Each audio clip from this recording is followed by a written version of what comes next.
So a lot of this stuff that you guys have done one-on-ones with me, it's going to be review. We're just going to go through it again, and it can't hurt to hear the same thing twice. If it's the right thing, right?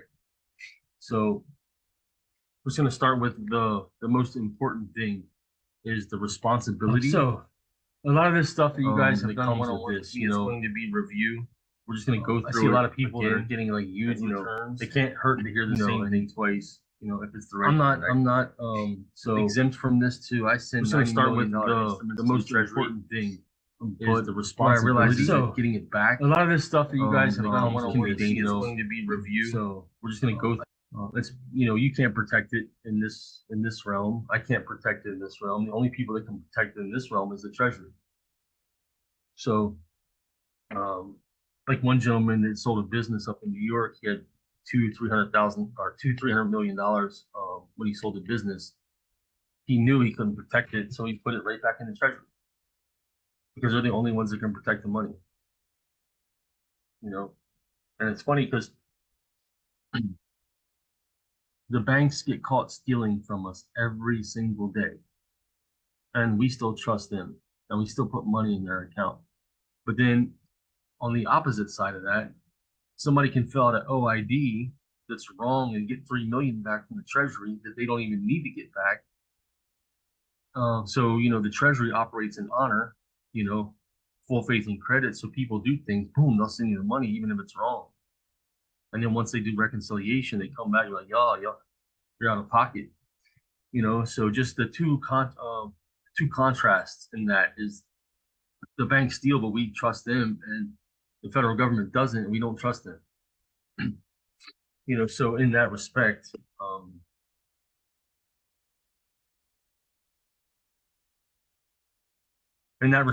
it's very important to shift our thinking in some respect. Let me make sure everybody's in here real quick.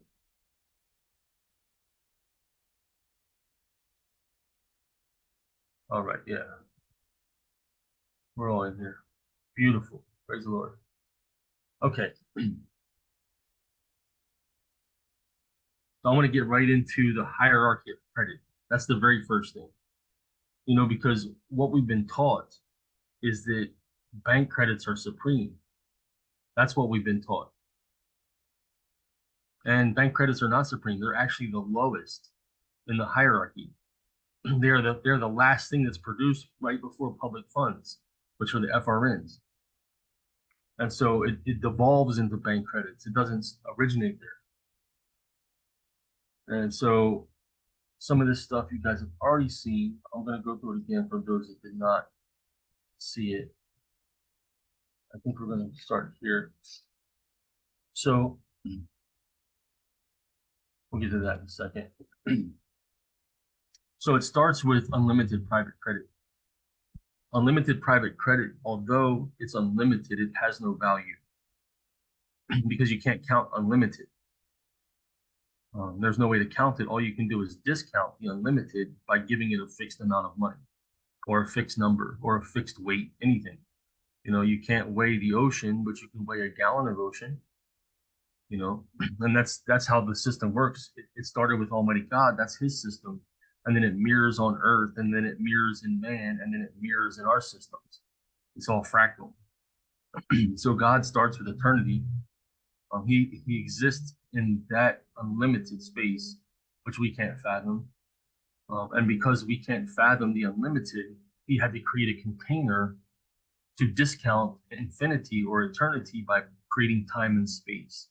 Time and space was the container to hold a portion of eternity, and then he took time and space, and then he created more containers. You know, like whenever you see a child born, right? The majesty that's in that, it's something miracle. It's a miracle, and you can see it. You know it. You just know it in your soul that something great just happened. That this little vessel is holding this immense amount of power, and the creation of that vessel is amazing too. And so God just keeps creating vessels to hold portions of eternity. We're all a piece of eternity. We're a piece of God. A flower is a vessel to hold a portion of God. water and then a grain of sand. It's all just little containers to hold portions or a discounted eternity or discounted God. Even the scripture says the Holy Spirit, which is the earnest of our inheritance. There's a financial term right there. The earnest means a down payment as a security for the rest. So when you're going to buy a house, they're going to ask for your earnest money. What you put down is what you're going to promise to pay the rest of the way. So Almighty God deposited his earnest in us, which is the Holy Spirit, as a security that we're going to inherit the rest of God. And so it's the same. You see, it's all banking terms, it's all terms in the spirit, it's all the same. And when Jesus was on the earth, before he started his ministry, it says the devil took him into a high mountain and showed him all the kingdoms that are to come and the riches thereof. And he said, I will give you all these for they're mine to give if you bow down and worship me. And he's like, nah, man, kick rocks. But so now Jesus, he saw the whole money system. That's why if you look in the gospel, you see when Jesus is talking, sometimes it's eerily similar to what we're doing today. The system of interest and debt and all that stuff is like, because he already saw it. He saw it before he started his ministry. He didn't just speak to that time. He speaks to our time now. And a lot of the financial parables he gives about the kingdom of heaven. And it also says that if you seek first the kingdom of God and his righteousness, all these things will be added to you. Why? Because his system is the origin. That's the original issue. And we're just mirroring or imitating that system. And so that's basically, if you understand his system, which it's not hard because you see his system in the spirit, it also is in nature. And then it's also, you just see it just devolves down, right? Last thing on the list is still probably bank credits. It doesn't matter. It doesn't matter. They're still last, even in the heavenly systems. So in this respect, I wanted to show you guys this. Look, total consumer credit owned and securitized. So look, they first get our credit, right? The application for credit, consumer credit is given to them before anything else takes place, right? But it's not owned until they do an acquisition or we abandon it. A lot of times you'll get a credit application and they'll deny you access to their private member association. And then after they deny you, they'll send you an adverse action letter, right? What they're saying is they have a claim against your credit. We're the one that are supposed to be filing an adverse claim letter to them saying, wait, we have an interest in what you just took from me. We're not supposed to wait for them to send us adverse action letter. They're like, just sit back, don't do anything.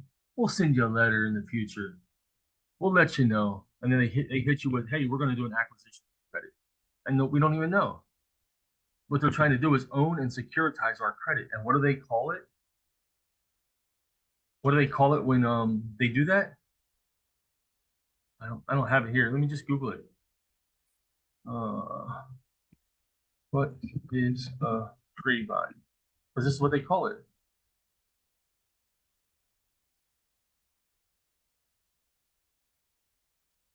It's crazy. A trade line is the term used in credit reporting agencies to describe credit accounts listed on your credit report. For each account you have, there's a separate trade line. Why the hell do they call it a trade line?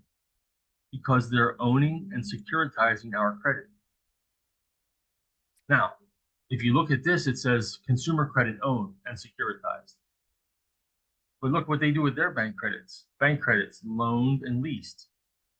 They don't say we own their credits. They're just leasing or loaning their credits to us, but they're saying that we are giving them our credits.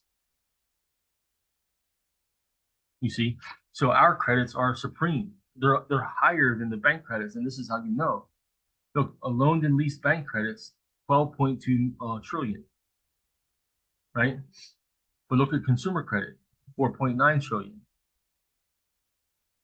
You see, so that's 4.9 trillion is almost 2.5 times more valuable than the bank credit. Why? Because all you can do is divide. You can't add to consumer credit. It's 4.9 trillion. How are you going to say our credits are going to be 7.6 trillion? No, the only way to do it is a division. Just like if you're in Elliot's class, he talked about how everything is a division of the $1, the US dollar.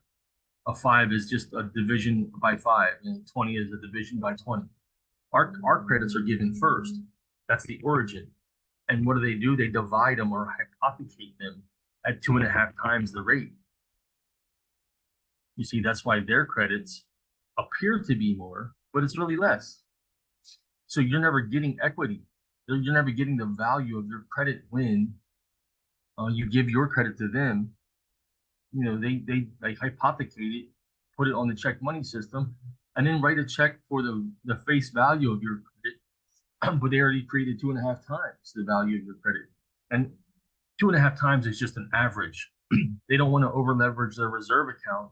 And it even says that in the Modern Money Mechanics book. And I think the Check Money System book, these are all Federal Reserve publications. It all says that they don't over leverage their reserve account, because if each bank hypothecated their deposits, their assets by 9 times, then if anybody ever called their loans, because they don't just loan us credit, but they loan other banks credit too. So if a bank sees that one bank is weak because they've over leveraged their deposits, they'll just call their loans, and they'll say, look, we want to settle it from the reserve.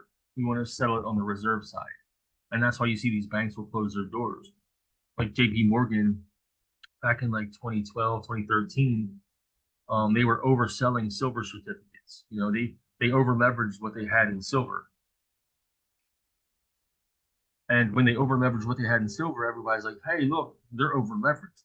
So there was this just big campaign to take down JP Morgan by buying up gold and silver, by making the price of gold and silver go high. And then when the people call their certificates, JP Morgan can't pay, and they collapse.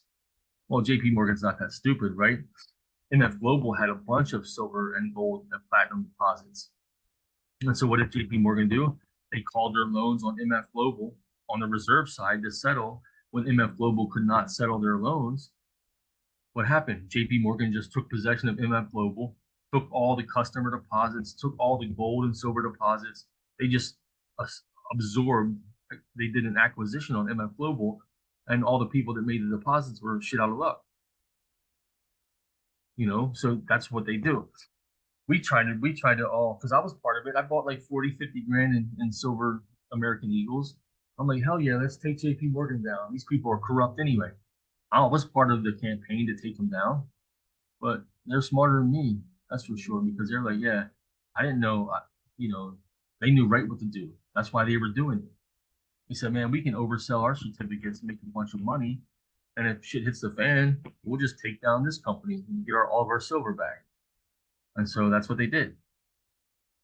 So they don't do the 9 times hypothecation, not typically.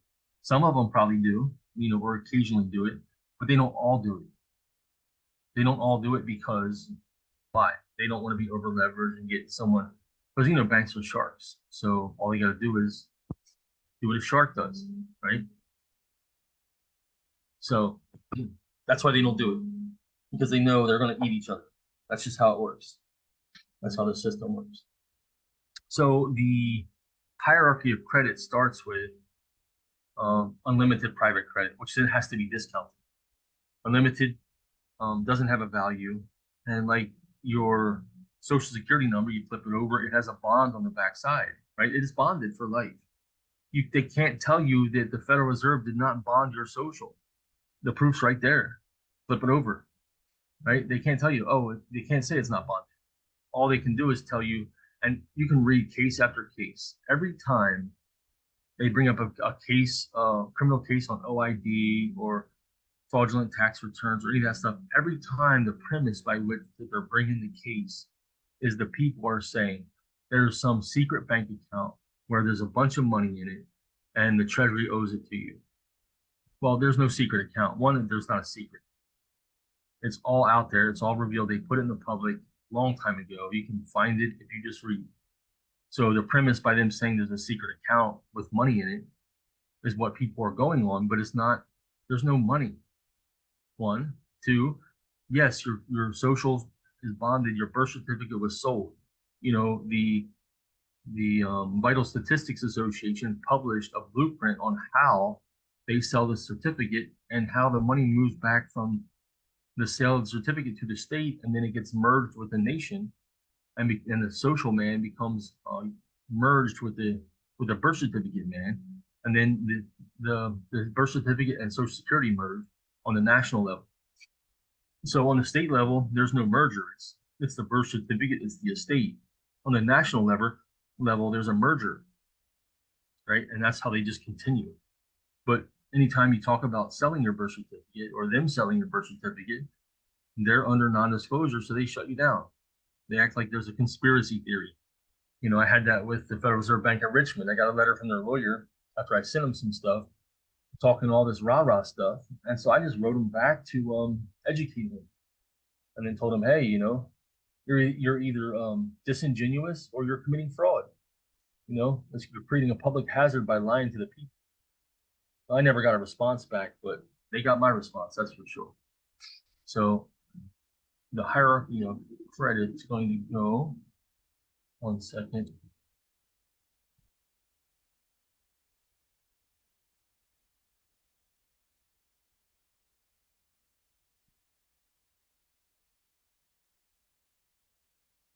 And like I said, some of you guys have seen this. Just be patient.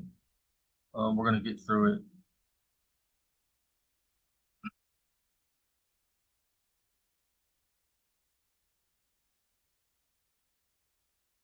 So it starts with private unlimited credit. That's supreme, right? That's the sovereign people credit.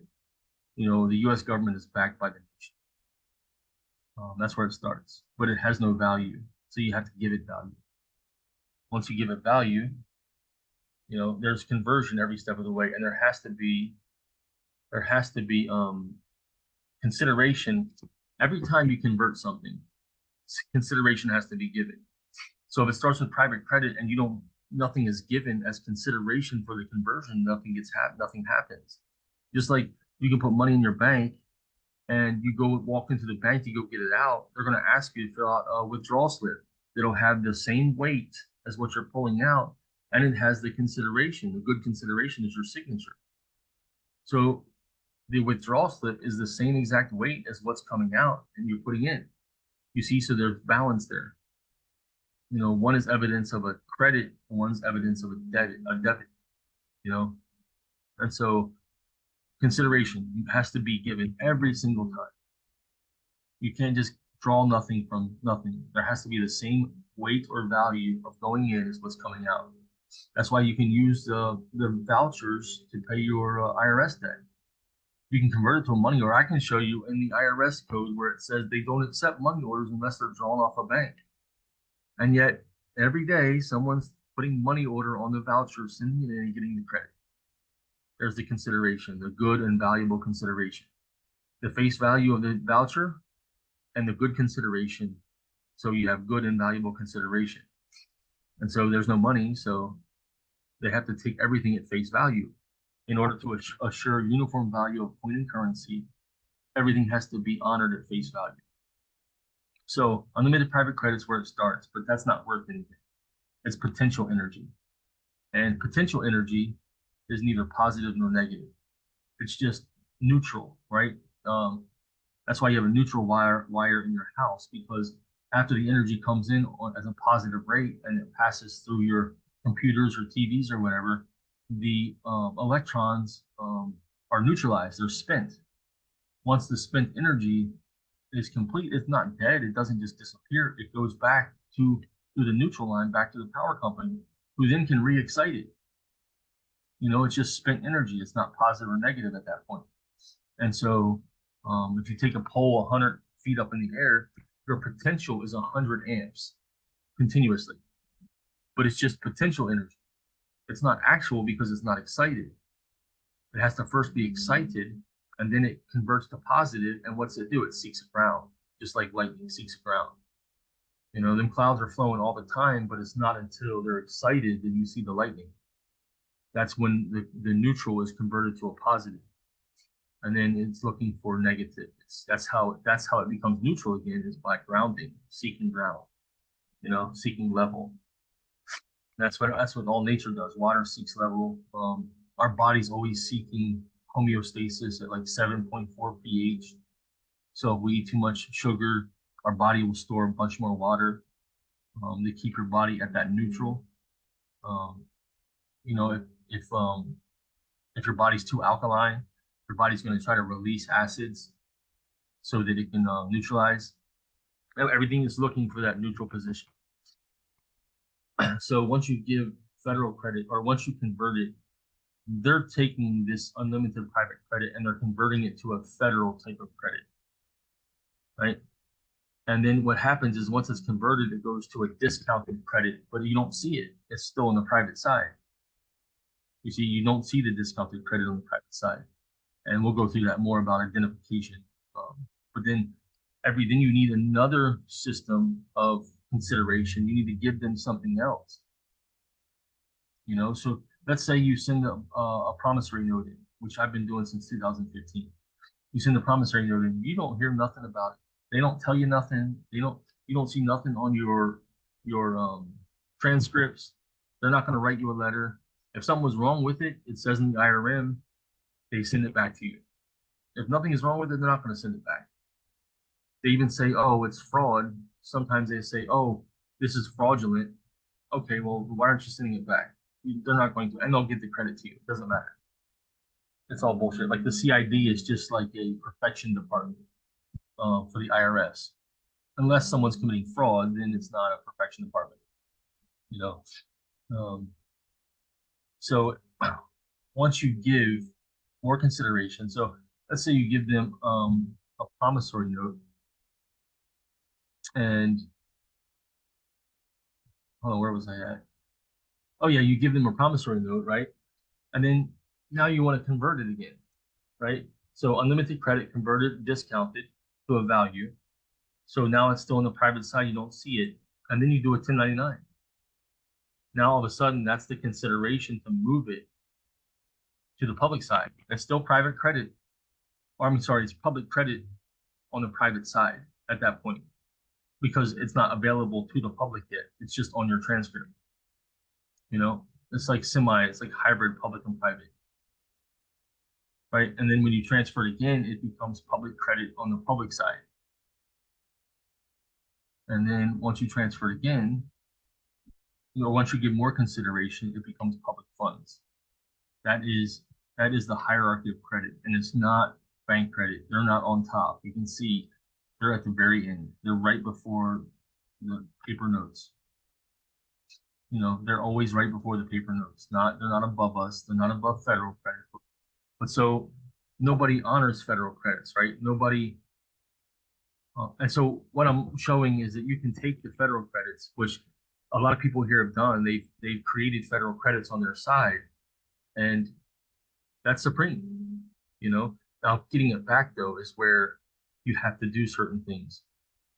Like, I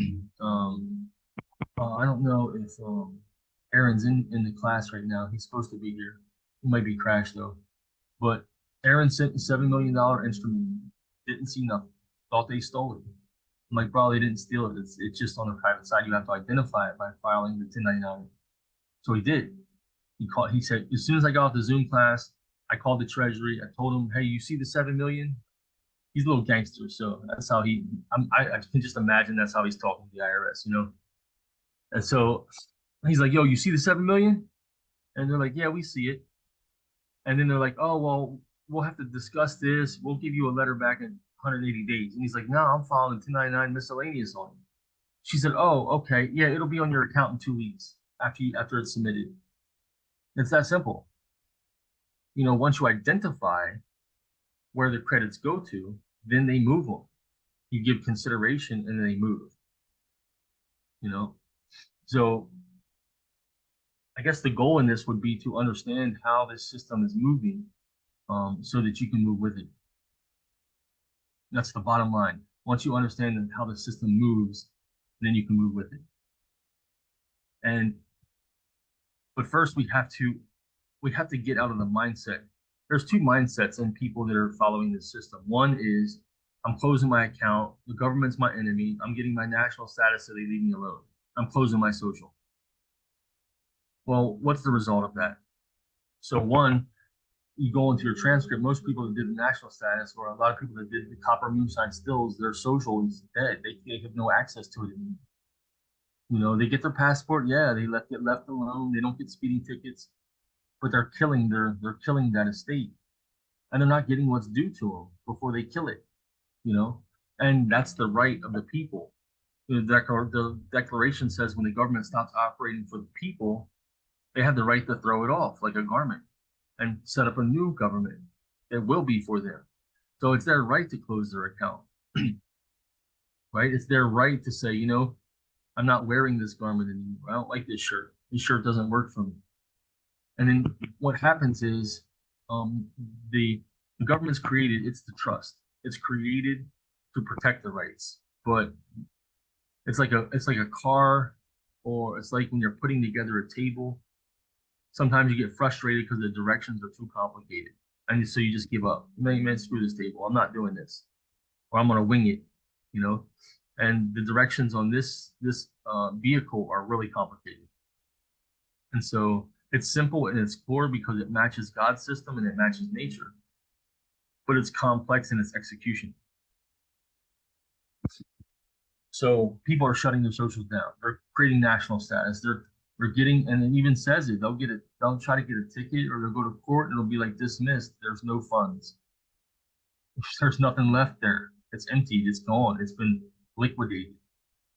But Clay, how is that? How is getting the passport with like the copper moonshine status closing the account? Because like Mike, that's not in our group anymore. He did copper moonshine, but he's able to successfully still do 1099s right now. On his EIN, his trust, or his social. His social, because he did. I don't know if I mean I can't really share it here, but he used his social as a Q-SIP on an instrument, and it's working. Yeah, is his social still active online? I mean, it should be. That's what I'm saying. He did the copper moonshine method to get his status like 2017, Yeah, and if his social still active online, and what the State Department did, they said that here's what it says: if someone is availing themselves of citizenship, right? They're changing their status. They're saying, "Hey, I'm not a citizen," and they're still seeking a public benefit. Then we're going to assume that they're not changing their citizenship. It's right there in the thing if you look up status. So a lot of times people do this process, but they're still receiving some sort of benefit. mhm. You know, and so they're just assuming you're like, yeah, we'll just do this, but you know, they're still citizens. And that's how they treat you because with someone that does it right, like I know a couple people in New York that was like they did the whole process, man. They got all the way out and their social does not work. Oh, right. That's what I'm saying. I would feel like to do something simple like the copper moonshine wouldn't just shut your social down. Like you'd have to take a lot of steps to like shut the whole social down, right? For it to Yeah, not yeah. work. Like the copper moonshine stills is the passport side, but then Hmm. there's a lot of other stuff you do in addition to that to shut your whole system down. Right. Okay. That's what I was just making Yeah, sure. and how Okay. many stars are on his passport? Mike has, I think, 5. I'd be interested. Now that's 5 stars in the UV, not 5 stars on the front page. On the passport card. Oh, Pretty sure he has 5. Yeah, like the little small card. there's asterisks on the card, but in the passport itself, you can see if you do it under UV, there's stars in the pages. Oh, see that? I don't know. Well, I got a brand new one. I don't know about him. I just got a brand spanking new one that's at hard plastic. And I don't know, but when I got mine a year ago with the card, it's only 4 stars. But I'll have to go look and see in the book itself. Yeah, yeah. The book will have. I'm not sure the cards. I'm not sure about those, but I know in the past the actual book has the stars in the UV. So you take a UV light, like one that you would do money with, and Mhm. you can see the stars illuminate in the pages. Oh, interesting. Okay. So Clay? yes, Oops, sorry. I was just gonna chime in here about the social. and the ens legis I've been studying with the guy. The process that he does is he assigns your social to a foreign express trust under plenipotentiary power. So you're not killing it, you're just moving it and reassigning it to your trust so you can still use it.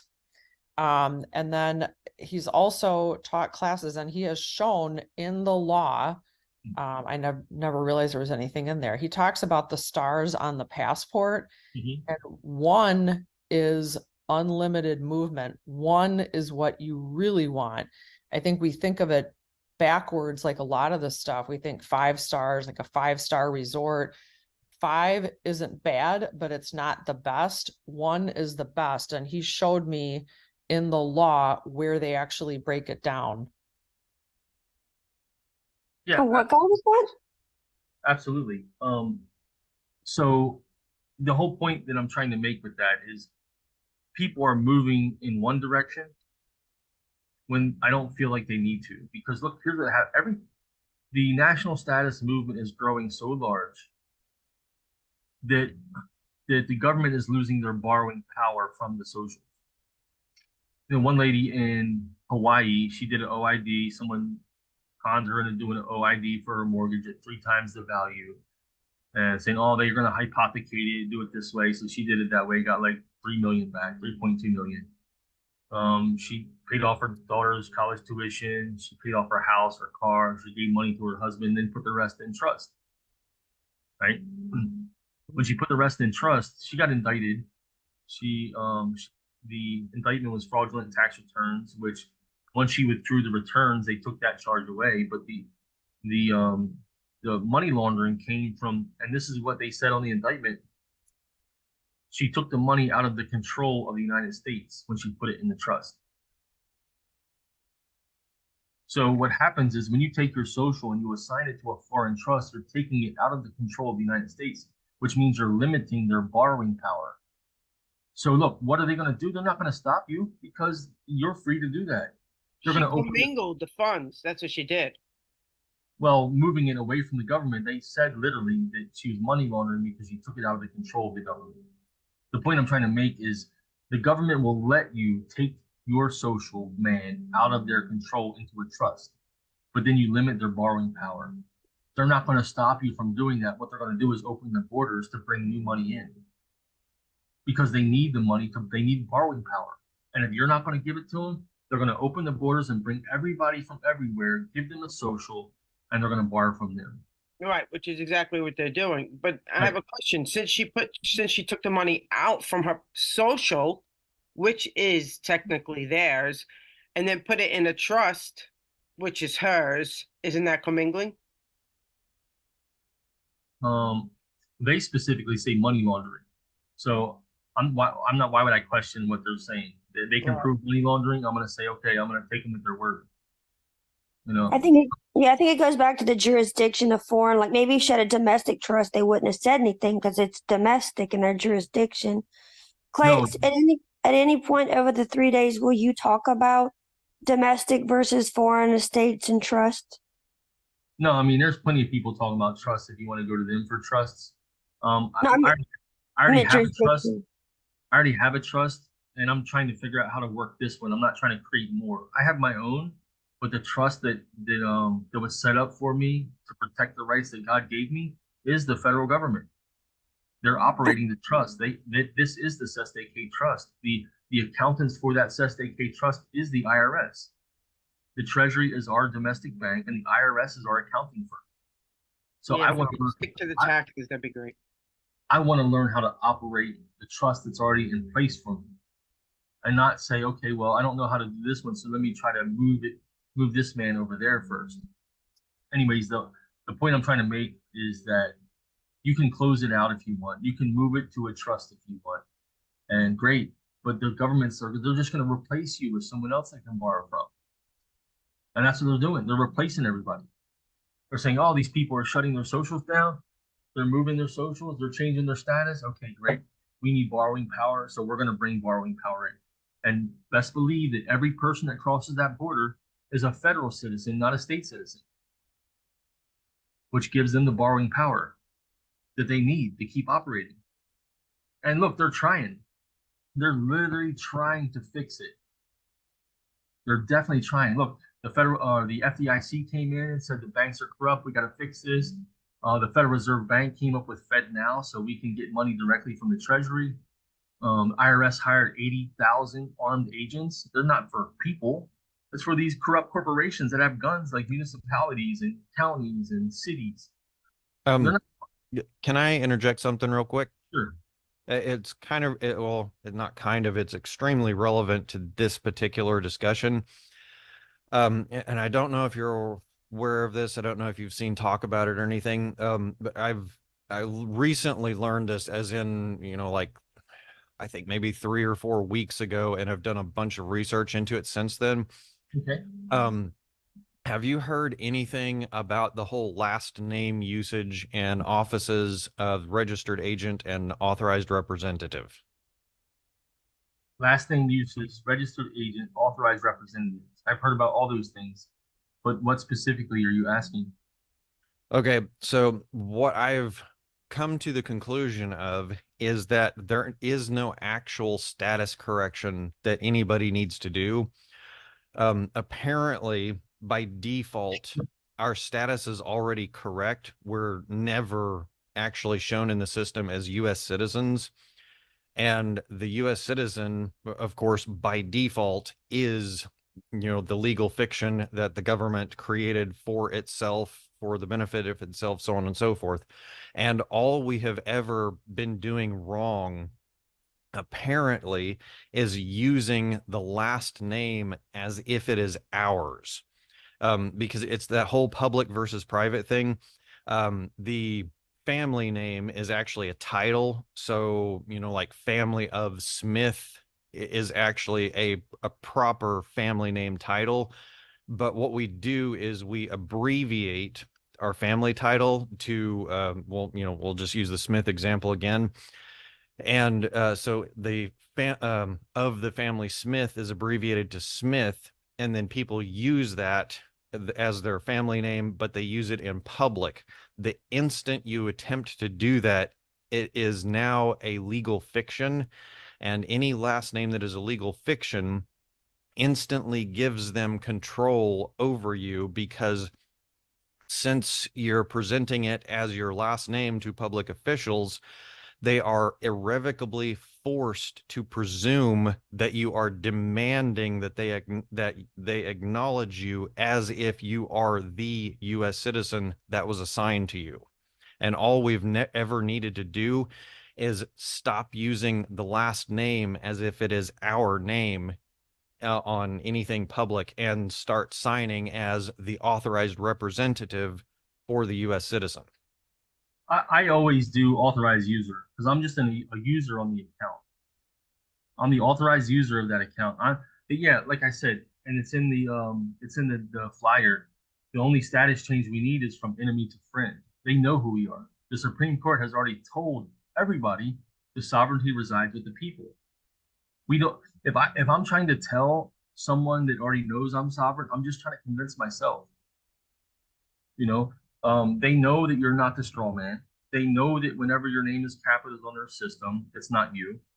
You're right. They know all that stuff. We don't need to tell them what they already know, and they're just going to kick back to us what we tell them we are. When you go do your citizenship status check, whatever, you put in there, are you a citizen or a national? I'm a national. What am I? Oh, you're a national. Oh, I'm a citizen. Oh, yeah, you're a citizen. They can't tell you what you are. Only you can tell you what you are, or you can tell them what you are. So you're right. The status correction that needs to be done is simply being a friend. That's it. From enemy to friend. I thought with this SDK trust, though, since that really is the point of our training, is that it basically said that you have to return from the dead to the living, uppercase to lowercase, to claim what's yours and actually use the trust. I thought so that kind of ties back to the status correction that, hey, I'm alive, not dead. I'm lowercase, not uppercase. Yeah. So, to use the trust, right? So first of all, do you know how much money is owed to the people in the United States? 77% of the US debt is we hold. It's ours. We own it. That means we get the credit for it. That means they have to pay us back. Now, that's not including the birth certificates, all the direct securities we sent in, our signatures on everything. You know how much money is owed to the people? I know one dude, we had a Zoom. He showed me where people waiting. He showed me where the IRS sent him a letter back saying you need to claim 26 billion on your next tax return. 26 billion. You got a letter back from the IRS that says on your tax return you got to claim 26 billion. What is he going to do with that? Because the banks are going to steal it. You best believe that when you put it in a bank, the banker's going to be losing sleep at night trying to figure out how to take your money. They're going to keep trying to figure out how to take your money. You can't protect the trust. You can't protect it. So they're not going to give you it because you don't have the right or you don't have the proper experience to administrate it. And the IRS or the Treasury spends $90 million a month. Yeah, exactly. They won't accept it. Yeah, take a $26 billion check to the bank. Like, no, we ain't touching that.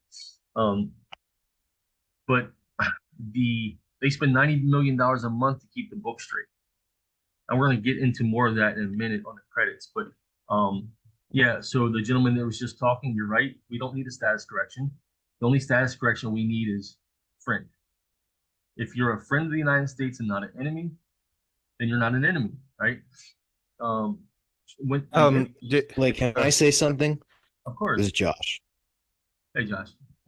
Hey, so I'm just gonna I think there's a difference between the word status and stature. And you open this up by saying there's a responsibility that comes with all this. And that is all about our understanding. And I don't use that word like people, I'm not going to understand something. Understanding the stature of your being, your character, your mindset, your spiritual development. That stature is what must be obtained versus just a paper status. Right. Yeah. Yeah, like we talked about before, which is, and thanks for being here, my brother. I appreciate you, man. Yeah. The stature of a perfect man, right? It says in the scriptures, which is why I keep going back to the scriptures and back to Almighty God, because it was founded upon it, right? Everything is founded upon that system. The kingdom of God and his righteousness is the original issue, and everything else is a secondary, a derivative of the origin, And so, yeah, the stature of a perfect man, that's what we're trying to get to.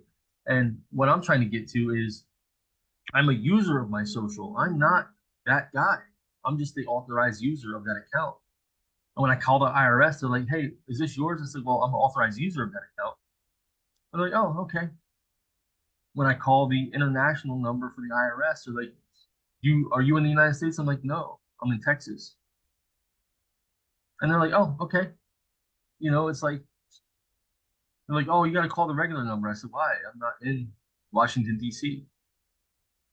And then they try to qualify you sometimes, be like, well, it's for the nation. I said, well, it says international versus the United States. We know the United States by law means Washington, D.C. Are you saying the United States means something different? He's like, no, you're right. That's okay. So they know. Yeah, they know. They always know. We're the only ones that don't know. So, like Josh just said, we have to raise our stature, which is beautiful. It's the stature, coming onto the stature of a perfect man is how the scripture puts it. Right? Until we all come into the unity of the faith. What it says in the scriptures. Now mirror that in this world. Seek first the kingdom of God and his righteousness, and everything else will just be added to you. Why? Because once you know his system, you know everything else. Just look at the mirror. Say, oh, that's Can you, since we're just on this topic, I just wanted to interject a quick question. Sure. How, you're familiar with the Trading with the Enemy Act, obviously, which is still on the books. Yes. That obviously pertains to us needing to discharge our debt properly instead of raising up the debt, which is what we've been living under and why our debt is out of hand. So that's playing into discharging and working directly with the government to balance everything so that the books are balanced, because they haven't been balanced. Well, they're balancing means like if you're holding a plate with one finger Yeah. and you're trying to make sure it doesn't fall, that's the balance we're talking about. You see, they're Okay. trying to keep it level. They're trying to prevent it from the weight crashing the scale. And the reason why the debt keeps going up because we're not getting it returned. We're not getting anything returned to us. Yeah. So once we ask for the return, then we can get the books balanced. Once we start discharging, what you say discharging, it's just returns.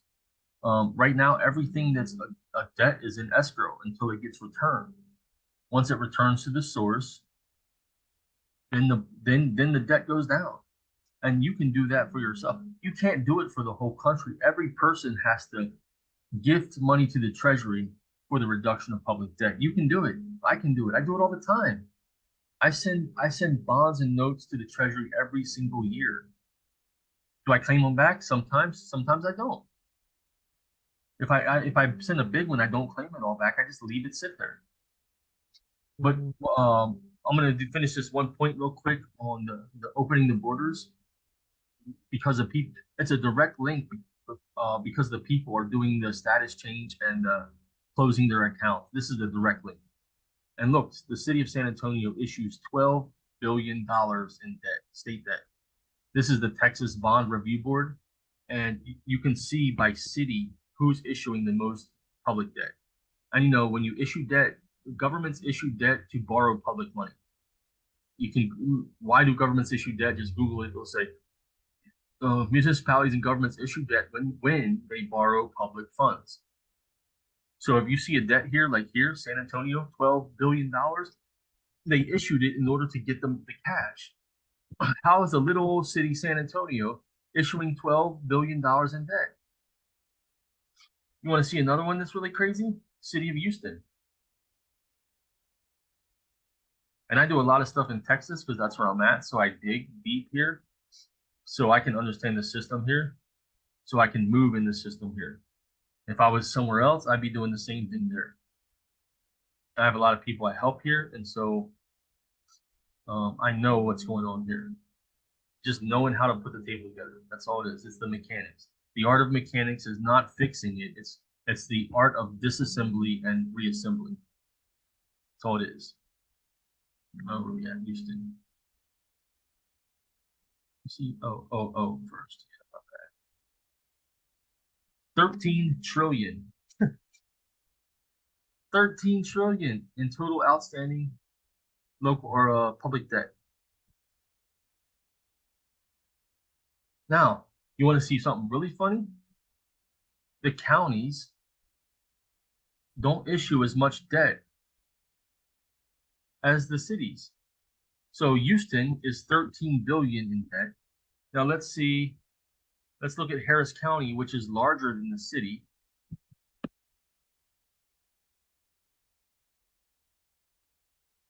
$3 trillion or 3 billion. So you have a city which is small issuing 13 billion. And you have a county which the city's inside of only issuing 3. Isn't that strange to you?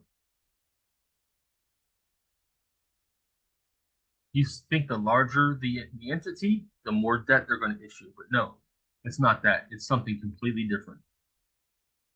And we'll get into that later when we're talking about courts and tickets and calculating the securities value. But this is what I mean. The borders are open. All the people coming through pass through San Antonio. And then one of the cities that a lot of them pass through is Houston. They go from the border to San Antonio and from San Antonio to Houston. And it's just a correlation of the amount of debt issued from them cities. You see? And so this is what's happening. They're bringing people in and they're borrowing off their back because we're not letting them borrow off our backs. And this is the consequence. From what I see, this is the consequence of people failing to understand how to operate the vehicle, failing to see how the not taking the government in full faith and credit.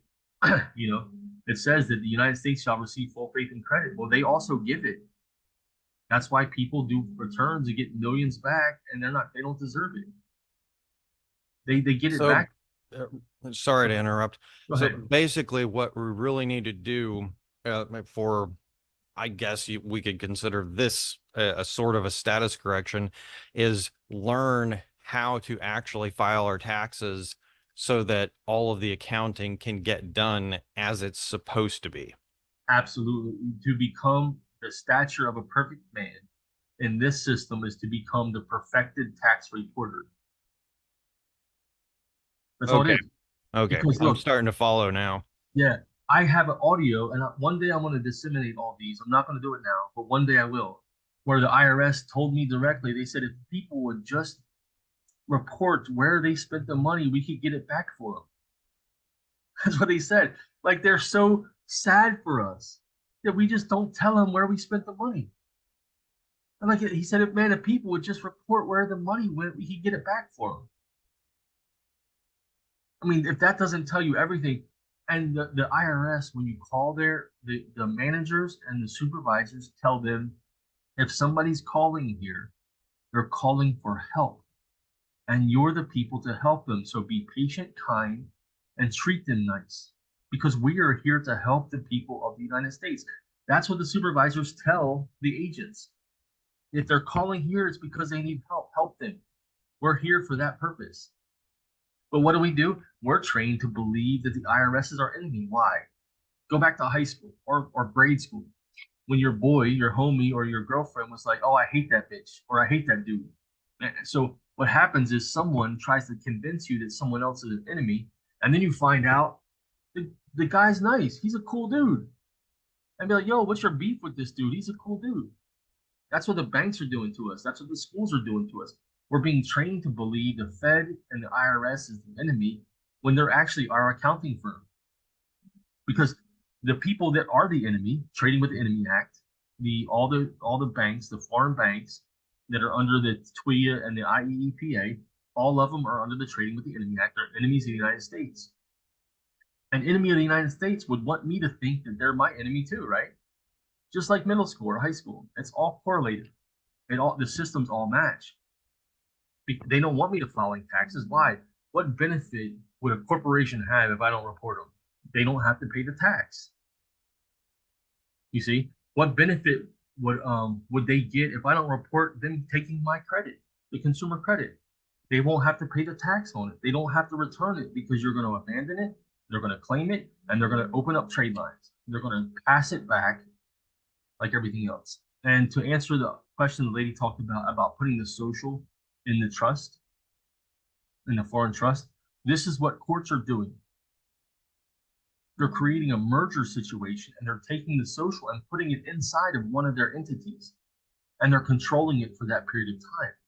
So what you're doing is not anything different than what the states are doing to rob the people and the estates. You see, if the state gets a hold of an estate through a judgment or a prison sentence, what they do is they sentence them to the quote unquote institutional division of the Department of Corrections. That social, that estate now becomes an institution, aka a liquidity facility for the state. So what the guy's doing, he's talking to you about putting the social in a foreign trust. Yeah, they're doing it already. He's not doing anything different than what they're already doing. They're doing a merger. The county is under a charter, and there's 3 types of charters. There's a journey charter, place to place, point A to point B. There's a time charter, which is, hey, I'm going to give you my ship. You can use it for 20 years. I just want my cut. And then there's a demise charter, like what the states do with the counties. They say, hey, we're ceding authority over this land. It'll be concurrent jurisdiction, but we're ceding the power to control this land to you as long as we get our cut. You see, that's why Harris County, when they issued $3 billion in debt, it's under Texas debt. You see, it's all under Texas state debt, Texas local debt. It's all under the state because the state ceded the land to the county in order to get their cut. And you can track the money back. The city gets a cut, then the county gets a cut, and then after it goes to the county treasury, it goes to the state treasury. Then the state treasury turns around, takes the money they just got from the county from all these criminal cases, they invested in companies, actually the companies buy the bonds from the county through one of their underwriters, banks, whatever. And then the money from the bond goes to the state, and then the state buys voting shares in the company that bought the bond. So they're washing each other's hands, and you can track it all the way back. It's nuts. I spent like 3 months tracking this stuff, and just in this county, 3 steady months because I was working on a RICO, and I did 3 months of tracking the money, and I couldn't believe it. It was crazy. Anyways, so I don't want to digress. So state debt, even though it's issued by the county, it's still state debt because the county is under a demise charter. Now, a demise charter, what do they do? They say, look, you can hold this ship, you can have this ship, do with it what you want as long as we get our cut. But what does the county do? They contract more weight or tonnage for shipment than they can hold, aka debt. So they can't hold all their tonnage, right? So what do? They contract with the people to put them on a time charter to carry their debt or their cargo for a period of time. And that's the merger. They take the estate, aka social, aka name, they merge it with the county, and they say, here's a time charter. Hold this much debt for this period of time. And I've done the calculations. I can show you how to calculate every speeding ticket, every court case, everything. I mean, it hasn't failed yet. It's all within range. And I can show you how to do all that stuff.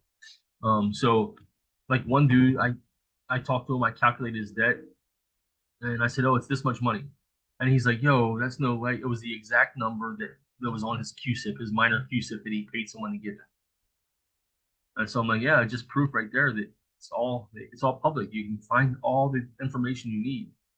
But we'll get on that later. I don't want to get too far off track. But yeah, it's a demise charter. It's a demise charter.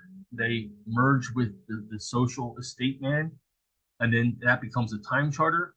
And now that social is now put inside of a trust and held there in suspense.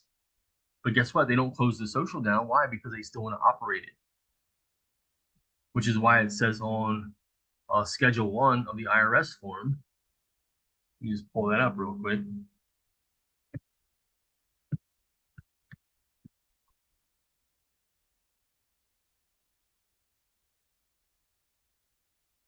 Wages earned while incarcerated. Y'all see that? Y'all can see that? Yep. Okay, cool. Wages were earned while incarcerated. Now, I mean, it's probably on Google. I don't know. I search all this stuff under the law, so I don't know. Let's see. What would I write in there? Are prison wages taxable?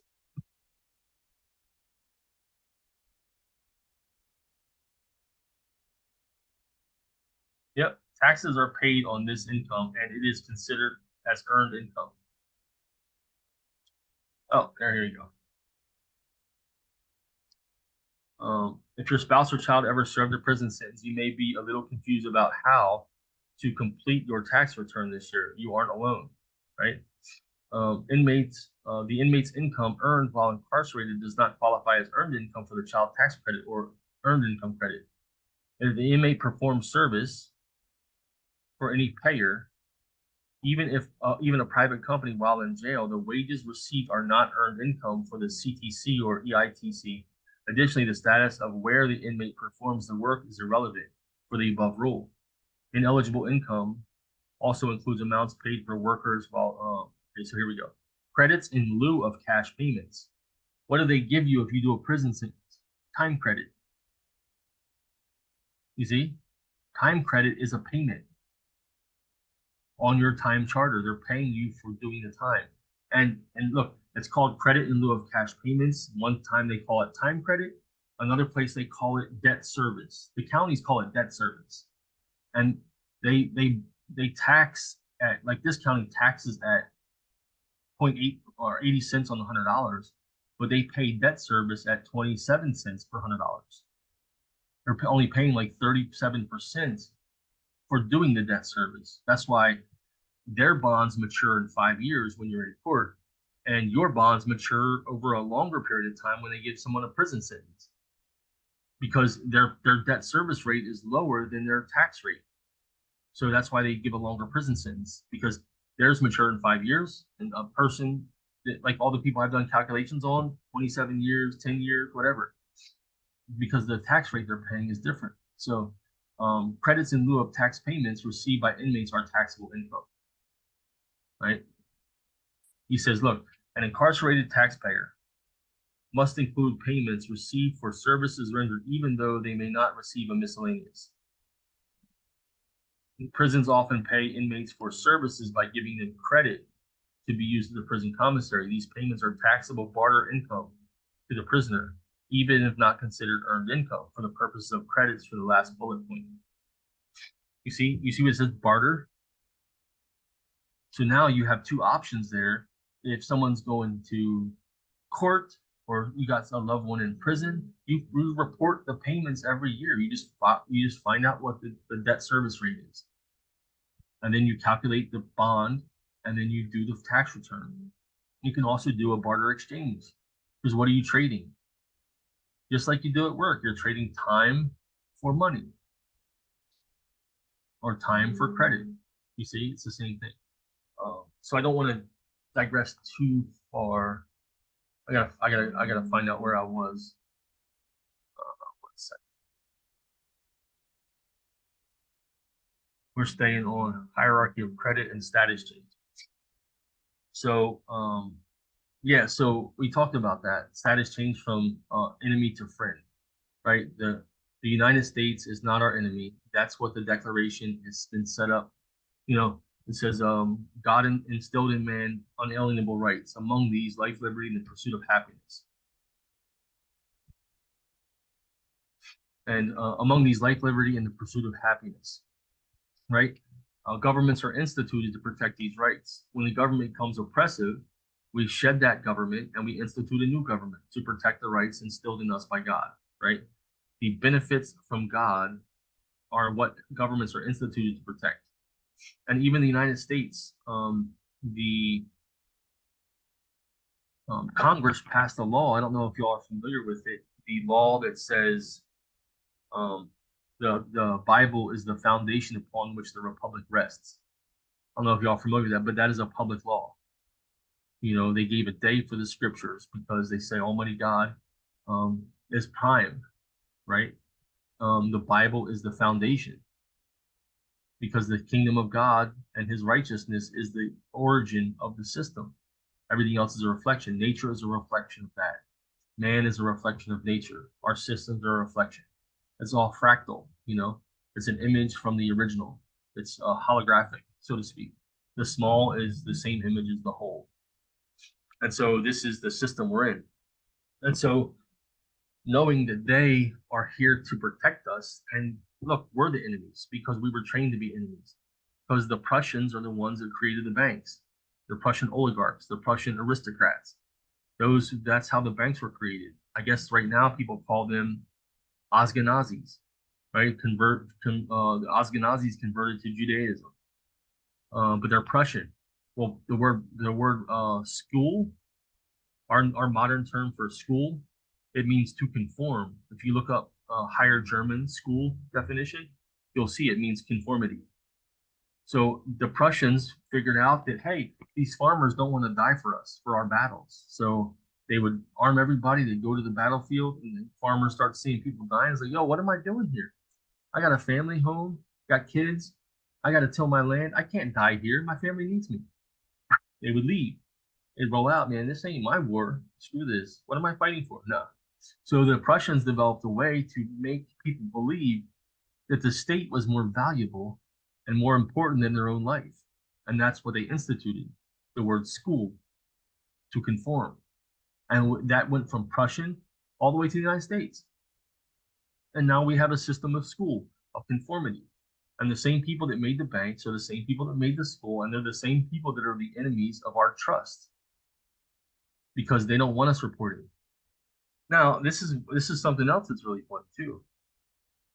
And I'll show you, and it's unbelievable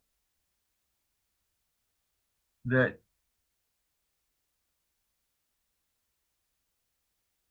all consumer credit, all the credit that is given via credit apps that is taken to the discount window, there's a reason why your social has a bond number at a Federal Reserve Bank, because all your credits pass through the Federal Reserve. And look, they're ledgered right here. Consumer credit, they're ledgered all the way back, and they're probably all the way back further, but they're archived if they're past June of 1996. But this is all the ledger credit ever taken from any person in the United States. And all you got to do is go into the ledger and you can see, look, consumer credit, date release, December 6, 2019. And it shows everything, revolving, non-revolving, total flow, revolving, non-revolving, outstanding, terms of credit, commercial bank interest rates, new car loans, 48 and 60 month, credit card plans, accounts. Everything that passes through your social is ledger. Every single thing. If you think they don't know where it's at, they know. They know everything. That's why if someone gets on the Treasury offset program or the IRS is like coming after somebody, they got access to all your banks all at once because this system updates every 24 hours. And then it cycles twice a week. Every 3.5 days is one cycle of the IRS. So it cycles through. So anytime your social lands anywhere or is grounded anywhere, boom, it hits the ledger. Because it has to ground through the Federal Reserve, through the discount window, because that's what these companies use. They can't have access on our side of the ledger. Why? Because they would bleed us dry like ticks on a dog. They would suck all the life out of our accounts because that's what corporations do. You know, they don't have any life, so they suck life out of people. Fleas don't have any life, so they suck the life out of animals. Ticks, the same thing. Any parasite, if it doesn't have someone else's energy and life, it dies. You know, vampires, they're dead, but they're staying alive because they're sucking the life out of others. You know? And that's what corporations are. They don't have any life. We know they're dead entities, right? So what does a dead entity mean? It needs energy. And how does it get energy? By the blood, sweat, and tears of living things. That's all it is. And that's why it has to go through the Federal Reserve window, because if it doesn't go through the discount window, they bleed it dry. So it has to be discounted. It has to be protected from these dead beings sucking the life out of everything. I remember years ago, I was at my stables for my horses, and someone dropped off a box full of kittens. And I looked at the box, and kittens are cool in the barn because it keeps all the rats away, because there's a bunch of hay and feed. Rats love barns, and cats love rats. So that way, horses love cats. It's symbiotic. So someone dropped off a box of kittens, but the kittens were riddled with fleas. I'm talking like they were so consumed with fleas. I was like, man, they're gonna die. So I grabbed one, I brought it back to my house. I dipped it, I combed it. It was really bad off. It was like on the verge of death. I got that one, then I came back and got another one, and just that period of 24 hours of not getting the second kitten, because I didn't want to get them all at once. I couldn't handle it. But on the second kitten, I took him into the tub, and I was holding the kitten in my hand, and I felt it take its last breath. You could feel it exhale. It was the last breath of the kitten. And in the moment that kitten exhaled, all the fleas jumped off of it. And I was like, what the hell? They knew when the life was gone, they didn't want the blood anymore. And that told me these fleas aren't sucking blood. They're not after the blood, they're after the energy in the blood, which is life. You see? And that's when I realized that these parasites that are doing this, they're actually taking life. They're taking life energy.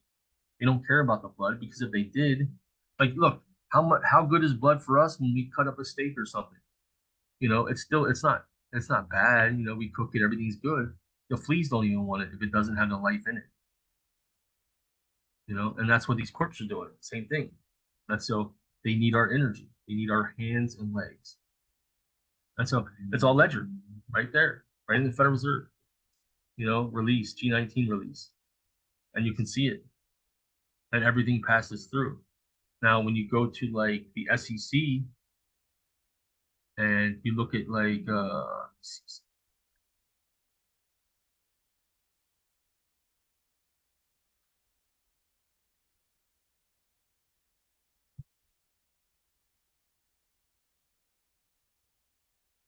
and this is the prospectus or ledger for Discover Bank. This is the very end of their prospectus, where it talks about the undrawn credit facility, and we'll get into that too. Undrawn credit facility is just money offered but not taken, or money offered, borrowed, and paid back. But when I was going through Discover, when I was doing a process on them, I realized that these investment securities, right, they're part of the liquidity portfolio. Liquidity portfolio is either cash or something that can quickly be converted to cash, right? And then they also call them asset-backed securitizations. Now, we went through where it says consumer credit owned and securitized, right? Consumer credit is private, but when it's securitized, the securitization makes it public because it has to be publicly offered in order to be traded. So when they open the account, now it's public, then they create the trade line. You see? So asset-backed securitizations, and then there's a little 3 there, and then Federal Reserve discount window, and there's a 3 there. So I'm like, what's that? See additional funding sources for additional information. So I said, all right, let me see what these additional funding sources are they're getting. We have access to committed borrowing capacity through privately placed asset-backed securitizations. While we may utilize funding from these private securitizations from time to time from normal business operations, their committed nature, so I can read it all this way. I hope y'all can still see this. Their committed nature also makes them a reliable contingency funding source. Therefore, we reserve some undrawn capacity informed by our liquidity stress test results for any contingency funding needs, right? So what are they doing? They're taking the people's credit, the consumer credit, they're securitizing it, and then that becomes a liquidity facility.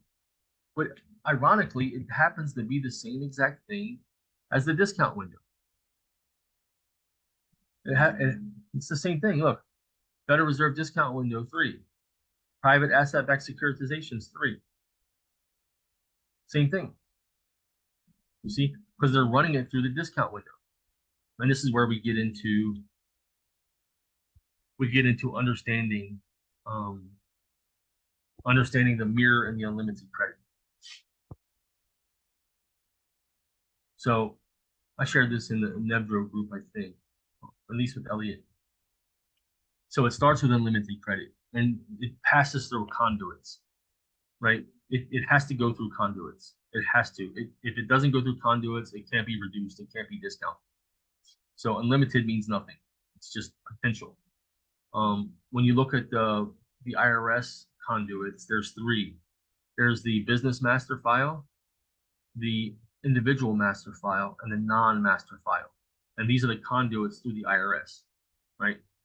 So this is how everything gets ledgered. Now, by the size of the conduit, you can see what can be ledgered there. You see, and then on the opposite side, which this really should be upside down because when you're landing, it's going down, not going up. But when your account is landed, it's landed through the discount window. It's landed through a negative account. It's not landed through a positive account. Our credit is positive when it's landed. Well, it neutralizes when it's landed, but it only can land by creating a negative charge or a negative account. The negative side has to be created to facilitate the excitement of the electrons for the positive side to move. So that's all that's happening. That's why credit's moved when you do an application for credit. It's creating a debt because you want to borrow something. Hey, I want to buy this truck. All right, well, you're going to need money from this truck? Yeah, well, I'm going to need to borrow this much money. Okay, great. So they create the negative first, which excites the positive, which creates the flow, the currency, right? It's creating currency. Electricity is current. Water is current, right? Money is current. It ebbs and flows. You know, it has positive and negative charges. You know, so the landing account where your social is grounded. That's all it is. Wherever it's grounded, they know because look, it passes through the Federal Reserve discount window. As I showed you, that all consumer credit is ledgered. So the only way that the banks and these credit card companies have access to the Federal Reserve is through the discount window or pledging, right? They can pledge our securities. They can pledge our securities to them for money, for reserve money. Or they can securitize, like they say here, they can securitize our consumer credit, which is what they do as well. So the applications are the origin, and then the contracts and repayment contracts and credit card accounts, that's all secondary. And there's a thing I'm working on, which we'll get into probably tomorrow or the next day, where it talks about the embedded derivatives, which is what you'll see most contracts, they're hybrids. It's not just a OID, and it's not just a simple interest. There's always embedded derivatives. So they can take and they can securitize the derivatives. They can create strips and coupons off the contract, because when you read all the contracts, you'll see they embed certain derivatives. Somebody else is here, I think. Oh, she keeps coming in and out. My laptop is being weird. I'm sorry. So No. I'm gonna be on my phone and laptop. Okay, cool. No big deal. I just didn't want you to miss out anything. So there it is right there. There's the ledger. We know it's right here on the Federal Reserve, which means it passes through the Federal Reserve, which means it's ledgered through the Federal Reserve right here. So here's the link between the social and that bond number. Right? People always want to know, like, damn, it's bonded, but that everybody's speculating. Well, this is not speculation. This is all their own information. You know, it starts with unlimited private credit. It gets converted. And then once it's converted, it's ledgered. You can't ledger unlimited. You can't ledger eternity. You can't count it. All you can do is discount it. And that, anybody have any questions on this before I move on to the next thing, which is creating the currency? No, thank you. I had a question on that final file on that diagram that you had pulled up. Greetings and Grand Rising. Greetings. On that cloud with the final filing. Did you cover that part on that on the cloud? The final filing. Oh, this. Hold on. I didn't share that. 1 second. Is this shared? Not yet. Oh, my bad. So you're talking about this, the final filing, right? Correct. Yes. Yeah, you're moving to decedent, but you're not at decedent yet. You see, we have to operate the machine, not close the machine down. You see, and so final filing is like the decedent estate. I mean, you can if you know how to. I have yet to see people come out of probate with their full estate and all the money within it. I've heard of a few people, but I've never seen really anybody. And if they do, you don't ever hear from them again. You see, because the ability and the experience to administer an estate at this magnitude is like, it takes a lot of. You can look at how things are structured with the corporations, and you can see how complex the structuring of trust and estates are. And they have hundreds of people monitoring and facilitating and administrating. And for us to be a soul with just a few people in our close-knit group that we can actually trust, you think you're going to have the ability to administer the estate, to do anything on it? Really, honestly, I don't think so. I'm just being honest with myself, right? I would not know how to protect it because I don't know how the system operates 100%. So I would be so afraid to get my estate and get all them billions, and then I wake up one morning and it's gone. Every bit of it's gone. You know, because someone stole everything from me. You know what I mean? A bank. That's my fear, right? That's my fear. I'm trying to find out, make sure everybody's here. Yeah, it looks good. So that's my fear. My fear is that if I jump too early, so that's what I said. I said, okay, look, I know I don't know. You know, if I'm gonna be honest with myself, I know I can't control this the way it needs to be controlled. So that's gonna be a stepping stone if I even get that before the Lord returns, which I don't think I will, but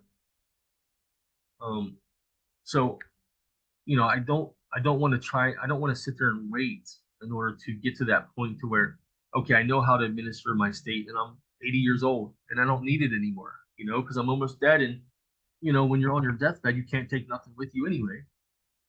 So at that point, you're like, I don't even need this. So I don't want to waste my time trying to figure all that out when I can spend my time figuring out how to operate the vehicle that we have today. You see, that's all I want to figure out, and that's why I learned the mechanics, and I'm trying to show you guys the mechanics because this is how it works. This is how the system works. Now we're going to get into creating the currency. We already talked about that unlimited credit isn't worth anything until you discount it. It has to be some certain value has to be given to it. Once some certain value is given to it, now you have a discounted amount because it's discounted. Clay? Yes. Sorry to interrupt. I wanted to, while you're on the screen, I know that we discussed before in a previous call the undrawn credit facilities and what exactly that means and how you're accepting, how you talked about accepting those offers in the mail. Because whenever you pulled that up on Google and actually showed what that means and like, oh, get a $30,000 loan, like you gave some examples of that. Can you highlight that here? Absolutely. Okay. Let me just find it. I have it somewhere. That was just the other call. The call the other day, right? Yes, because I think it'll drive the point home on what the credit facilities are and what that actually means when we get all those offers in the mail and we're like, oh, this is junk mail. But how can you actually capitalize off those offers? Right. Yeah. Okay. Yeah, that's a awakening right there. Let me just pull. I'll just try to pull it up here. Oh yeah, they changed it because I found this and I started sharing this in Facebook and different places. And this is it was this year. And then all of a sudden, when I started sharing it publicly, it all changed. So look,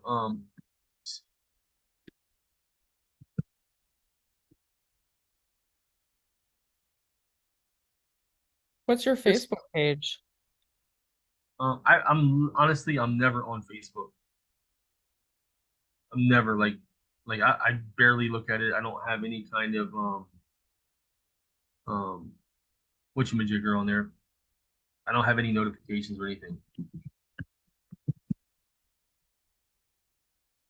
I don't put nothing in the public like that because it's all monitored, and the stuff that I'm doing, I want to keep it semi-private because I want people that are honorable, that want to stay honorable, that don't. Because look, if you teach a bunch of people the same thing and they don't understand the mechanics to do their own energy, put their own energy into it, they are going to just imitate your process. And then when they imitate your process and they send it in, the Treasury and the IRS are going to see the same exact document 100,000 times. Now, if I brought chicken nuggets for you to eat for dinner every night, after a day or two, you're going to be like, bro, don't bring no chicken nuggets here again. Right? I don't want to see it. But hey, escargot, steak, it doesn't matter. Chicken wings. You can't eat the same thing every single day. You're going to get sick of it. You don't want to watch the same TV show every day. You don't want to listen to the same video every day. You don't want to do anything. We need diversity. Well, they need it too, because diversity is proof of origin. Diversity is proof of original energy creation, right? If everybody on this planet looked the same, only one person would need to be here. If everybody thought the same thing in a room, if there was 10 people in a room that had the same exact ideas, 9 of them don't need to be there, because diversity is what grows things, not conformity. Conformity, we know where that gets us, right? We're all enemies in the United States. We think the IRS is enemy. We don't report our original issues. We don't get our taxes back. We're just freaking, and all we do is we have to like leech off the system because we don't know how to operate the system. So it's like, oh, I can't operate this. Help me, give me food, pay for my rent, which isn't bad, but that has to lead you to perfection. All the processes I've done in the past that didn't work, they all moved me in the direction of perfection, which is where we're all seeking. Like Joshua said, the stature of a perfect man is moving to perfection when we all come onto a perfect man, and man being humanity, you know, not just male, female, both together, you know. So that's what we're seeking. We're seeking perfection and understanding. We're constantly seeking perfection in progression. Like cars don't get worse, they get better. You know, people don't, well, I can't say that. I was going to say people don't get dumber. I digress, that they do. But only because of conformity, right? Not from creating original energy. That's, if everybody was forced to do original things, then there would be way higher progression than there is today. You know, so that's why I don't share anything on the public that much. I mean, Telegram's more like a semi-private, it's not public, and I'll share certain things on Facebook, but I don't tell them anything about the securities, the bonded notes, the notes, stuff like that. So sorry for that. So look, they used to call it an undrawn credit facility, and now they've converted it to an undrawn debt facility. So you won't find undrawn, oh, here it is, right here. You won't find it anymore as undrawn credit, even though it says undrawn credit facility right on these prospectus for Discover, and every other prospectus on the SEC website is say undrawn credit facility, but now in the public, it doesn't say that. It says this. An undrawn credit facility or undrawn facility is a line of credit or loan that has been approved by a financial institution, but has not yet been utilized by the borrower. So what happens is, let me just do this real quick. Oh, this, 1 second.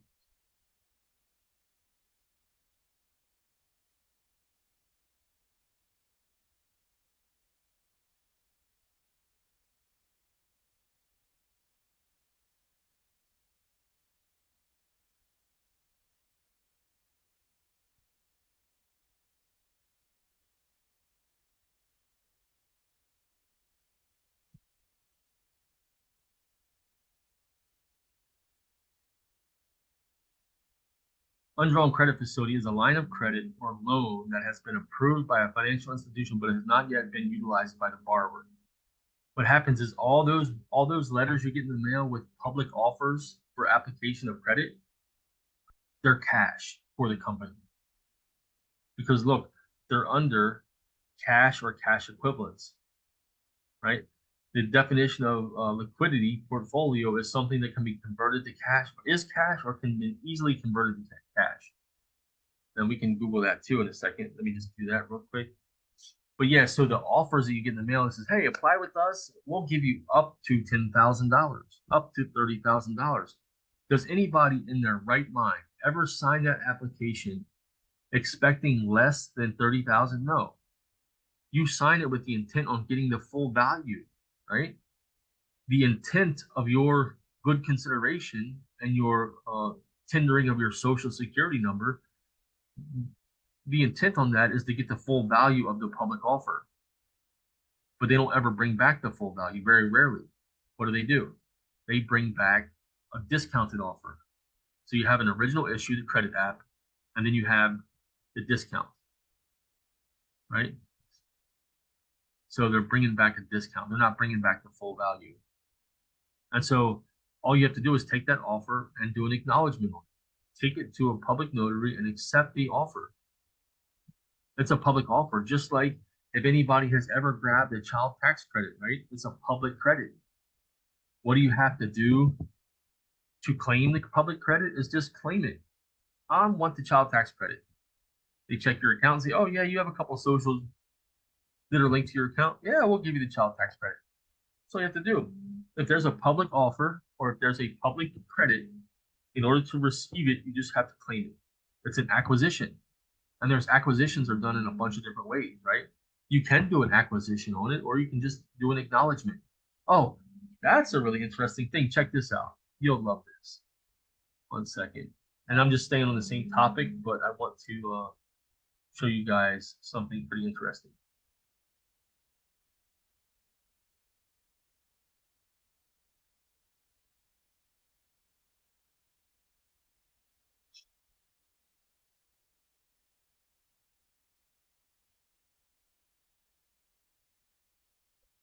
Here we go. This is a really neat meditation, I should say. It's something you really got to meditate on. But look right here. It says date of lender's acquisition or knowledge of abandonment. It's the same day. You see, there's not a separate day. They don't say, hey, put the date of acquisition and now give us a separate date for the date of knowledge of abandonment.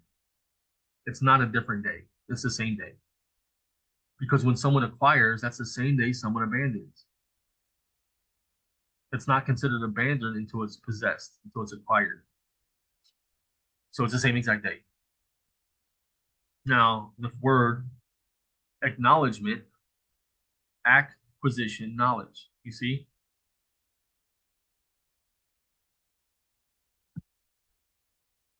Acknowledge is the merger, it's the compound word between acquisition and knowledge. It's just a meditation that I've recently, I like to meditate on words and break them down. And I saw the correlation here between you have the date lender's acquisition and the knowledge of abandonment. When you take possession of a credit offer, it's you do an acknowledgement. If you take possession of your deed of trust or your warranty deed, what do? An acknowledgement. You accept the deed, you acknowledge it as delivered or as surrendered, whatever you're doing. Acknowledge and acquisition / knowledge is the same word, it's just compound, which I thought was really interesting.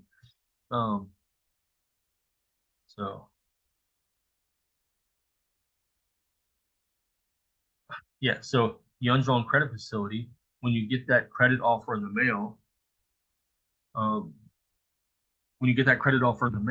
and you do an acknowledgement on it, and then I would definitely download the app. I would not just do the online app, because a lot of times online apps are not apps, they're interviews. And what they do is they give you an interview and then they fill out the credit app for you, because you're giving them power of attorney when you check the box. You hereby accept the terms and conditions, which is like a power of attorney, right? So you do an interview and they fill out the application for you. You don't want that. You want to be able to have possession of the application, because that's the original issue. Right? If they give you less, it's an OID. Even if they don't give you less, it's an OID, because it has an interest rate. And I'll show you that in a second on the actual OID tables in the IRS. They issue securities. There's no discount on them. It says, what's the percentage of issue price? 100%, which means no discount. So how are they getting on the OID tables? Because there's an interest on it, which means at maturity, the value at maturity is higher because the interest rate is applied to the whole thing. So even though the original issue is at face value on credit apps and stuff like that, the interest rate gives it a discount because there's a maturity. And if you ever notice on a credit card member agreement, what do they tell you? They tell you what the annual percentage rate is, right? So now if all you have to do is take the amount of the credit app, right? You take the discounted rate what they call the issue price, and then you take the annual percentage on the card member agreement. Now you have an OID that can be reported and returned, because now you have everything you need. So a lot of people do OIDs and they don't do them right. They say that they're the recipient, and then all the money was withheld. But payers on an OID get deductions, whereas I believe recipients on an OID with withholdings get credits. Credit and deductions are two separate things on the IRS system. I would never want to take deductions. I would rather just take credits. You can take credits or you can apply deductions. Deductions are not, a deduction is just a reduction of the taxable, the gross taxable income, whereas credits are offsetting taxable income. You see, deductions are like, they're like less than credits. And so, yeah, so OIDs, you can either get the deductions from it, which will convert to credits and get returned, or you can take credits from it. And I tell people this, if the OID is the king, then the miscellaneous is the queen. Because let me tell you something, and I can show you, give me 1 second. This is a conversation that, hey, Aaron, you in the class, brother? I don't see him. He works nights, so he probably crashed.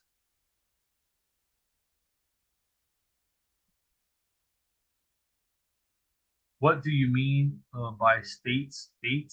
I'm sorry, what was that? You can unmute and ask the question if you need to.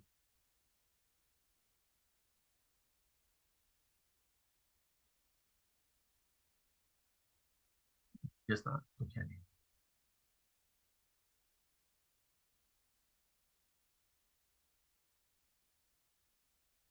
1 second.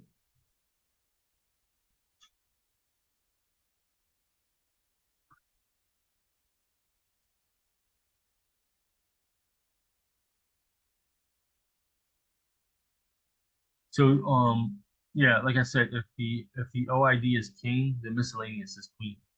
And this is why I like the miss, and I've talked to a lot of people about the miscellaneous, because the miscellaneous is, so look, on the OID, if you're the issuer of an OID and it's issued at a discount, the taxable interest goes to the purchaser, but the deduction from the discount goes to you.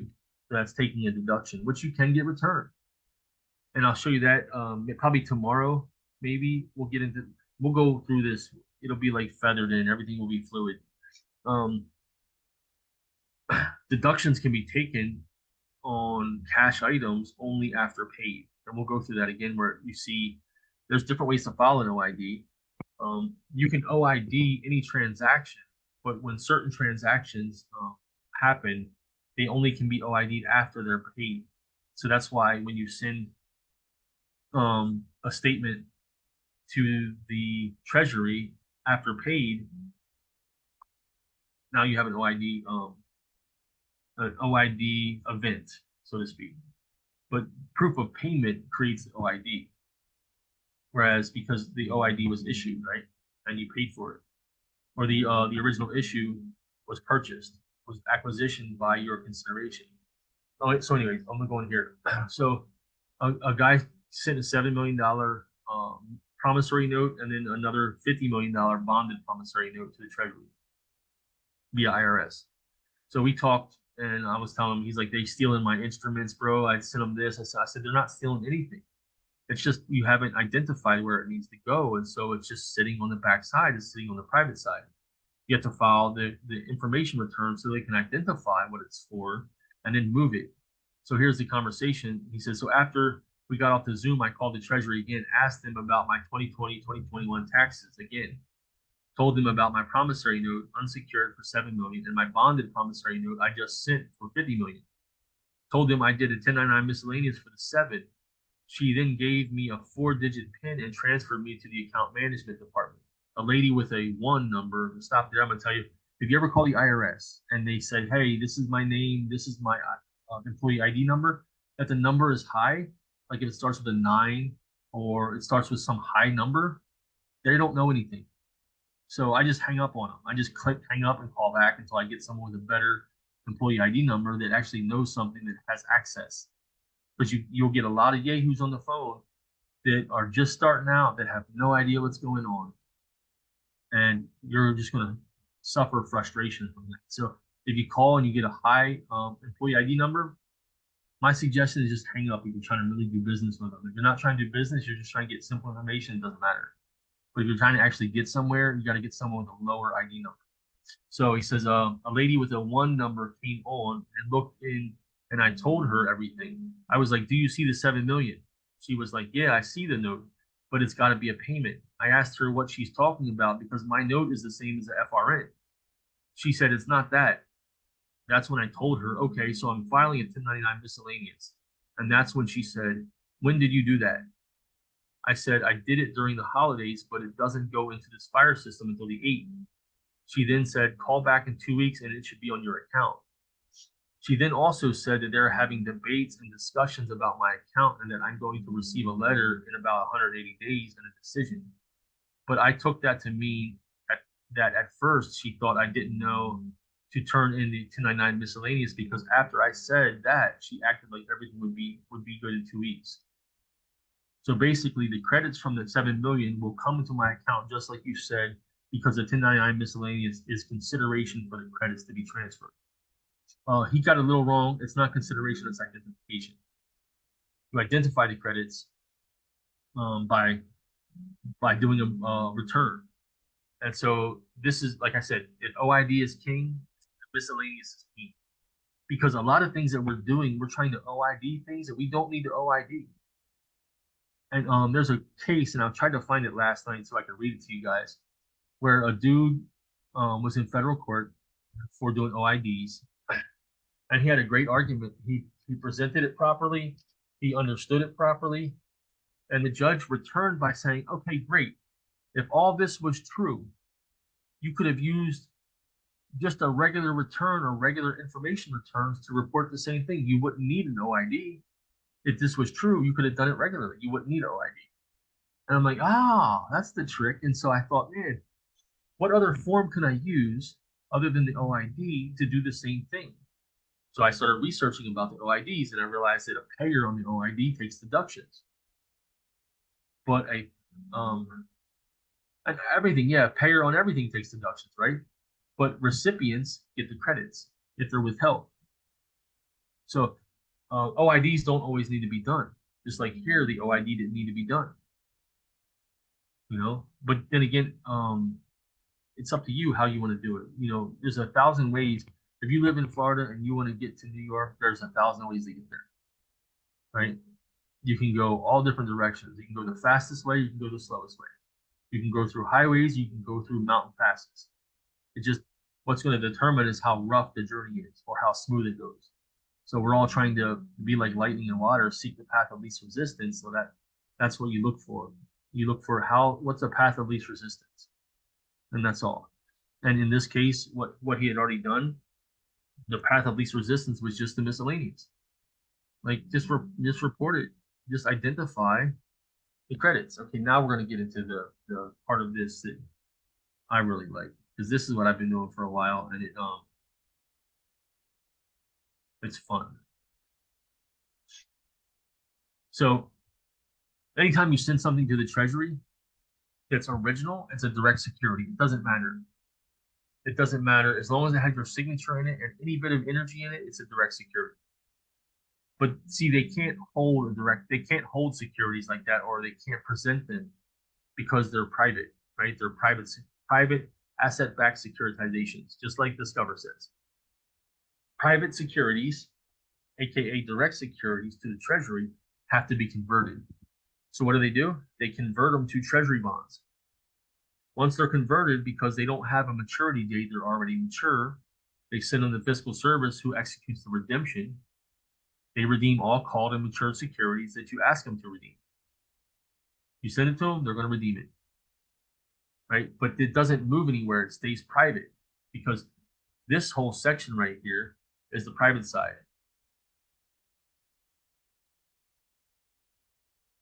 This is all the private side right here.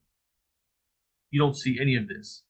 The only time you'll see it is when they're like giving you like a penalty, and they might say code 3905 for your 2022 tax year. Well, PD 3905 is redemption of called and matured securities, or pre-refunding or advance refunding. But you won't see any of this on the private side or on the public side because it's all private. So what happens is after they redeem it, and this I have this on audio from the IRS too, by the way. This is exactly what he told me.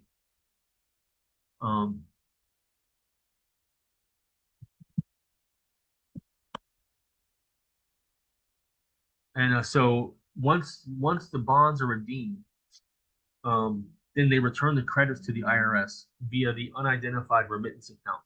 And you'll see that a lot if you read the IRM. You'll see unidentified remittance, send here. If you get an unidentified remittance with source document, send here. You know, they have processes. Unidentified remittances mean remittance that doesn't have a corresponding information return. That's all it means. Because if you send a note in there and it has your name on it, your social, your address, how much, what the hell are you talking about? It's unidentified. It's got plenty of identification to it. That's not what they're talking about. Identification to the IRS is information return. Return the information. When they return the information, then it's identified. So once you do the process on the private side, how do you get it to move to the public? You give the information return, and then it's returned to the public. To get the return, you have to file the return. So the information return, which would be a W-2 from a corporation or a 1099 if you're not an employee. Once the information return gets sent, then they can identify the credits and they can move them. And it's real simple in its comprehension, because if you have an employer, right, you get a check on Friday, they tell you, aka they paid you $1,200, but your check says $970. What do you mean you paid me $1,200? My check says $970. Well, they paid it to you, but they sent it to the Treasury. You see, and when they cut the check to the Treasury, it doesn't have your name in it. It has paid to the order of the United States Treasury. So what does the Treasury do? They put it in this account for your employer all year long. All these credits are sitting on the unidentified remittance account.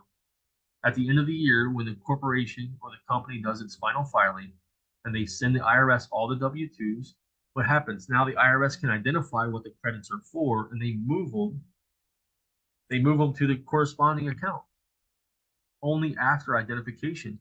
If you try to get a return on money that your employer took out of your check before he filed the final return, you won't get it because it's not going to show up. It's only after the final return is filed do the credits move. Do they get identified and moved? The only time you're going to see any of this that's in the private side on the public is when they move it through just a code. A code just identifies that there's something on the private side. Code 670 is credit for treasury bond. And there's a bunch of scenarios on that, so it's not as simple as you think. It's not as simple as you think. It's a bunch of scenarios. Okay. I wonder if Anthony's in here.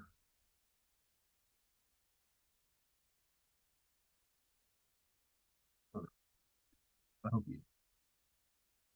That credit code 670 on the credit for treasury bond, would that be the same one that I can see on the bottom of my your voucher vouchers? Okay, gratitude. Yeah, so that the code 670 is what you see on the voucher. It's sometimes it's the only number on there. Everything else is zeroed out because there's no identification. Like there's a credit, but there's no identification for it. So they'll send you back a voucher that's all zeroed out. They don't know who it's going to. They don't know where it's going to. It's not identified. So you'll see a voucher and it'll be like code 670 00000 all the way around. And that's really all you're going to see. You're not going to see anything else. So I used to think the same thing. I would send mad money to the Treasury, right? And they didn't send it back.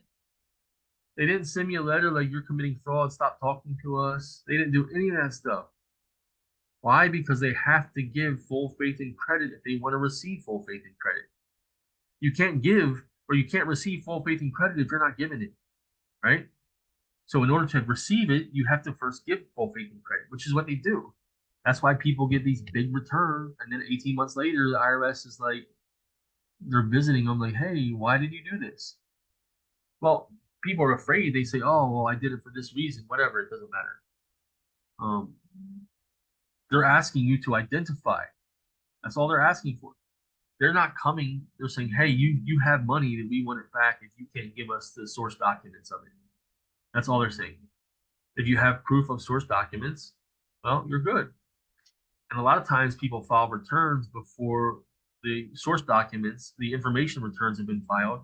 And so the information returns are filed after the returns asked for. So now you get a freeze because they don't have the return to identify the money that you're claiming. So you have the credits going into the IRS, and then you have the identification of the credits via the information return, whether 1099 or W-2, and then you have the claim for those credits. That's a three-part system. The credits have to be there before you can, well, no, they don't.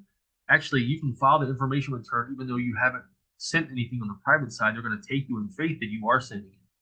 I don't suggest that because it's disingenuous if you do the return without first sending the credits, which is a gray area that could be moved towards the fraud or fraudulent return because the credits weren't sent first.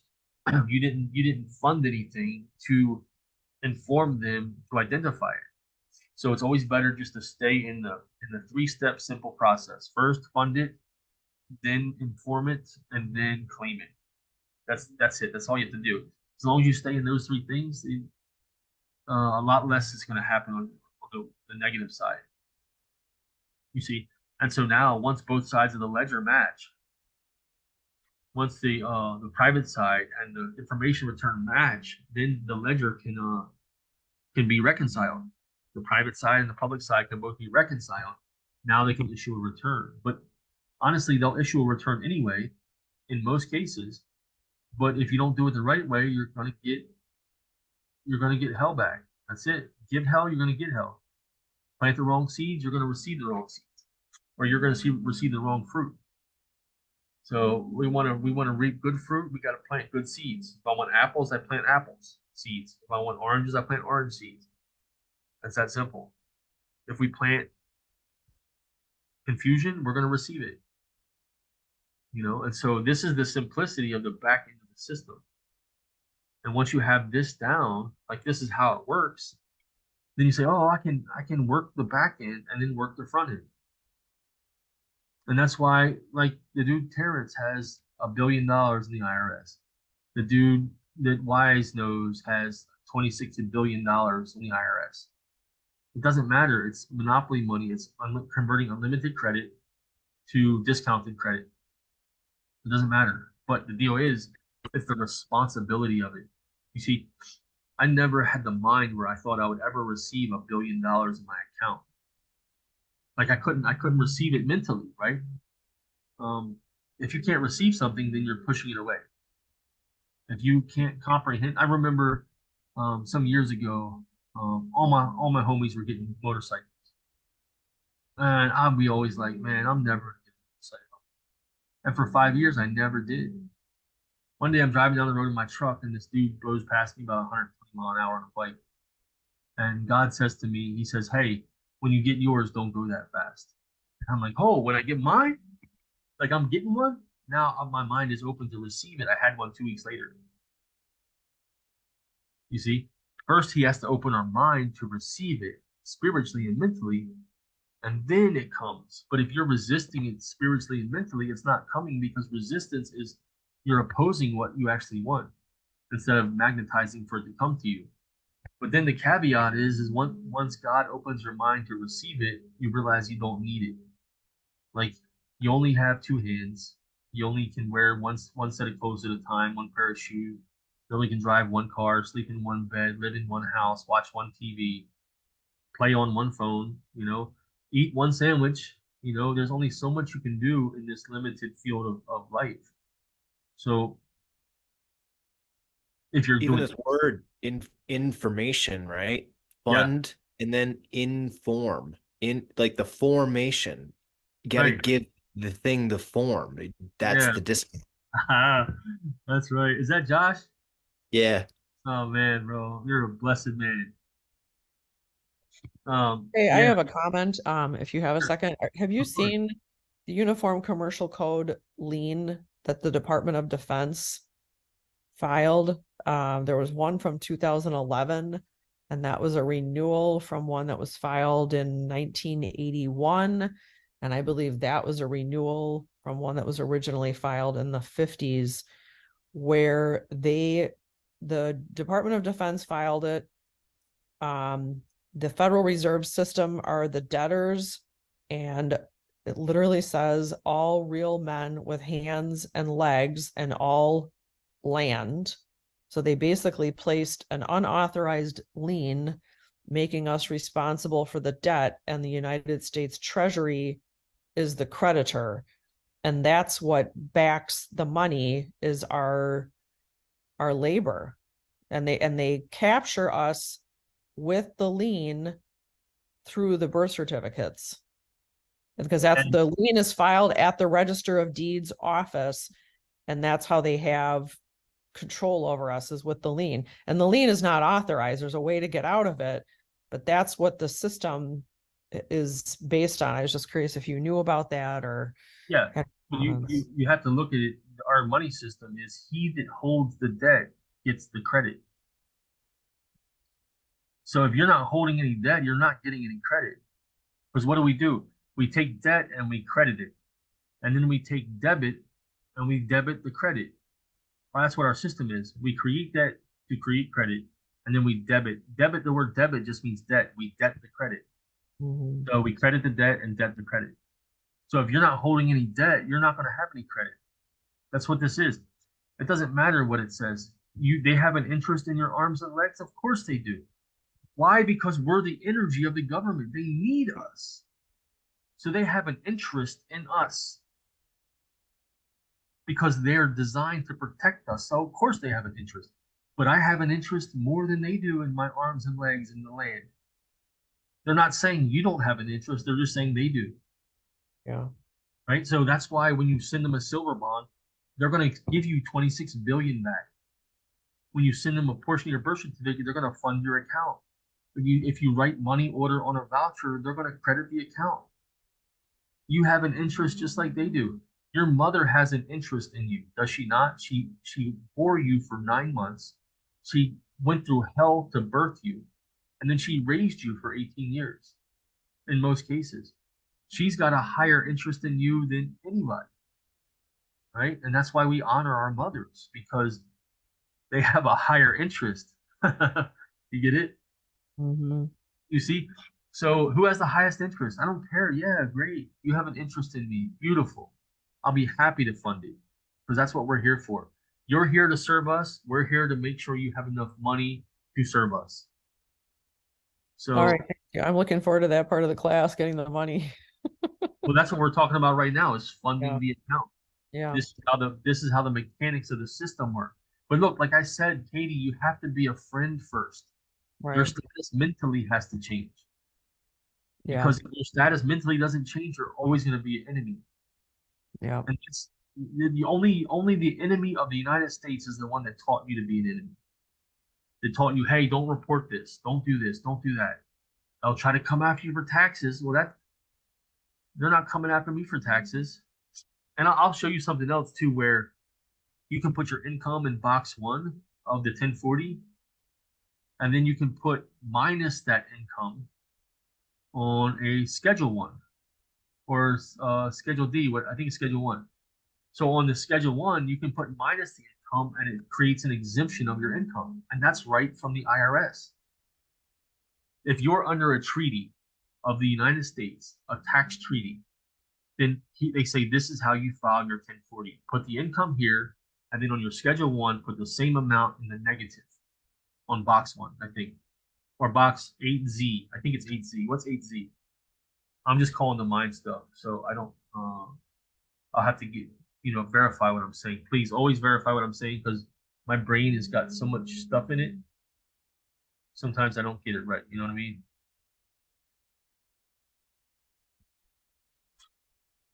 So let's see.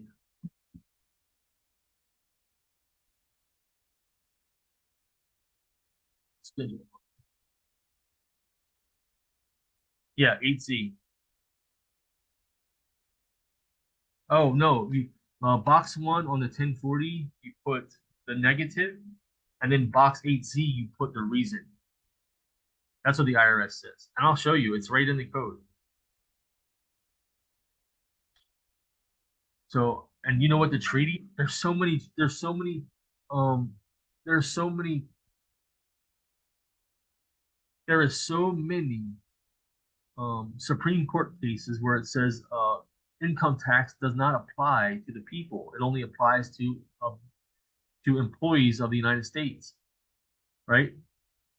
So if you do, they tell you what to do. They say if you're under a tax treaty here, and look, you can create a treaty. They have a treaty form, right? It's a baseline for how a treaty is created for the United States for tax exemption. You can create your own treaty. They give you the form to do it. They give you the list of all the treaties, the tax treaties that are with every country, and then they give you a general form of a tax treaty so that you can take that, modify it, and send it to them. And please, guys, please, this information, if it gets out, like publicly, you know what's going to happen? They're just going to shut everything down.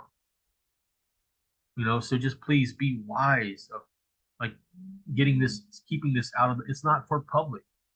If you have it down and you can teach your friends to do it, then everybody can grow together. But if you throw a bunch of stuff in the public, guess what they're going to do? They're going to just leave their station and shoot. They're just going to push a bunch of buttons to see what happens. And if something lights up, they're going to be like, yeah, I got it. It lights up. And then everybody's going to follow that same exact path and throw the same buttons out there and try to get the same light. So it's better just to comprehend it, to get it in your soul, and then slowly grow, slowly possess the knowledge, which is what comprehend means. It means to seize it. Slowly seize the knowledge and then use it, and then help the people around you, your centrifugal circles, you know, the people that are within your circle, then the next group of people without your circle, and then keep going like that. That way the bubble is not going to create a collapse. It's a slow growth, which anything that grows fast is weak, right? If a tree grows fast, it'll fall over when there's wind. But if a tree grows slow, the wind cannot knock it down.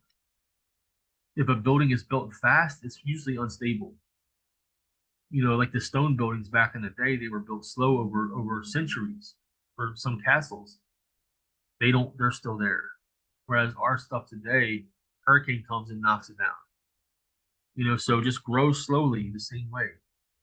I mean, Aaron, God bless his soul, he's a gangster. He sent them 250 million, 50 million, 7 million. He'll get it all back. And I told him, please don't do that. You don't need it. And Josh, when we were on a call, me and Josh were on a call, and he was like, bro, 7 million is nothing. Like, I've been around startup companies, and I've seen the money. 7 million ain't nothing, bro. 50 million is something. That'll get you somewhere. And I said, yeah, 7 million with a purpose is nothing. But 7 million without a purpose, that's too much money. You see, because it goes back to the permissible purpose for the reason you're creating it. What are the permissible purposes for creating public money? Public money is for public use, right? That's why people get these returns and they try to use it privately. It all liquidates, it vaporizes, because it was not created the right way. The purpose for which it was created is not being used for that purpose. But yeah, so on this form right here, you would put this, if you make 56,000 on your 1040, and you have a treaty with the United States, or there's already a treaty in place, which laws and treaties are the same thing. The Supreme Court has already determined that it's not taxable for us. So then you could just put negative 56,000 and put tax exempt, and then you put the treaty, case number, whatever. And that's if you want to just keep it simple, that's all you got to do. Supreme Court case, public law, whatever. Da, da, da, da, da. And this is in their own law. They tell you this is how you're supposed to do it. So people want to do revocations of election and all this other stuff when they already know that like they said, hands and legs, we're not dead. All living men, arms and legs, and the land. Clay, can you Yeah. discuss the direct securities that you had in that video at the very top to fund the account? Yeah. Like So the getting high level? to that. Yeah, no problem getting to that. First thing I want to show you guys is the permissible purpose. So the permissible purpose, and you'll hear it, and it's everywhere. It's in the Federal Reserve. It's in all the banking codes. It's everywhere. They call it Building America. They call it community development. They have all these names for it, but it's basically telling you that creating public funds are not for private use, they're for public use. Right? Public is for public, private is for private. You see, obviously, everything's dynamic, right? If you get a check from the IRS for 250,000, and it was created the right way and returned to you the right way, it's yours to use, right? But and most of the time you're using it for public purposes, right? It's always going through a public entity when you're passing through it. You see, so that's kind of the process, right? Public funds go through public entities for public use. And so permissible purpose is public funds are created for three purposes: gross domestic products, gross domestic services, and the reduction of public debt. That's the three permissible purposes. I want to make sure, 1 second.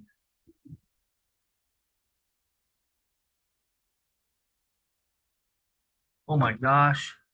I think someone is in the waiting room. 1 second. No, there's nobody in the waiting room.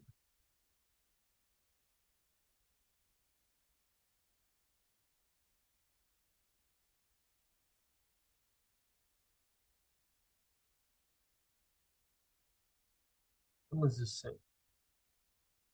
Kamika Smith, are you here? Roger that. Oh, okay. You sent this email? Yeah, that was an hour ago. I'm in. You guys let me in. Gratitude. I get scared to death when I see that stuff. I hate when people miss out, man. I don't want to miss nothing. I don't want nobody else to miss nothing. Sorry about that. I freaked out. That scared me to death. Someone's sitting there in the wait. We've been on the call like 2 hours. They're just sitting there. It hurt my soul thinking like that. Sorry about that. Okay, permissible purpose. Permissible purpose, the gross domestic product. That's what public money's for. When Toyota borrows $800 million from the Treasury to build Toyota cars, it's for a gross domestic product. BMW North America, what do they borrow from the Treasury? $1.2 billion. For what? Creating gross domestic products, right? And then it goes from there. Then the gross domestic services, most gross domestic services are completely under the monopoly and control of the states, the political subdivisions, the cities, the municipalities, the counties. That's how they get their money, right?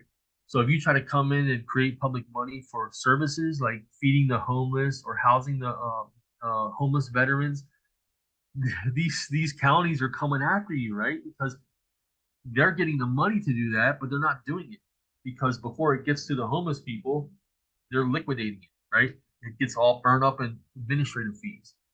So they might get $7 billion a year to feed the homeless, and only $1 million goes to feeding the homeless. That's just how they steal. But so on the gross domestic services part, you're not going to get. That would be more like house cleaning, boat cleaning, some kind of service like that would be better for you. But like the grand thing, you'd have to do it on a real small scale where you're not competing with the people that have the power to shut you down, right? So just remember that. And then the reduction of public debt. We all have the ability to reduce public debt. You can gift to the Treasury for the reduction of public debt. You can send them, there's two. If you send anything negative to the Treasury, there's two ways they account for it. Either one, that it is a credit to them, a negative to you is a credit to them, or they say this is the amount that's tax exempt. That's the two ways they interpret it, and how they're going to do that. You would just have to disseminate that logically on what you would do to either determine one or the other. If you're trying to make it a tax exempt, or if you're trying to make it a reduction of public debt. Obviously, your source document, your order would tell them, you know, what this is for, or what portion of it is for that. And your forms can also state that too. But this is what the goal is. The goal is to build America, to make it stronger, better, to make it more beautiful, to create more taxpayers that have more energy, to create more domestic products, to create more, right? That's the whole purpose of it, is to build. You know, if you have a backyard, right, you have trees in it, are you going to be chopping the trees down if you want to keep them? No. You're going to try to make sure the trees are not going to have any disease on them. If you have a garden and tomato plants, you're going to make sure that blights don't hit your tomatoes, right? You're going to make sure that weevils aren't in your flour. You know, you're going to try to do everything you can to prevent parasites from destroying the things that you want to protect, right? Why is the public trust any different? If we're the beneficiaries of the trust, which they already know we are, do they know we're the sovereigns? Yes, they already know. They know everything. They know how much credit Citibank pulled from your social every year. They have it ledgered. They know where all your bank accounts, they know where all your socials landed. They have it all ledgered. It all passes through the Federal Reserve. So we don't need to tell them any of that stuff. They already know. We just have to stop acting like the taxpayer, or acting like the debtor. And that's just something you have to get in your soul. You have to realize, you know, what is honor? What is creditor? He walks in honor. What is honor?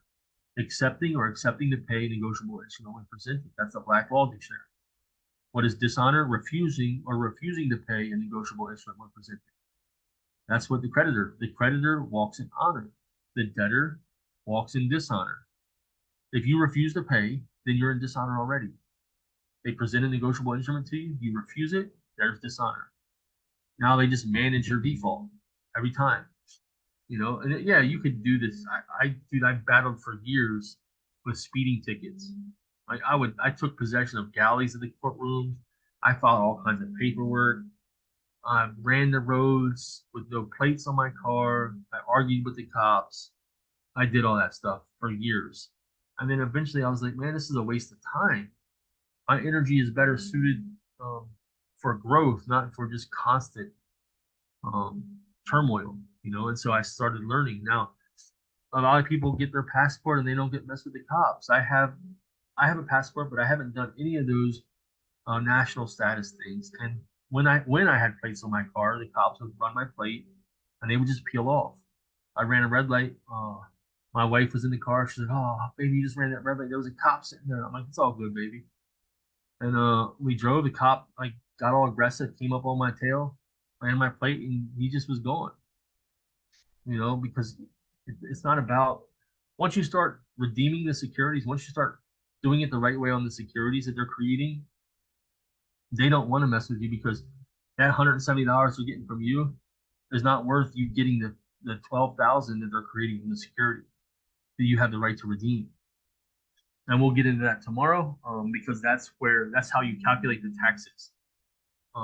So back to the permissible purposes, gross domestic product, gross domestic services, reduction of public debt. That's the permissible purposes.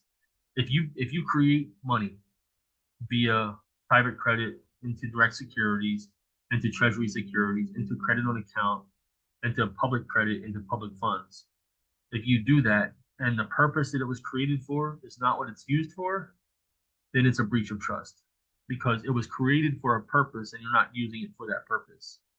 You see, so being responsible is the most important thing, because it has to be used for the purpose it was created for, provided it was created in honor. If it's created in dishonor or fraud, then it doesn't matter. It's just fraud, right? It's been in dishonor from the beginning. It's impermissible from the beginning. But these are the deals right there. Now, Josh, I know you can't share it, but that was the most beautiful bond I've ever seen in my life. Beautiful, brother. So I'm going to show you how simple it is. A promissory note, a bonded promissory note, whatever you want to do. As long as you're not saying there's secret money in a secret account in the treasury waiting for me to redeem it. As long as you're not coming from that premise, you're coming from, hey, my signature is the good consideration, and the amount of money I put on that document is the valuable consideration. That has the same weight as what you're converting it to, which is credit. It's unlimited private credit, which has no value. Once you discount it, it has value. You see, once you're coming from that premise and not from the premises, oh, there's some secret Cest K trust. It's not called the Cest K trust anymore. It's called the master file or non-master file. And each one of those, or the business master file, each one of those holds tax year accounts and all these other accounts. And I'll show you that in a second. So the direct security is whatever you create. So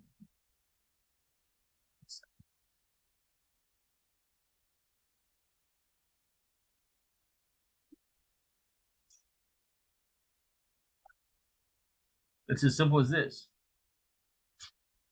Bond the promissory note. You don't have to put hardly anything on it. You know, that's one simple process, right?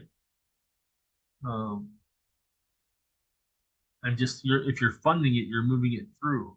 It's like from and to, always. It's always from and to, and then a draft is from and through. And I'll show you that. What are the numbers on the bottom? I mean, obviously the 1, 2, 3, 4, 5, but what are those actually supposed to reflect a specific account or something? Oh, that specifically is your wherever your note is bonded. So this is another one, right? I've used this one for years in various versions with various backgrounds, but this is the simplicity of it. This is why people are astounded that you can write some words on a voucher that they sent you for a debt that you owe them, and they just credit the account. Because simple. You don't need very much stuff to get the point across. If what you send them can't be read in under 2 minutes, it doesn't need to be sent to them because nobody's going to read it. You want to send a 30-page declaration to declare everything they already know, they don't need to read it. I'm not going to sit here and read what I already wrote because you send it back to me. You know, it's like, wait, we wrote the law. Why are you getting us to read the law? We already know it. You see, you don't need the words. You just need simplicity and kindness and friendship. Almighty God says in the scriptures, he says, I send my spirit with my words. And it's so true because you can read somebody's writing and you can see this, you can feel the spirit in their words. You know if they're angry, if they're upset, you can feel their pain, you can feel their happiness and joy, right? God sends his spirit, his energy in his words. We send our spirit, our energy in our words. That's the reason why they call it spell casting. You know, witchcraft, they produce spells, right? We call the same thing prayers. But the intent is wickedness or goodness, white or black, right? So your spirit has to go with your documents. It has to go with your words. If your spirit's not in it, guess what? It's empty. It feels empty. If your energy's in it, guess what? It won't feel empty. It won't look empty. You're not gonna. And that's the thing, man. Like if you're the friend, then that friendship is going to be the spirit of your document, right? If you're the enemy, that's the spirit of the document. That's the spirit. That's the energy within it. You know, they call paper a vessel, right? Paper is actually a vessel. That's why it's weighed on GSM, grams per square meter. A square meter, right? Why do they measure the width of the paper? Why do they measure the weight based on width? Well, guess what else they measure based on width? Is a boat. They call it the draft. What is the draft of this boat? 9 feet. What is the draft of this boat? 40 feet. You see, a vessel, a piece of paper is the same. It's the same thing. It's a vessel. That's why you draft it. That's why it's drafted. You see, it's a vessel that holds something, not just words, but also energy. Not just energy, but spirit. And that's why when I saw Josh's instrument that he did, and He doesn't need to show it. You have to do your own thing. You have to just think grand. Like this is the simplicity, but your energy has to be in it. That's all. It's just you could take this and you send this. They've already seen this because I've been sending it since 2015. I've been sending it to pay taxes. I've been sending it to help people do their own tax stuff. They've seen this one. This is old. It's not original. It's not yours. But you can take this and make it yours by putting within it your energy. You know, and you like on this one right here. Oh, so to answer your question, the numbers, right? When you're funding the bond, because this is your bond number, right? Your social is bonded for life, but it doesn't have a value. You have to give it value. You can either put on your instrument just your social. That's the through, right? A transit number just means clearinghouse. That's all it means. It's a virtual account that things pass through. When you have a bank account with a bank, oh, there's someone else. When you have a bank account with a bank, right? The account number they give you is not, it's internal. That account number they give you is behind their account number, right? Their account number is the public number. That's the access point. AKA their account number is their ABA routing number. That's their account number. That's the access point or the clearinghouse for whatever's in your account or what's coming out of your account. That's the clearinghouse for it. So your clearinghouse is your social, right? It passes through your social no matter what. Or it comes from your social to pass through another account. So if you push it one way, then you pull it from the same direction. It's just a mirror, right? So clearinghouse is your social, clearing through and to, from and to. Anytime you have any instrument, you'll see, excuse me, it's always from and to, right? Want to check at the bottom, the MICR line is corresponds from and to. You see? But this one right here is a mirror. You see? So when you're pushing it in, it's from and to. But when you're pulling them out, it's a mirror from and through. And the only way that I can get it visually to look, be right mentally is to mirror the font. You see? That's the only way, is to show it in a mirror. Because these numbers are a mirror of these numbers, see? Once it's in, then it has to clear through. Does that make sense, guys? Yeah, absolutely. Yes. Okay. Thank you. Cool. So it doesn't matter what account you use. It doesn't matter as long as you're clearing it because it's unlimited credit. As long as it's clearing through you, just like, look, if the bank can do it off your social, what makes you think you can't do it off your social? The only people that want you to think you can't do it is the banks because they want to do it for you at an interest rate. Why? They own our credits and then they loan their credits to us at an interest rate. That's why they don't want you to think you can use your credits because they want to use them, securitize them, and create trade lines where they trade your credits back and forth at 2.5 times the value. So they take your credit and then they create 2.5 times less, but it looks the same and give it back to you, which gives them instant equity in your credit because you don't claim it. So, like for instance, and Elliot shows this a lot. You know, it's the same thing when you're drafting. After you fund it, you draft it. And you can do it a bunch of ways. And I want to get back before I show you about this. I just want to get back to this so you can see the simplicity of it. Oh, this is another bonded promissory note. This is just a geometric pattern based on an 8833 model. Anyways, you can just do whatever you want. You can do it digitally. This is the last time I'm bringing up Josh, but Joshua's instrument was so beautiful that he put so much of his own energy into it that I was so, it blessed my soul to see how beautiful it was because it was pure original energy by him. And that's like the best thing I could ask for is someone to do that, because that's going somewhere. This, this might go somewhere, but it's original, but it's simple. You can make something simple and elegant. That's what I should be saying. Simple and elegant. That's what he did. This is just simple, right? I like to keep everything just simple to the point, to make that point. So on the draft, like drafting credit, transferring credit, it's the same thing. So your employer pays you, but they don't ever pay you, right? They take from you and they give it to the treasury, right? So even though they're declaring, they actually report to the treasury that they paid you, even though they didn't pay you.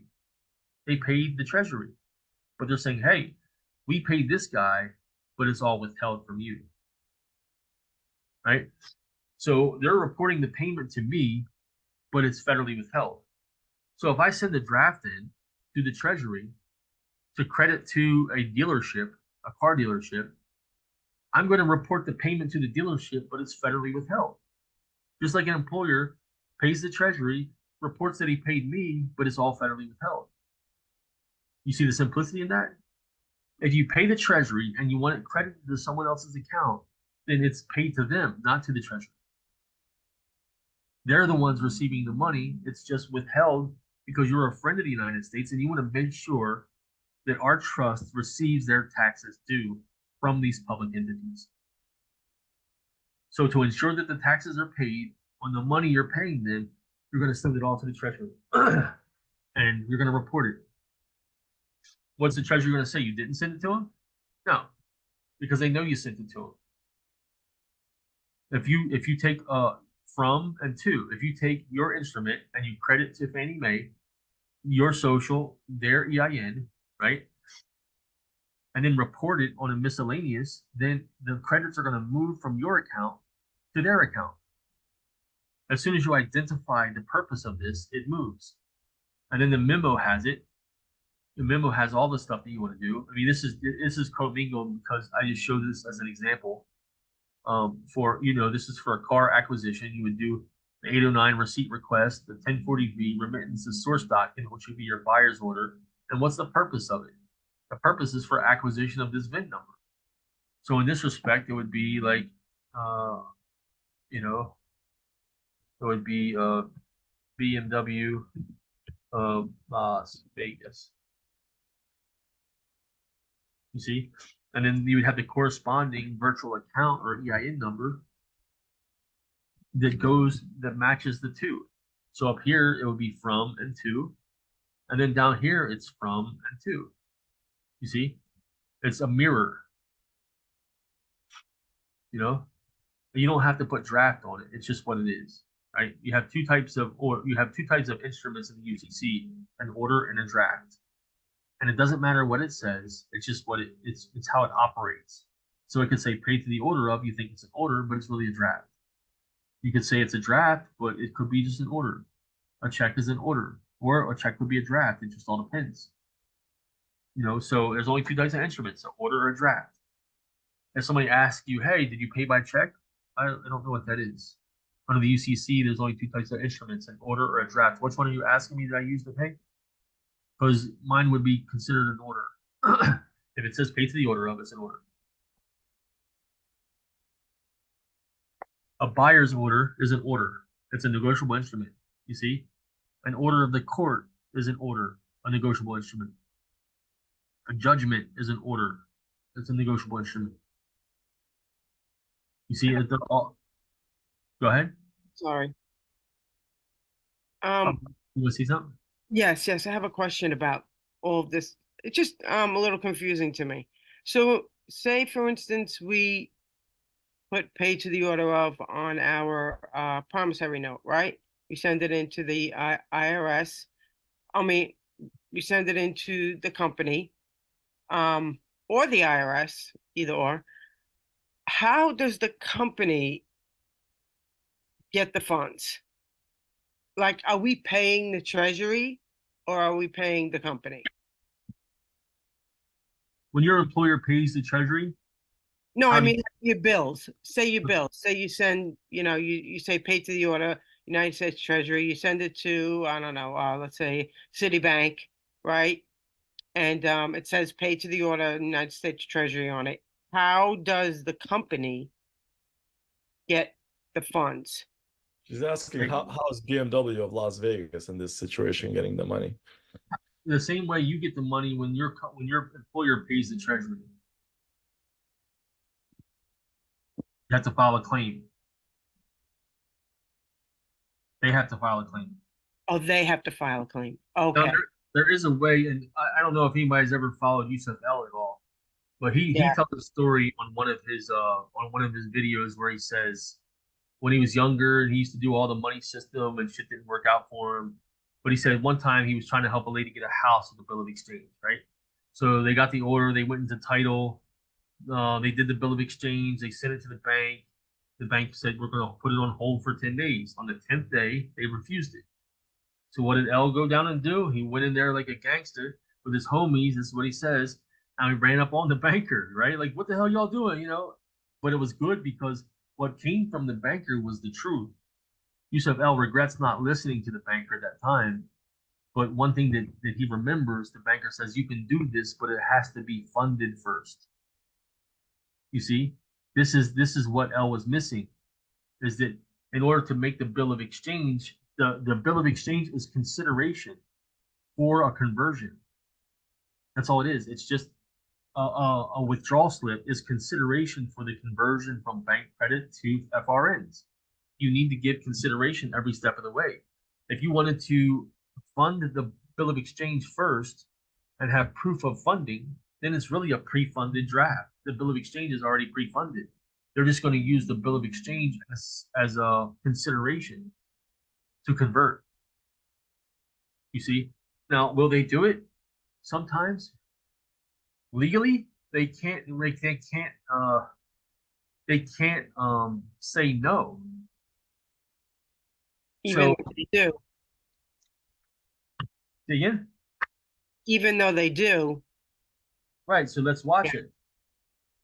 And so the whole point of this is to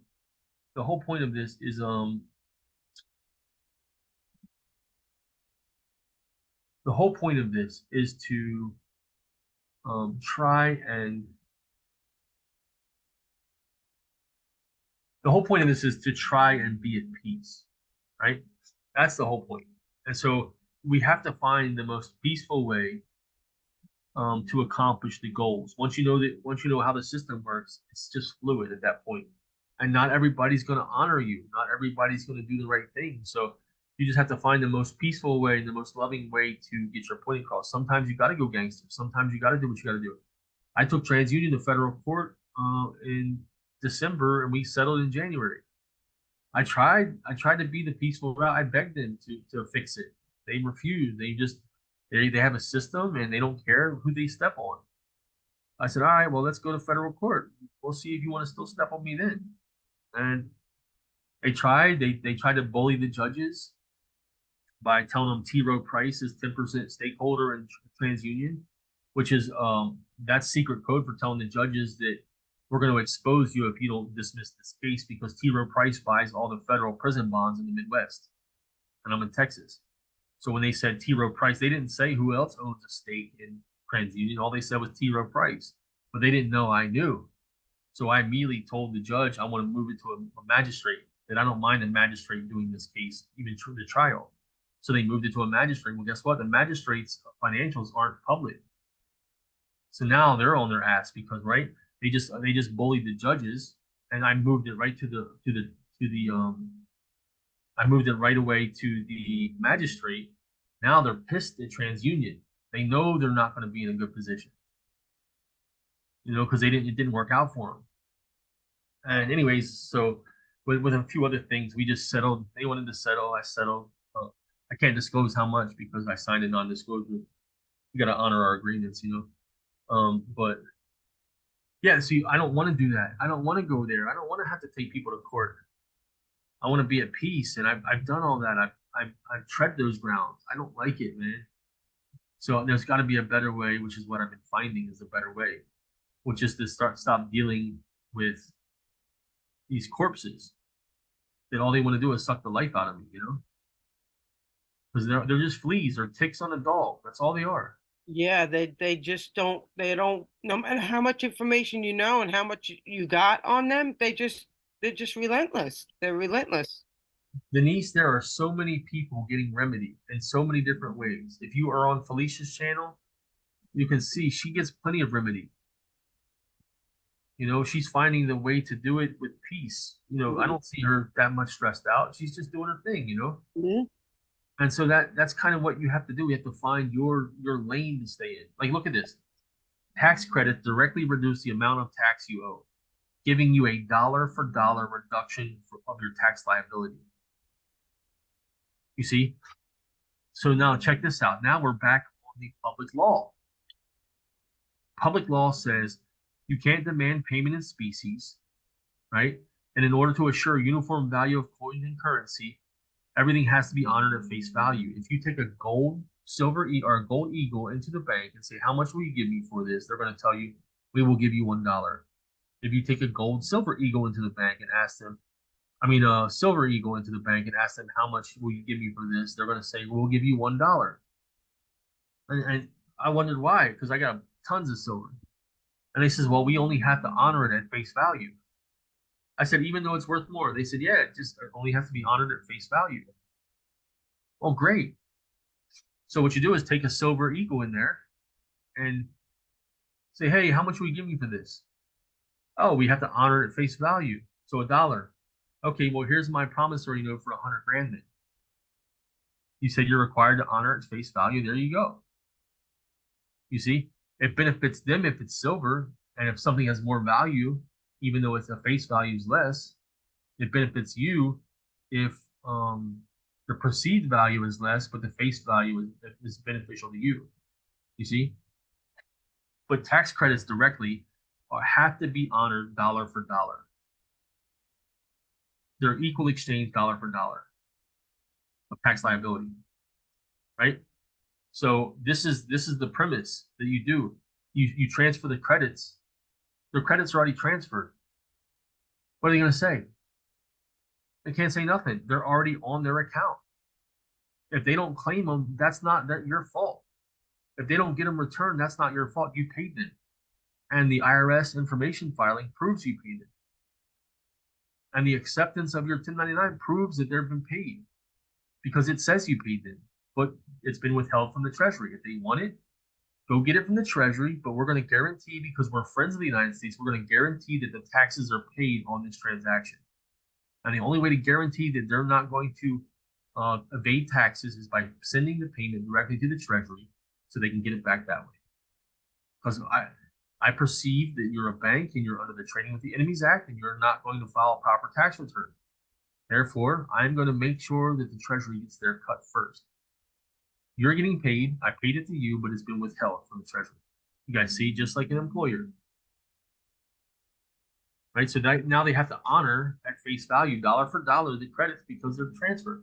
And you can even see they're actually creating systems now to sell credits for cash, to sell public credits, carbon credits, tax credits. The Treasury is just now, and the IRS is releasing guidance on how to do this properly. So they're just now meeting to what the employers have been doing all along, is paying the Treasury and crediting it to you. We can pay the Treasury and credit to someone else, just like the draft is. You see? Just the same way your employer does it. Look at the system doesn't change. Now, once they have the credit, right? Whoever being an officer, agent, or employee of a connected in any capacity with the Federal Deposit Insurance Corporation, National Credit Union Administration, any federal home loan bank, federal housing agency, whatever, all this stuff, right? A bank for cooperatives of the lending, mortgage, insurance, credit, or savings and loan corporation or association authorized or acting under the laws of the United States or any institution other than insured bank as defined on 656, the accounts of which are insured by the Federal Depository or by National Credit Union Administration Board, small business, Now look, assistance under the Regal Community Development Regulatory Improvement Act of 1994. See, this is all development improvement, Building America, community development. It's all the same thing. It's public money for public use. And whoever being a receiver of any such institution or agent or employee of the receiver embezzles, abstracts, or learns, or willfully misapplies any monies, funds, credits, securities, or other things of value belonging to such institution or pledged or otherwise entrusted in its care shall be fined not more than $1 million or imprisoned not more than 30 years or both. But if the amount of value embezzled, abstracted, forlorn, or misapplied does not exceed $1,000, he shall be fined under this title or imprisoned not more than 1 year or both. You see? So once the credits are transferred, it's scary for them because a lot of times when there's a debt owed, right, like on an auto loan or a house, they do the acquisition when you stop paying your interest. After 3 months, they can do the acquisition because once you stop paying, you're saying, I'm abandoning my interest because I'm not paying my interest. You see, once you stop paying the interest and you have no interest, it's considered abandoned. They do the acquisition. And then if they forgive the debt, they get the general business credits. They get to take the credits because they canceled the debt. They took possession of the debt first, and then they forgave you, which means they can't come to you for the debt. So what happens? The Treasury has to give them the credit. You see? So when they get the credit through a 1099-C, it's tax-free money. Because look, if they take a loss of $1 million that they in turn receive $1 million in credit for, that's not taxable. But if you send them $1 million in credits, they have to pay the tax on it. That's why they want to do the foreclosure in the 1099-C, because it's 100% tax-free money, because money that doesn't have to come out of their bank is money that goes in. You see? So if I owe you $200,000, or if you owe the IRS $200,000 and I send the IRS $100,000 for you, your liability is only $100,000, which means if it doesn't have to come out of your bank, it's already staying in your bank. It might as well be me depositing it into your bank because I'm offsetting your liability. Just like it would happen on a 1099-C, it's the same system. The system doesn't change. Same way the employers use it, we can use it. The same way the banks use it, they take our consumer credit, they convert it to bank credits, we can do the same thing. You know, if we can't do the same thing the banks can do, then there's not equal protection under the laws. Correct? And we can. They give us the opportunity to do the system. So the tax credits are honored dollar for dollar. You know, we talk about this. I've probably seen it for 10, 15 years. That they have to honor our instruments dollar for dollar, right? Well, this right here is the end all be all because you can prove it's moved. It's accepted by the IRS. It is moved. Once it's funded and you move it, it's moved.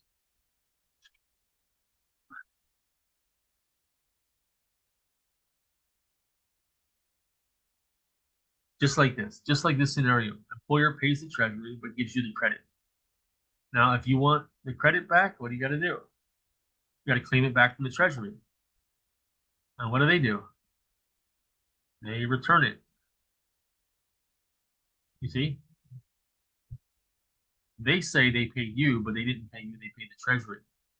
So you say, hey, you got my money. I need it back. You file a claim. And what happens? They send it back, provided all the taxes that are owed are paid. That's the same scenario. Employer pays, you get the credit. And that's what we're doing here. We're creating we're funding the account, right? You can fund it into the Federal Reserve routing number, or you can just fund it into your bond. Like there, I've done that for years. I didn't put no account number on there. I just fund the bond as the account number basically. And this has worked for me for a long time. You can send a full page letter saying what you want to do. It doesn't have to be this. You know, this is one I've used for years too. Can you guys see this? You can't even see it, can you? No. Not going. I'm sitting there talking. If I'm talking about something you don't see it, please help me step up. Appreciate that. I'm just a human, man. I make mistakes. That's it. Okay, cool. So just the simplicity of this, if you're funding, you can just fund the bond that way. You know, fund the bond, just social the bond because you're social bonded, so put a value on it. That's all you're doing. You're taking the unlimited and you're discounting. And on this one particularly, you know, it's for 900,000 is for 3 different purposes. Whatever purpose I want it to be for, that's what it's for. As full promise pledged for creating gross domestic product, I want to build stuff. Gross domestic services, I want to help people, and the reduction of public debt. I'm giving some of this back to you. That's why I'm creating this 900,000 is because I want these 3 things to happen. Now that all permissible purposes are fulfilled, and so if I want to use it for any one of those things, then it's permissible.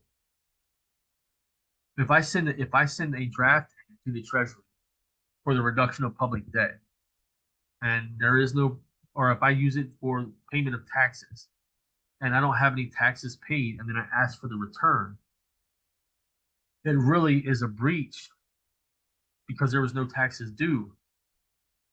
But if they accept it and say, well, there's no taxes due, so we're going to return it, it's not really a breach because it passed through them, right? So it's kind of legit. But I'm just telling you, you want to avoid anything that has that could be any gray area that's a breach of trust. Because look, man, if I have someone's trust, my wife, I have her trust, right? I would never violate that. I actually am diligent that I don't even, there's no even thought of impropriety because I love her. I don't want her to think that I'm dishonorable. I don't even want her to doubt my honor, right? So I spend extra time being diligent. Like I'm sorry I don't talk to women privately that much because I don't want her to be in doubt that I'm loyal, you know? She knows I'm loyal. She knows I have what I want, so I'm not hungry. I don't look for nothing else, right? Because she knows that she's the one I wanted. So that's cool. But still, even still, the thought that she might doubt me, because of that, I'm more diligent to make sure that there's no reason to doubt me. She has access to all my stuff. I'm not hiding nothing from her. I try to not to talk to women without like a representative. Or if we're in a group class or a group chat, I talk that way, but just so that there's no doubt in her mind. And I want you guys to apply that to the trust that is the public trust, right? When you're operating, you have to operate it that way. You have to be like, look, I don't want to be an enemy. These banks are the enemies. How do we trust them? They steal every day from us, and we don't trust the U.S. when they'll send you $3 million just on good faith by filing a form. I want to honor that trust, you know. And then I want to grow things here. I want to use this. I want to use this time to build, to grow, to help, to spread love. And that's the public trust. That's what we have to honor. We have to honor the trust that we have and do the permissible things that are permissible. So in doing this, if you're funding the bond, you can do it this way, you can do it that way. If you're drafting, it's the reverse. It's the mirror, right?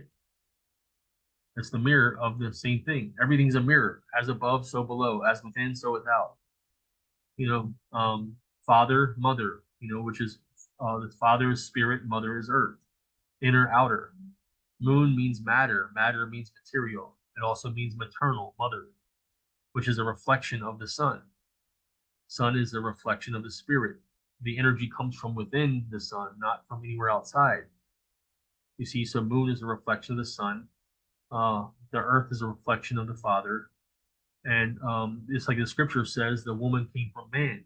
You see, it's a principle. It's a spiritual and symbolistic principle of how things operate. Within goes without. It's all mirrors. As above, so below. What's within the heart comes out, not what goes into you, but what comes out of you is what determines you. Because it's not what goes in that makes you evil, it's what comes out that proves you're evil. It's all a mirror. So, hey, let's take a 10-15 minute break real quick. I'll come back at like 10:15. I'm gonna make my wife some coffee, make me a cup of coffee, and then we'll jump back on and keep pushing. Is that cool? Yes, thank you. Is there anything you want me to leave on the screen for you guys to look at while I'm just chilling? This. This is fine. Thank All you. right. All right, hold on one second. Let me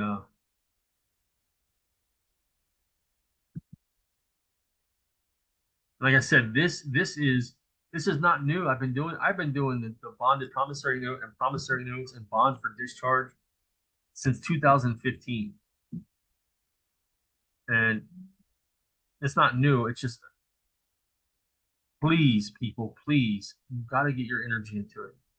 If your energy is into it, greatness comes out, because goodness goes in as goodness comes out.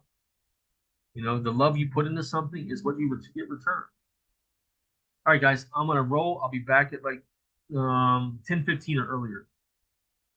So love you guys. Be back soon. Thanks, All bud. right, thank you. Thank you.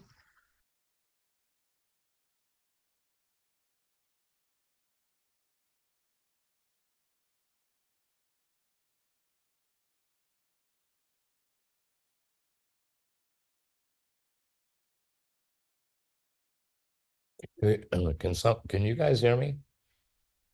Hello? Yes. I heard somebody was from Vegas. Yeah, I'm in thank you. Vegas. But, hi, how are you? He had mentioned somebody here on the webinar that, or whatever, the call is from Vegas. Do you know who that was? Because I'm here. No? I think it was Jeffrey. No, I Oh. think he was just using that as a example. BMW Oh, okay. Vegas. Yeah.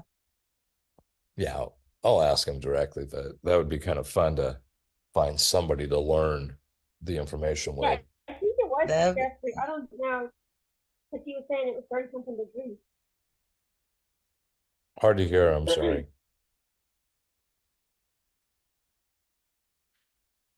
You know, I was looking at Modern Money Day Mechanics, the book. I can't believe it's so inexpensive. I think it's a must to read.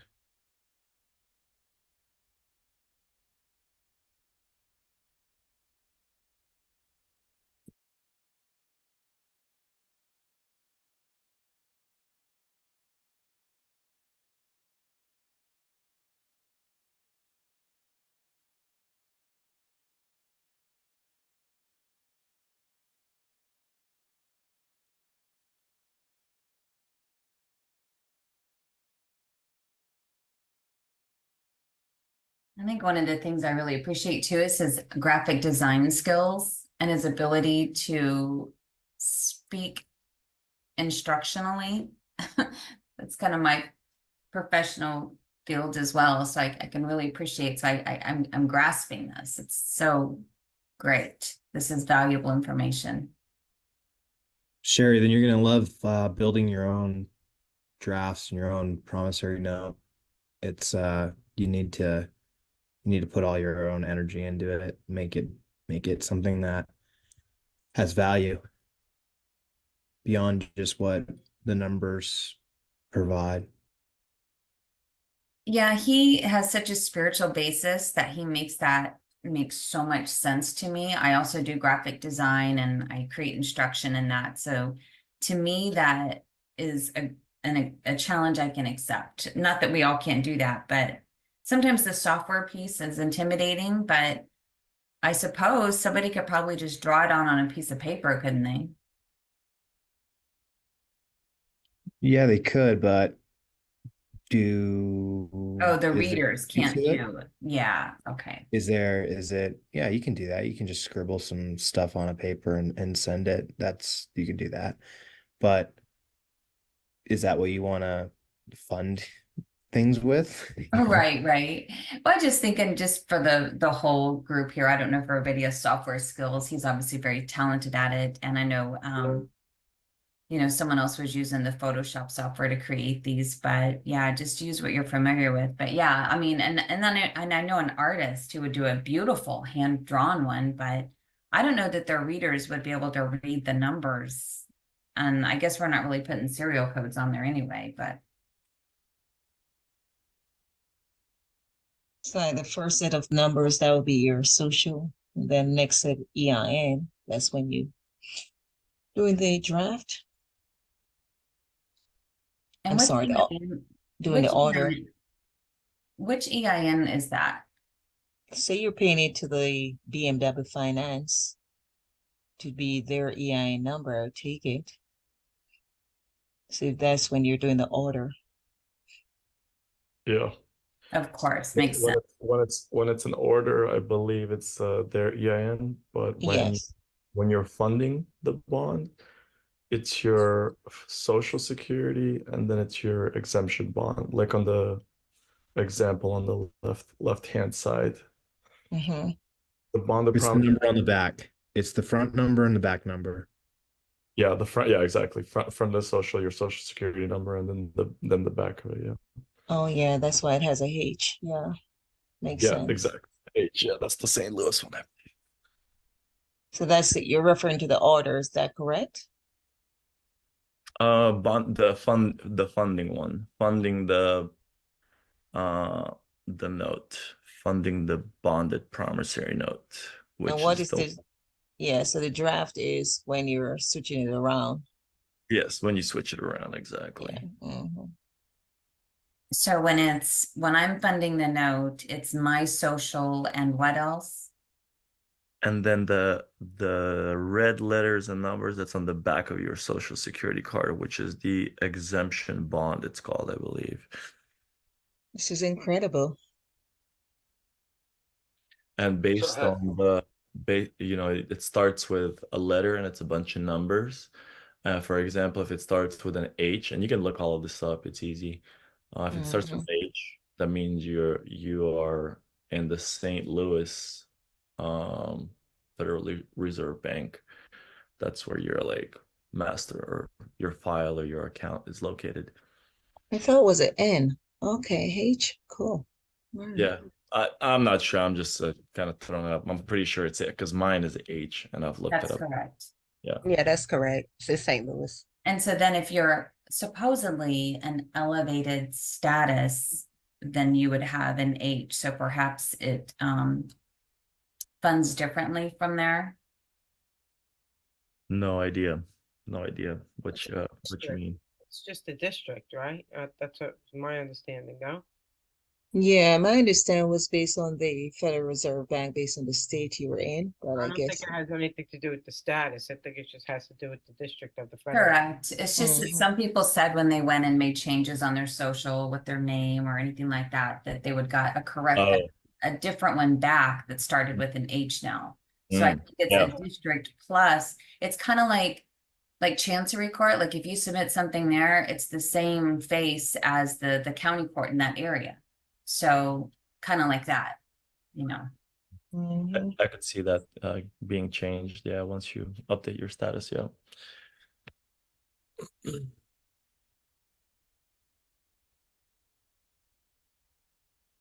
Now, is there a private address to send this to? Do we know?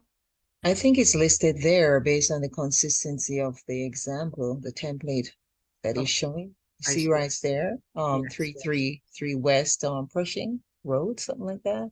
Thank you. yes, I do see that. Yeah. It's very small on my screen. Yeah, it's very small. But we could just make sure we verify when he gets back to make sure we're on point. Yeah. So do you understand though, like this draft is it's funded by that bonded promissory note. It's pulling 900,000 and then pulling 134,000 from it. Yep. Right. So it's clear. I mean, at the end of the day, the draft is optional.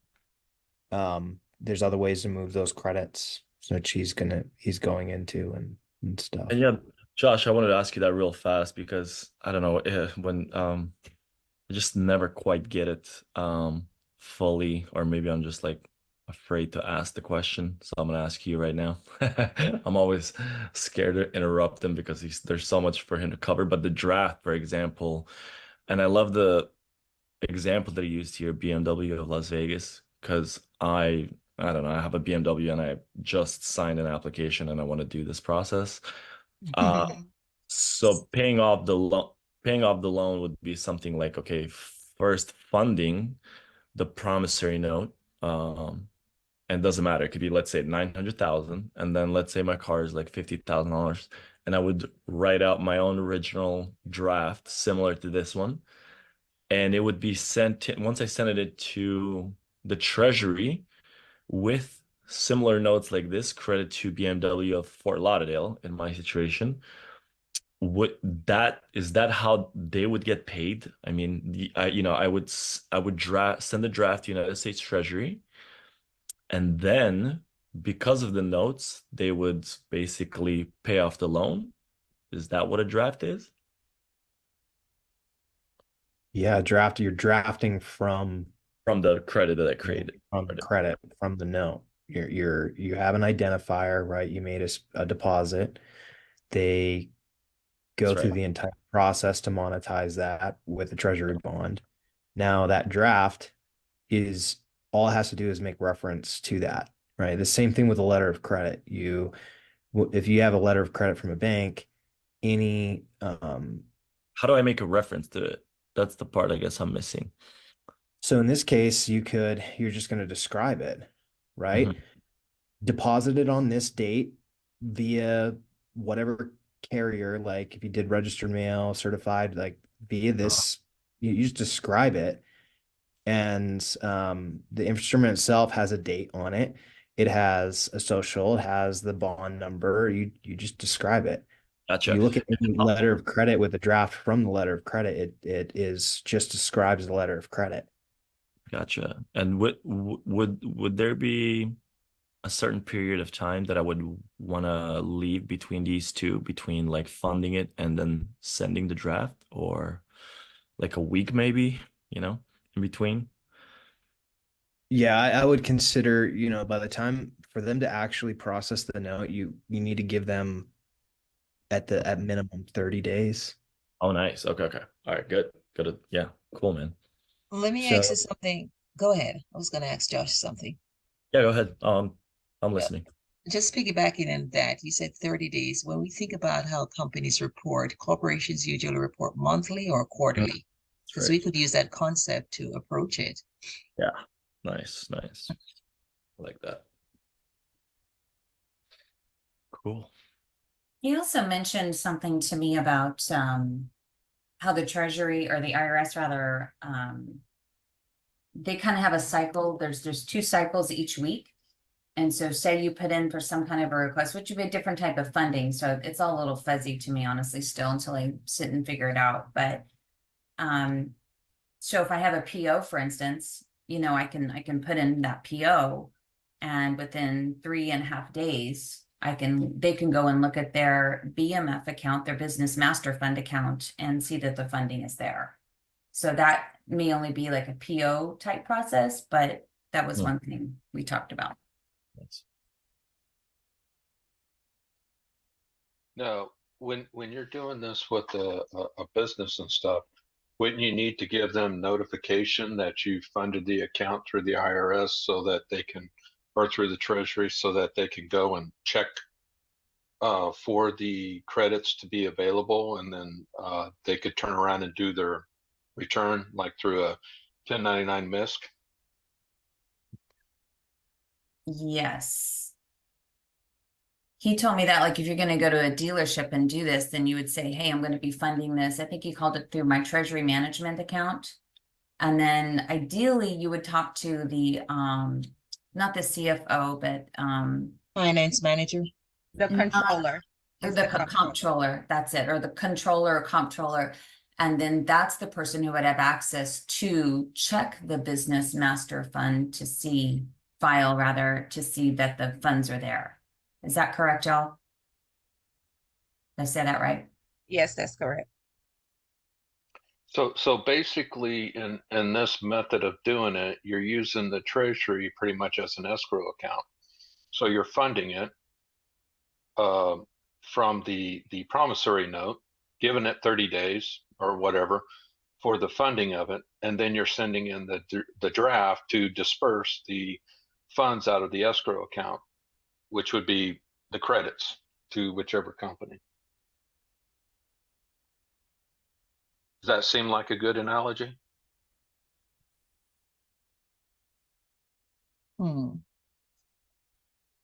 You know what I'm thinking of? I don't know if this makes sense, but when you think about even the analogy of the credit report, say you make your payment on the credit card on the 10th, and the closing date is on the 15th at that point when it closes out. So time is important. So I guess say you do this process on the 10th and their business report is going to be closing out on the 30th of the same month. That would still give you leverage to proceed.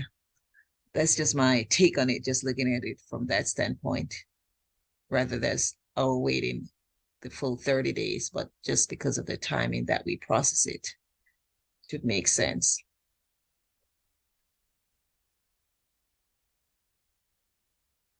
This is very confusing to me. I understand the funding of it, okay? It's the getting it to, let's say, the car dealership. How are they accessing these funds? Say if we don't have for instance, we don't have the car yet. We have to go in there, get the car. We get the VIN number, we get whatever it is that we need. What does that transaction look like? And who does this draft go to? There's just a few variables that I'm not, so many years of brainwashing. It's just gotta, I guess, sink in, because I'm not catching it. I'm not seeing that. I'm seeing your PO is your negotiable instrument, so you have to get that purchase order. Go ahead. Oh, I see. Okay.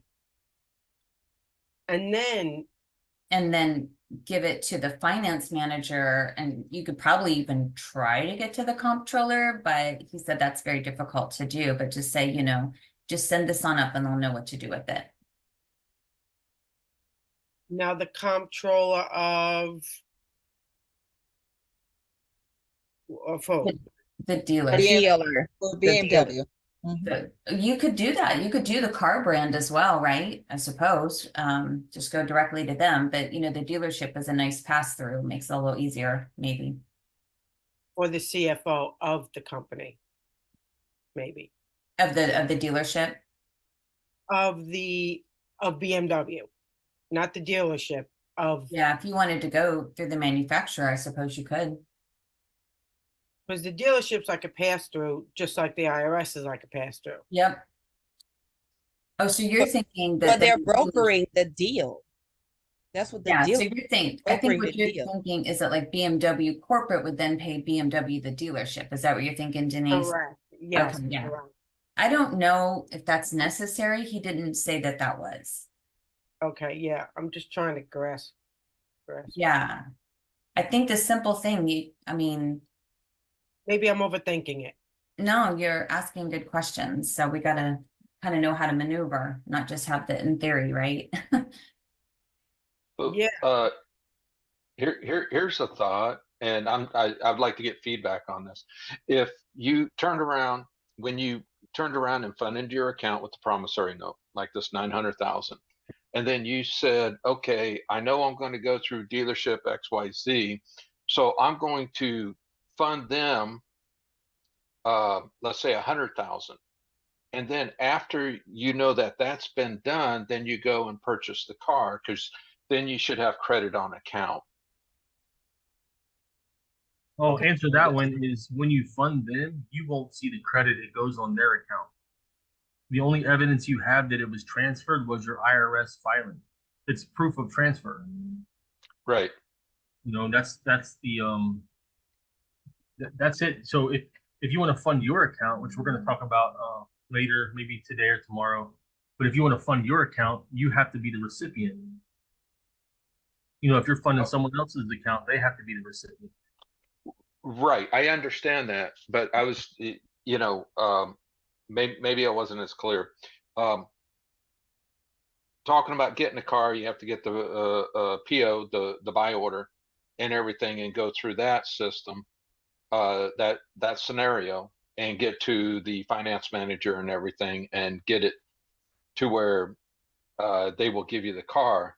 My question was, if you were to just go ahead and fund the dealership, which then you would have like a 1099 MISC or something to turn around and give them, and you'd have the instrument proof that you funded their account with the pay to the order of or credit to.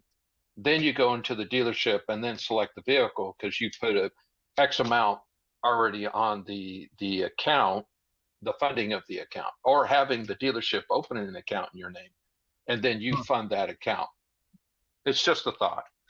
Yeah. So the way I'm going to answer this is going to be perfect, because I sat down and a lady was asking a question, said she just didn't get it, and then someone said the buyer's order.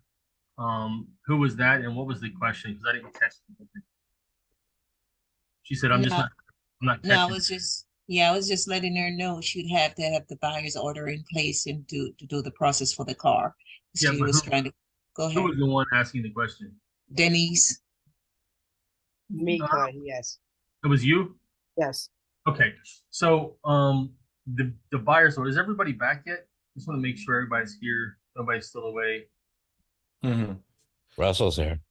Okay, cool. Can you address the permissible purposes after your explanation for buying? Yeah, of course. So I just want to address, because y'all were talking about cars. Yeah. So I want to deal with that directly. There's a bunch of different ways, but we're gonna start. Everything to know the fruit, you must know the root. The root comes from the seed. What's the seed? So if you know what the seed is, you know what the fruit's gonna be. So it starts with, it'll take a second for me to grab it. Are you recording? Yeah, I never stopped. Oh, okay, great.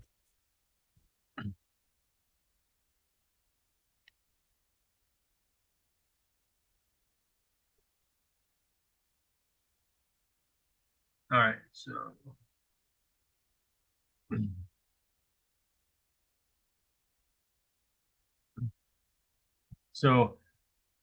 this is publication 1212. It's a really good resource for comprehending, and also Title 26 is a really good resource for understanding OIDs as well, because it really breaks down. The OID is so vast. The OID system, original issue discount instruments, is so vast that banks and lending companies, they work real hard not to get OIDs, because if there's two loans, I won't get into a lot of detail today. We're going to go into that when we go into the OIDs. If there's two loans back to back, like for instance, and I'll show this with examples when we get into the OID part of it. They have to merge as one, and then one loan might not have an OID, and then one loan that's smaller has an OID, and because they're connected, they merge. Now, because you have the two transactions merged, then the OID is consistent throughout, which makes the OID bigger. So, like, let's say two loans happen. The bank borrows, and then you borrow from the bank. Their loan has no OID, but your loan has an OID. What happens is the bank loan and your loan merge, and the OID turns huge, because the OID percentage is off of both the bank loan, which had no OID, and your loan, which did have an OID. So the OID could be like $50 a year, whatever. But when you merge the two loans together, now the OID is like 1.3 million, because the percentage of the OID gets applied to the original loan that had no OID, because it's connected to the OID. It's really interesting and so complex when you're dealing with this. And this is why, Excuse me, sorry. this is why it's really important to understand the process, so that you can understand how to use it when you need it. But like I said, if the OID is king, then the miscellaneous is queen. And I'm going to explain it to you like this. OIDs if you're the issuer of an OID, you get a deduction, right? It's a deduction. But credit is king. Deductions are they're a derivative of credit, right? So if you're doing a miscellaneous, right, then it's credit. It's not deductions. That's tax credit. A W-2, the reporting is a tax credit, not a tax deduction. And so with the IRS, you have three things, and I'm going to get into this real quick, right here. I'm going to get into this and a debt instrument right here. This is what's really important. The term debt instrument means any instrument or contractual arrangement that constitutes indebtedness under general principles of federal tax income law. All contracts and all instruments that evidence debt are governed by federal income tax law. Russell, what you doing on the screen, buddy?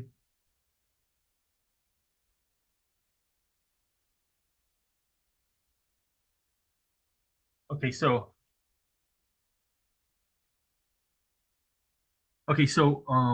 they're governed by federal income tax law. What's wrong with, why is it red? You're drawing on the screen. You got the drawing. I have no idea what I did. It's all good. How do I get rid of it? How do I reverse? Close out of the. Oh, wait, here you go. Was that it? That was it. Okay, sorry, I don't know. I didn't think I had that ability. Yeah, I didn't lock anybody out of doing stuff. Okay. It's all good. You're just playing with buttons, so try not to push too many buttons, man. I won't touch anything anymore. I'm done with that. I'm done touching. I'm just trying to learn, you know. Yeah. I'm one of those guys. Student, you know. Exactly. Got to learn. It's all good. I mean, listen. Thank you. I learn from everybody. I don't care. Like, my cat can teach me something. Children teach you a lot. They teach you a lot more than you know. Everybody has a piece, because if everybody didn't have a piece, then we wouldn't all need to be here. But everybody has a piece of it. So that means we all need to be here. That means we all need to learn the piece that the other person has, and we need to give them our piece. You know? Yes. And that's the beauty of God's system, is just we're here for each other. We're brothers and sisters. He says in Acts, it says, God has made of one blood all nations. And to hate someone for color is to hate God, because he created that color. He created all colors.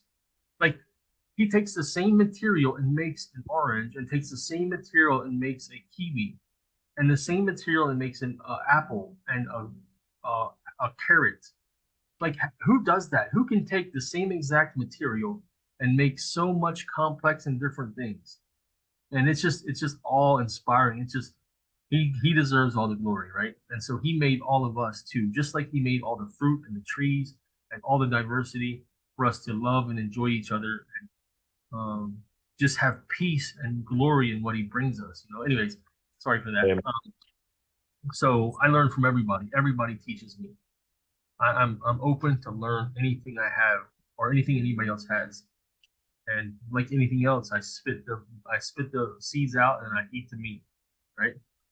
So we all have error. That's just part of being temporal. And so, and we're all growing into perfection. You know, like Joshua said, stature more than status, which is beautiful. Debt instrument, any contract, contractual arrangement, or instrument evidencing indebtedness under the principles of federal income tax law. So federal income tax law, what is it? Well, I mean, boiling it down, what is it? It's three things: liabilities, credits, deductions. That's it. You know, interest, is it a deduction or is it a credit? You know, is it a loss or is it an income? You see, it's just those three things. You know, deductions, credits, or liabilities. That's it. So all contracts evidencing debt is governed by the federal income tax law. Right? So now look at that and say, okay, on their income tax, there's a payer and a recipient. Real simple. Who's receiving and who's giving? You know, so the buyer's order, a money order, an order to purchase gross domestic product, right? So gross domestic product was created because someone borrowed public money to create the gross domestic product. And where do they borrow it from? They borrowed it from our back. You know, like someone pointed out, they have a lien on us, all the arms and legs of the living man and the land, right? They liened us so they can create the money or the debt that someone can use to build the products. So they borrowed it off your back, lended it to the dealership or the manufacturer of the car, who then took that public money, the energy from us, created the public products, gross domestic product, to help the country, and then assigned it. They abandoned their obligation by assigning it to the dealership. So now the dealership is holding the obligation. They're the slave right now. The manufacturer, they got their money for production. They paid all their people, and they're just waiting on their profits to come in. They're waiting on the harvest. But the obligation is now assigned to the dealer at an interest rate. And we'll go over that in a second. So actually, we're going to do that right now because it's important to see the system.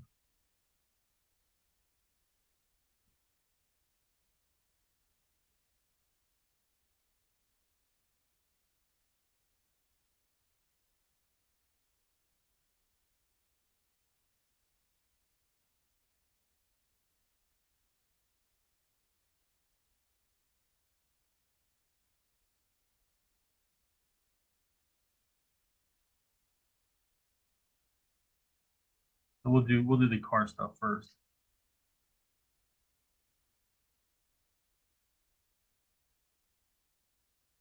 So look, dealership borrows the money from the credit. I know for a fact I was chasing down Toyota. They borrowed 800 million a couple years ago, and the 800 million was to build the cars. Toyota North America. They borrowed the money. They didn't pay any tax. They'll just have to pay an interest. They build the cars, but they don't. It's not groceries. They don't pay it back. They use treasury management, like for Toyota, Nissan, for Toyota and Nissan, they assign it to the dealer via treasury management. So whoever is managing their treasury loan, for Toyota, Nissan, it's M&T Bank. M&T Bank is a big treasury management for all these big corporations that borrow money from the treasury. So what happens is M&T Bank, the dealer applies to M&T Bank for a line of credit. Because they're new cars and the manufacturer is abandoning their obligation, the dealer gets what's called a floor plan, i.e. a line of credit to fund their lot.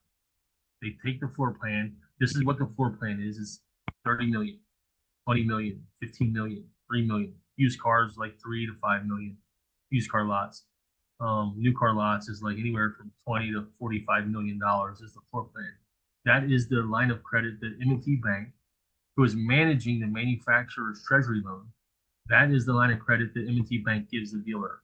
So what happens is manufacturer builds the car. They don't sell the car. What do? They transfer it through a bill of lading. They're lading over the cargo. Cargo, get it? Right? And so because it's not landing in any port, it's a ship-to-ship transfer. Because what does the manufacturer do? They ship it on a ship, and it's called a shipment. And where does it go? The dealership. You see, it's all bills of lading. It's all under the Bill of Ladings Act and the Admiralty Extension or Maritime Extension Act. See, it's the sea over the land. It's extending the maritime into the land through shipping. and dealership and citizenship, and township. It's all the ships. When it's going from ship to ship, it's being laid over. But when it's going from ship to port, it's landing. It's landed cargo. Whoever lands the goods pays the tax. There's no tax paid all the way through because nobody's landing it. It's being laid over. It's a ship-to-ship transfer. So manufacturer, no tax. Dealer, no tax. Port authority, no tax. These are the securities intermediary. It gets landed, right, through the port authority to the taxpayer, aka the person landing the goods, right? Port authority would be, at this point, whatever county you're in, which is demised from the state. So what happens is the dealer has to surrender the MSO to the county. Then the county takes their cut out of it because they have tax authority over property within their jurisdiction. They can tax any property inside their jurisdiction. So if they're trying to tax you and you're arguing jurisdiction, you might reconsider that, because the property that's landed in their jurisdiction is taxable. You are not, but the estate or the property or wherever the license is landed at is within their jurisdiction. Like, for instance, I was born in North Carolina. My mom was the grantee to the registrar of deeds of my birth certificate. My birth record has been registered with the deeds office, right? My estate will never leave North Carolina. It is always there. It will never leave there. The birth record proves it, that my estate was landed there. The ship broke the water. I came out of a live birth and I was docked. That simple, right? That was the birth. My estate is landed in North Carolina. I don't live in North Carolina. I live in Texas. So my estate never moves. So what is it that's moving? You see, the estate then becomes held in trust. The trust, which is held by the states, the state holds the estate in trust, right? So if you're living in the same state you were born and you're licensed in the same state you were born, the estate and trust are held by the same entity. If you leave the state, you got 10 days to surrender your license. You have 10 days to surrender your trust to the new state so they can land it there, so it becomes taxable property within the state. And what they are, usufructuary and custodianship. They have the power to tax property within their jurisdiction. That's it. They can't tax property outside their jurisdiction. All they can do is tax property within their jurisdiction. So they're the securities intermediary. The MSO doesn't have an owner. It's just a birth certificate for the car. So what happens is when it gets landed, the port authority takes possession of it because it has to go in trust. And I can tell you this is a fact because I just bought a new truck on a process in January. I had it paid off in February. I paid the truck off prior to them able to put a lien on the title. And so when I got the title in the mail, it had two owners on it. The original owner is my name dash Houston, Texas, which is the trust. And it says current owner, it's my full name with my, I'm the fourth, so I have a designation. So the original owner is the trust, and now the trust transferred it to me, the new owner. And the only way you're going to see that is if you get it originally. You won't see it if there's a lien on there. It doesn't give you that in most cases. But I was lucky that I got it before they put a lien on it. And so I was able to see how it transmitted through, because my license is in the state and in the county that I bought the car in. Then my trust is also held here. My estate is held in trust within this county. So they can tax property within their jurisdiction. That's why if you buy a car out of state, what do? They don't charge you state tax because it's not within their taxing authority, because they're not landing the goods there. If you're in Florida and you buy a car in Georgia, you're landing it in Florida, not in Georgia. So Georgia has no taxing authority over the car because now it has to be laid over to Florida to be taxed. You can't land it in Georgia because you're not landed in Georgia. Unless you want it to be. You can land it in Georgia, pay the tax, and bada bing, bada boom. There it is. but typically you're not landing it if you're buying out a state. But now once the title gets transferred, it's landed. You know, once you do application for title through the trust, that's when it gets landed and taxed. You see, whoever lands the good pays the tax. And also with income tax and income and wages, the last in line pays the tax, which because we don't report exactly what we spent or put into the public, they think we have it under the pillow or we're hiding it in some bank account somewhere. It's the presumption that if you're not reporting it, then it's yours. If you don't say where it went, then you are still claiming possession of it. And that's exactly what it says in securities. Somebody can hold a security and be the custodian, but not be the holder because the interest is with you. You're the direct holder of the security, even though it's not in your possession. And so they're called the custodian, but not the holder. So as soon as you assign it over to them, you're no longer the holder because they are the holder. You're the entitlement holder. You still maintain an interest in it, but you don't hold it. So you become an entitlement holder, and the custodian now becomes a securities intermediary because you assigned it to them, they're holding it, and you have the interest, the entitlement to it. So now that they're the securities intermediary and not the custodian, they have to abide by your entitlement order because you're the entitlement holder. You see?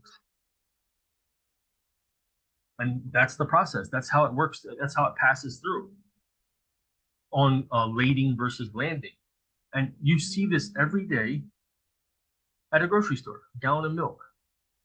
Every single day we do the same thing.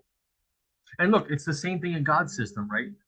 Almighty God says, no flesh will glory in my presence. That's what he says. So when we stand before God, we're not going to be able to claim anything in front of him because we'll see that it was all him that did everything. Right? So he says, no flesh will glory in my presence. So what happens if somebody tries to give you credit? Hey, man, it's all God. I'm going to assign the credit to him and let him put it on my account because he'll give me the reward, right? But if I claim the reward, I ain't getting nothing because God says no flesh will glory. I owe you nothing. That's what he says. You owe me everything, right? But so if someone gives me credit, that's a direct security. I'm going to give it to the Lord. Now, all glory to God. It says no flesh will glory in his presence, so I'm not going to either. God gave me this. I can't take credit for it. Boom. I assign it to him. He puts the credit on my account. Just like the treasury, just like this system, it's all the same. Seek ye first the kingdom of God. All these things will be added onto you because it's the same system, just a mirror. You know, I keep saying that because I want to hit it home that if you just look and see the mirror, the reflection of everything, you'll see it's so simple, but it's simply complex, you know, or complexly simple, however you want to see it. But the mechanics all work the same in God, in nature, in man, in government, in money. And so we see it every day, but we don't ever put two and two together. Grocery stores. Let's just take a gallon of milk. The guy that raises the cows, he doesn't pay tax on the milk, right? Then the processor pays no tax on the milk. Then the distributor pays no tax on the milk, but he's a securities intermediary. All that milk from the processor gets coded, barcoded, right? It's now a direct security, right? And the grocery store is also a securities intermediary, pays no tax. So what happens when you want a security to be registered? You take it to the register. Where do you take your groceries? To the register, to be registered. You see, and registration of a security is in all intent and purposes a transfer of ownership interest. That's all it is. You take the security to the register. The security is registered. The value is placed. The tax is assessed, and on the completion date, the ownership interest is transferred. Your receipt is evidence of a transfer or assignment of ownership interest. That's all it is. And it even says it in 31 CFR. The definition of completion is the date on which ownership interest is transferred. And I'll show you that in a second. But so the grocery store is another securities intermediary. And what happens when they transfer interest to you? not only are they transferring interest to you, but you gave something of value to them. So they have to off because they didn't pay for the milk, right? Because it was assigned to them. The grocery store doesn't pay for the milk. The distributor doesn't pay for the milk. The loan was from the treasury production all the way through. The farmer got an ag loan. The processor got a manufacturing loan. The distributor got a resale loan, distribution loan. They're all getting federal credits. They're all getting loans. It's all passing down. And what they're doing, they keep passing down the obligation. Who pays the obligation? The one that lands the goods. So none of these people paid. I mean, within respect, some of them do, but I mean, sometimes distributors pay if they're going to be the direct holder. What that would be called is a holder until maturity, but it's not typically. Hold on one second. I gotta take this. I'll be back 30 seconds.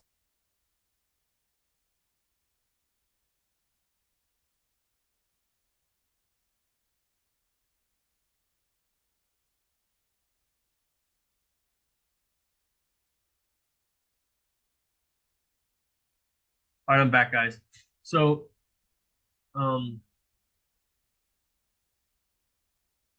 three types of securities: offered for sale, assignment, I think, and held to maturity. Nobody is going to register a security as held to maturity because that means they have to have the capacity to do that. And if they sell it after registering it as held to maturity, then there's no, it's impermissible because their intent on all the other stuff they hold is impermissible. So it gets into like a real serious liability on how you register securities. And so that's the three types. I think offered for sale, held to maturity, and available for assignment or something like that. We'll pull that up later. I'm just calling it off the top of my head. And so, yeah, so when we get into like maturities and we get into completion dates, the date that the ownership interest, the date that the ownership interest transfers or assigns under 31 CFR is completion. And I think that is, let me see if I can find it real quick. I'll have to hold that.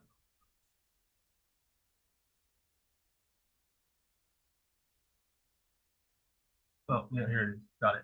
Beautiful. Got it. Good. So, 31 CFR 800.206, completion date.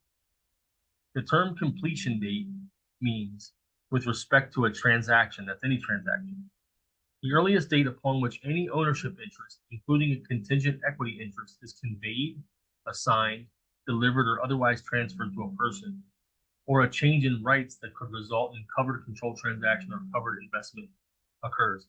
So this is it. When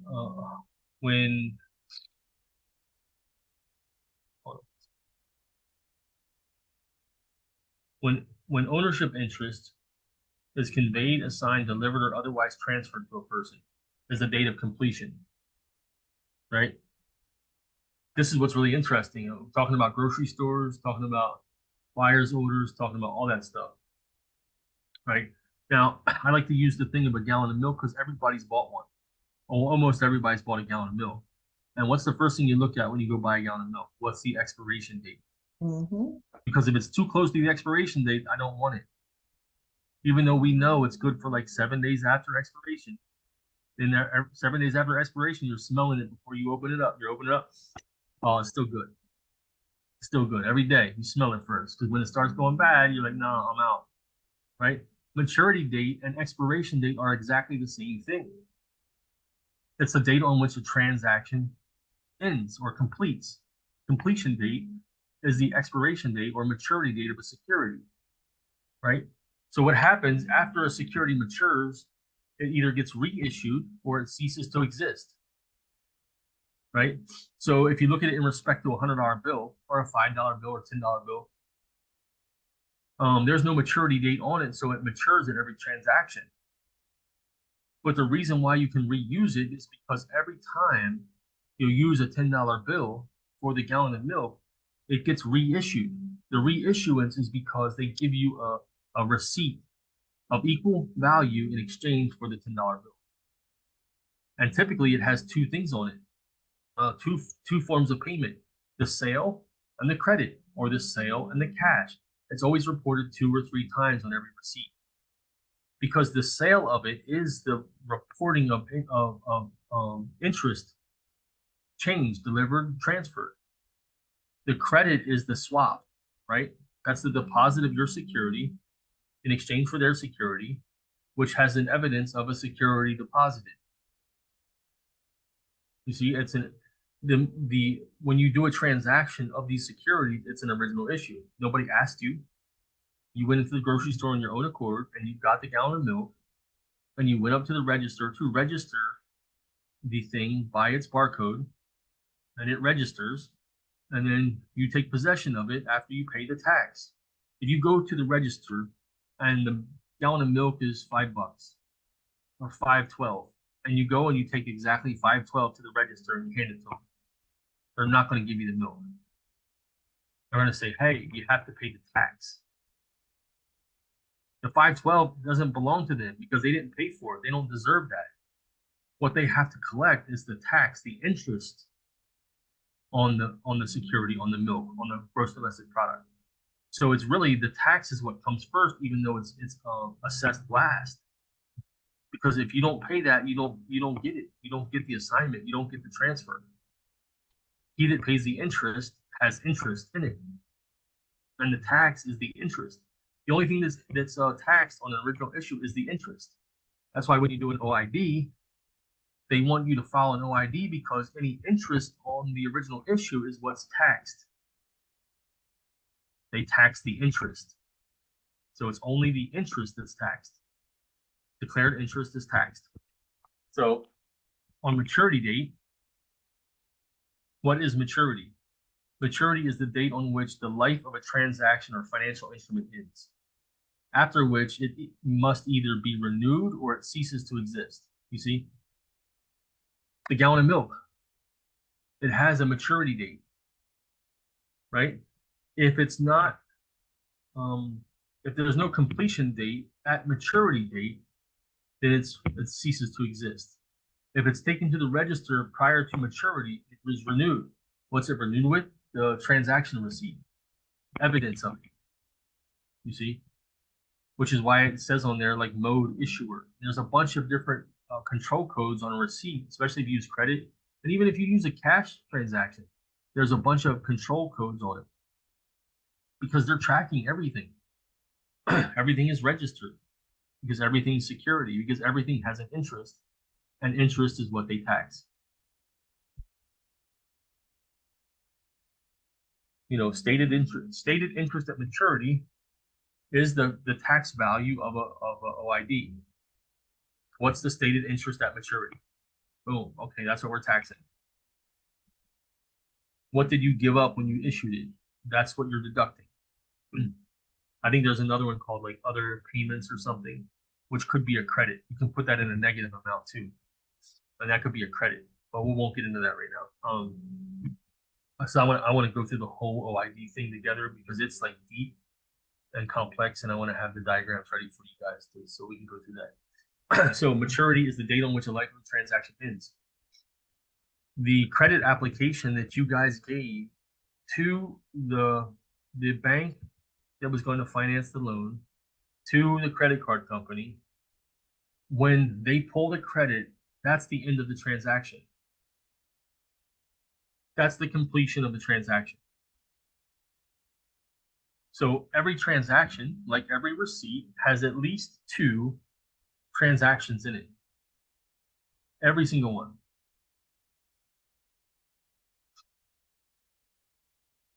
And so identifying the transaction is how you identify the OID. You know, we were talking about the offers, the public offers. This is where we're circling back to that. Public offer is like a public credit. It's available to the public. There's a public offer for credit, which is cash on their system. If you don't claim it, then it's what's called undrawn credit facility, or now they call it undrawn debt facility. They changed it within the last 3 months. 3 or 4 months. So, but if you go to the SEC and you look at all the prospectus, it's not called undrawn debt facility. They don't call it that in the SEC. They just changed it in the public. Which makes sense because in the public, a public offer, even though it's a credit to whoever claims it, it's a debt to them. So it makes sense that in the public it would be called an undrawn debt facility. You know, so nobody's asleep, right? I still got people here. Oh, we're awake. All right, cool. When I don't hear stuff, I'm wondering. All right, good. That's because some of us use mute now. Taking notes. Okay, thank you. Beautiful. Thank you. Trying to enjoy the knowledge. Oh, I appreciate that. It's all God's. See, I'm giving the credit to him. He's gonna put it on my account. So so a credit application, when they capture the credit, right? They call it a credit pull, or they call it a hard inquiry. It's all nonsense. It's a pull. It's a credit capture. They're taking possession of it as the Treasury. I mean the Federal Reserve says, consumer credit owned and then securitized, right? That doesn't sound like an inquiry to me, does it? Nope. Unless you're referring to like the old Catholic Inquisitions when you came there to be questioned and you never left. That sounds more like a Catholic inquiry, you know, that's the kind of inquiry they're talking about, because that credit doesn't come back, but there's a way to get it back. There's a way to get the credit transferred back to you. And one of the reasons is because when you get the public offer, if you acknowledge the 30 grand or the 10 grand or whatever, and they don't give you that, then the permissible purpose for them taking the credit was for the 30 grand in exchange. If they don't give it to you, it's impermissible. Your intent was not to receive a discount on your security. You know, your intent was to receive dollar for dollar. Because federal credits, what are they? Use dollar for dollar. Consumer credits, they have to be honored dollar for dollar, but they're worth more than bank credits. Because if you look at the bank credits loan versus the consumer credit owned, it's 2.5 times less value than the consumer credit. So even though they only have to honor it face value, it has more value than the bank credits, because it's principal. It's before then. It came before. So all they can do is reduce it, and when they reduce it by 2.5 times, which looks like more, but it's less than. You know, you can take an ounce of gold and I can throw a bunch of silver in it and turn it into 5 ounces of gold, but it's still an ounce of gold when you boil it down, right? If you pull off all the dross, that's still an ounce of gold. In pure form, it's an ounce of gold. The banks make it look like 5 ounces, but that's because they add a bunch of shit to it. But the gold, the consumer credit that they took, is the gold, and what they add to it is the hypothecation, which is the dross. So it looks like it has more weight, but it has less value. More weight, but less value, you see?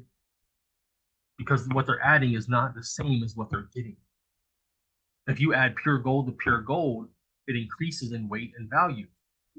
But if you add something less than gold to pure gold, it increases in weight, but not value. But they act like it's the same, you know? So anyways, that's the 3 times, that's the hypothecation. The credit app and the capture are the original security. That's the original issue. When that transaction ends, what's the maturity? Maturity is the date on which the life of a transaction is. When the credit app and the credit capture take place, that's the maturity. It doesn't say we're going to give you credit on this day in 2027. It doesn't say we're applying for credit to be applied to the account on March of 2024. It doesn't have a maturity date, which means it's already mature. Just like the Federal Reserve note, no maturity date indicates it's already matured, right? And they call it perpetual debt instrument, something like that. We'll get into that on the OID. A perpetual instrument, perpetuals are indefinite security is what it's called, an indefinite security, which means it has no definitive date, so it can be traded indefinitely. And that's why the Federal Reserve ledgers are credit from 96 all the way to 2023. They got immaculate records of all the credit pulled through the discount window from us. What was converted from unlimited, federal, consumer to bank, And because it's upside down, the banks say that their credit's the best because they're upside down, right? It's all backwards. It's all mirror. So in a mirror, it looks like they're on top, but they're not. That's the reflection, which is the illusion that puts them on top, you know? Yeah, so we're the ones on top, you know? Sovereign unlimited credit comes first. Then we lend the sovereignty to the government to protect what God gave us, you know? And then through that lending of the sovereignty, we also lend credit. Supreme Court says we lend to the federal government our sovereignty, which is included in the energy, which is includes the unlimited credit. You only can lend something that has some certain value, or what they call a liquidated amount. So if we're lending sovereignty to the government, it's liquidated. It has some certain value. What's the value of what you're lending to them? It's money. They put a value on it. That's the only way to transfer unlimited. It's like God puts a value on, he limits a container, which values the container. It discounts from the eternal. So this transaction right here is over when the credit capture comes. I have a buddy, right? He's a cryptologist. I'm trying to get him on board, but he's still in enemy status. And you know, some years ago, he was closing on a house, and I told him, I said, listen, the house is paid for you before you get there. You own the house before you even sit down. He's like, what do you mean? I says, well, the seller comes in, they receive a check or a wire transfer, they sign over the property to you. An hour later, you come in, it's already yours. You sign a promissory note, the deal's done. The note is the consideration for the credits that were already transferred, it's over. The mortgage is what's called a post-closing endorsement. And actually, the note is post-closing endorsement too. But the mortgage is definitely a post-closing endorsement. And I said, when you get to the mortgage, after you sign the note, before you sign the mortgage, just read it. Read all the way until it says, you are lawfully seized of the property mentioned herein and do hereby gift, transfer, assign, da da da da da. I said, when you get to that point, just ask the title company, what does lawfully seized mean? S-E-I-S-E-D. Seized. Lawfully seized means you are the rightful legal owner of the property. I said, when they tell you what it means, get up, ask for your keys and your warranty deed. That's all you're gonna do. And stand on it. They're gonna tell you you own the property outright. As soon as they say it, it's over. They revealed it. So that's what he did. He's gangster, bro. He says, hey, what does this mean, lawfully seized? He said, oh, it means you're the rightful owner of the property. He stood up and said, all right, give me my keys. I'm done with this. I don't need to sign this. I own the property. And he got real gangster on him. He's like, if you don't give me my keys and my warranty deed, I'm calling the cops. That was before he signed it, Clay? He never signed the mortgage. Right. Okay. They gave him the warranty deed and they gave him the keys, and they started working on his wife, who was also on the loan. And they said, listen, somebody has to sign this. He doesn't have to, but you have to. If you don't sign it, something bad could happen. They could come and take the house. Right. It's Not they will. That's when they could come. They could come and take it. They said, listen, he doesn't have to give up his interest, but you have to. Somebody has to. She signed the mortgage. But his interest is intact. He never gave it up. You see? He's the rightful owner of the property. And she gave her interest away in the property. He did not. And he's like, bro, everything you said was right. It was right. I just helped a guy before. There's a problem with that one in August. It didn't work out the way it was supposed to, but it was in Georgia, and the lawyers are like racist down there. And I think because the gentleman was of African descent, I feel like that the white lawyers were like racist. That's how I feel. I was on the phone with them. I recorded it, and he called me when they started giving him hell, and I could hear the hate and racism in their voice. So I was like, man, these bastards. So still playing this game, still doing this shit. Who? It's crazy. The racists with the buying. I mean, yeah. Listen, these people, they're not godly. Like I said, if you hate somebody, you hate God because He made them. I'm sorry to interrupt. Just So, aggravates. all you can do is pray for people because they are blind. We're blind until we open our eyes, right? Until we open our eyes, we can't see. So that's all you can do is pray for them. You know what I mean? That's it. But they're just cutting themselves off. I'm telling you, I learned so much stuff from different people of different cultures. And it's the value from the diversity of people and understanding is so important. So if you stop that, you cut yourself off. So yeah, you're not growing anyway. So you're irrelevant. Like the Borg says in Star Trek, irrelevant. So so he first signed it over to the Treasury, paid to the order of the United States Treasury. They freaked out. They took the note, ripped it up, reprinted it, and then he called me while they were in the other room reprinting it. And I'm like, bro, just accept it in honor. Accept in honor for full cash value received. That's all you got to do. Accept in honor for full cash value received because it has a face value. You're accepting it for that face value. And since they're transferring full cash value of the note to you, you're accepting it for the full cash value. Because your intent is everything. If you intend to get a bank loan, that's what they bring back, a bank loan. If you intend to get full cash value, they have to bring you back full cash value. That's all intent. And so when he did that, they freaked out. The lawyers were like screaming at him. He get me on the phone. I guess he said I was the lawyer and I talked to him. And it's all recorded. We had it transcribed from my transcriber. And they were angry. And they said, I says, what's the problem? You want him to do a blank endorsement? He can't restrict his endorsement. Is that what you're saying? He's like, he signed it, accepted in honor for full cash value received. There's no way we're going to sell it on the open market with that on there. So now you have his intent and their intent established and recorded. You see? His intent is to receive full cash value. Their intent is to sell it on the open market.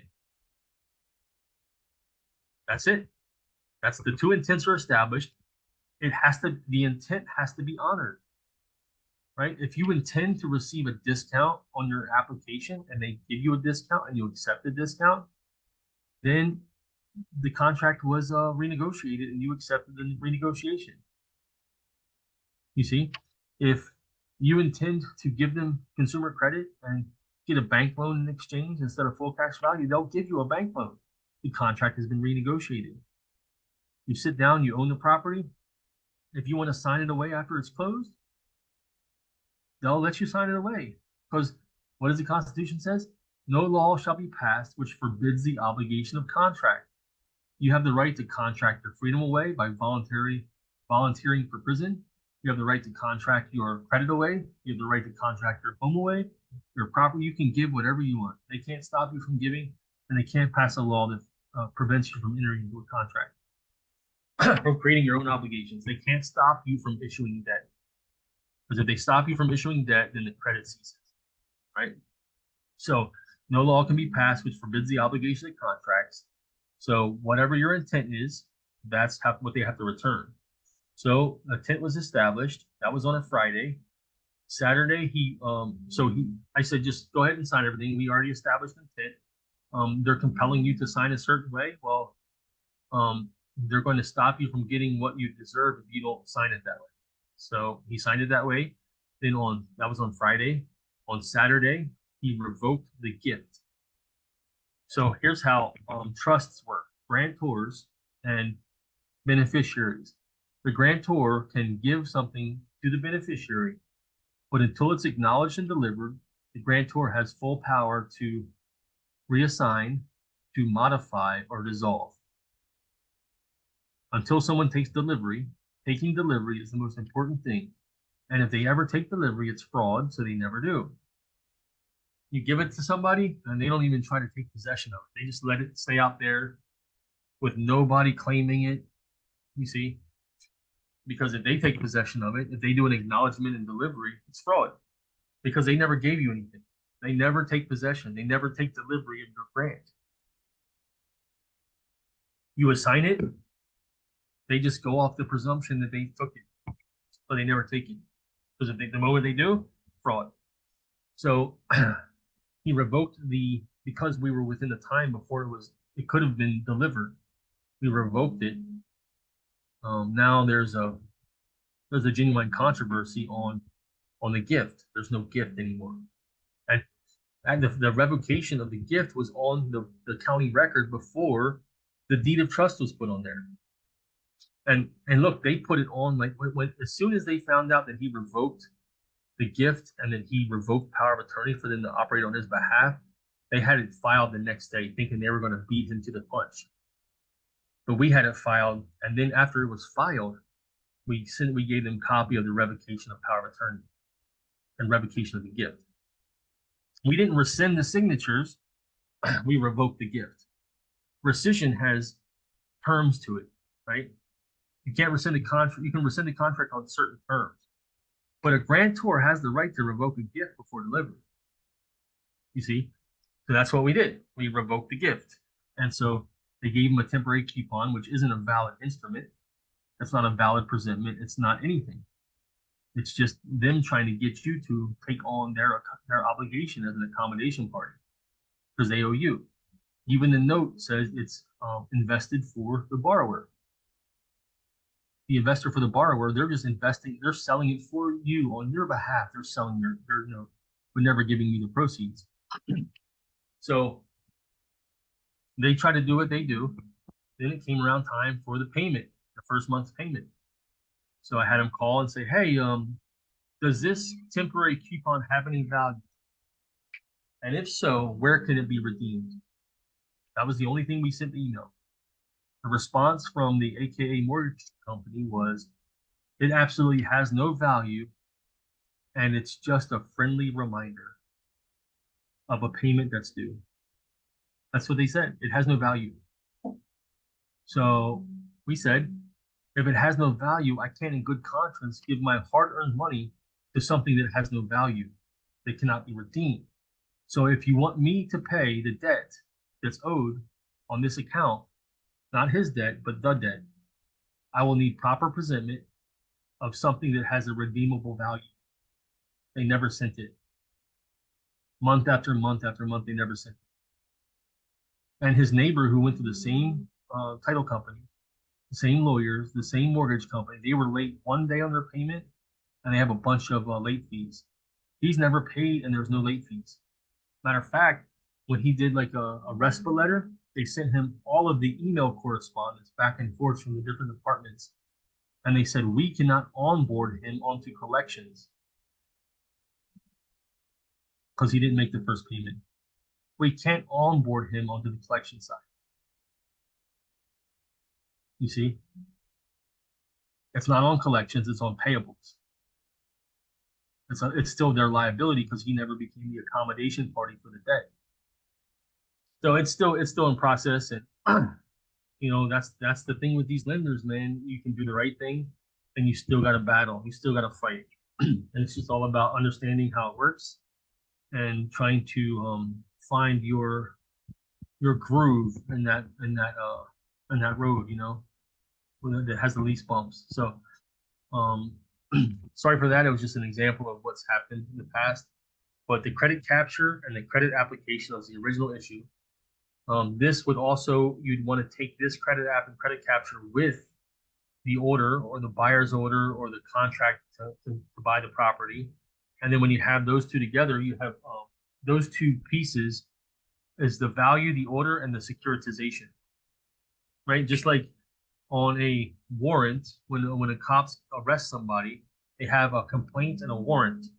What do? They pass you off to the county. And what's the county do? They issue a information and then an indictment. You see, the city securitizes everything with a warrant and a complaint. Then once they get their money, they issue debt when they borrow public funds. A public charge is a public debt. So they issue debt to get the money and they pass you off to the county. Well, the county has concurrent jurisdiction with the city. You see, only the county does the appraising. The county appraises the security. They appraise real property within their jurisdiction. So they appraise the warrant. Once the appraisal goes in, they set a bond. Then they do a complaint and an information. And then the complaint and the information is another set of securities. It's all in twos: credit capture, credit application, or if you want to do buyer's order, credit application. There's the two. You see, you can say that the credit application and the credit capture are the maturity date on the application, or you can use the buyer's order, which justifies the credit application, which justifies the credit capture, and then you can commingle. You can move them into one transaction, or you can separate them. You know, the buyer's order is money. Then any contractual arrangement evidencing debt is a debt instrument. Debt is credit. He who holds the debt gets the credit.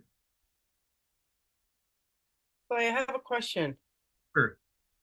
Those offers that are sent to us in the mail, if they're not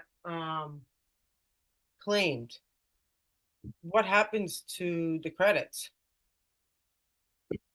It's called undrawn credit facility, which is basically like a liquidity fund for them. They can convert those by offering you money and you don't take it, then you're not claiming the offer, and so it's still there and they can use it. Could use it even though we don't claim it? Yeah, but that's not yours, it's a public offer. You see? Okay. If they send a letter to you, they send it to 1,000 other people. They do that to get borrowing power off of their liquid side of their account. I see. Okay. They're not, I mean, getting your credit app and your credits that's cream to them. But they're just trying to create floating money so they can use that floating money to borrow. You see, it's not really cash, but it can be converted to cash. That's why it's on the liquidity side of the account, which would be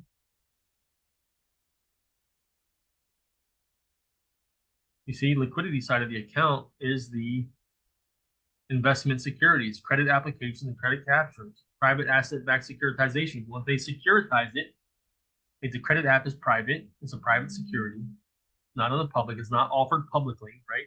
You have publicly offered debt securities and you have private debt securities. Private securities, public securities. Private asset-backed securitization is when they securitize. See, the investment securities is a credit app, and then they create a derivative of the private investment securities. They create a derivative of it based on the private applications. And then it's the same as the Federal Reserve window, the discount window. But look what it says.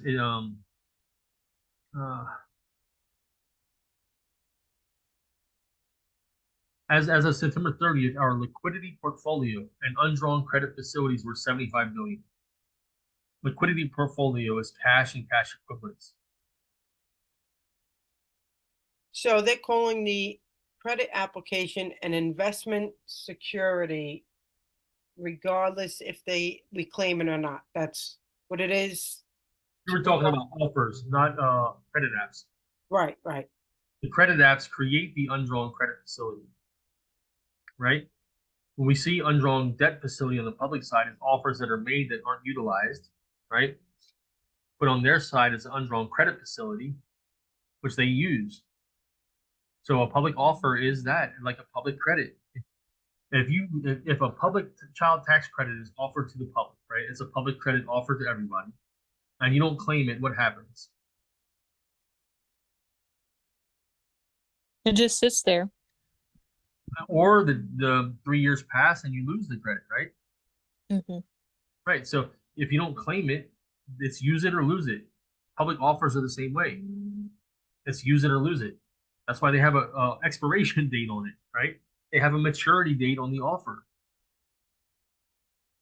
right?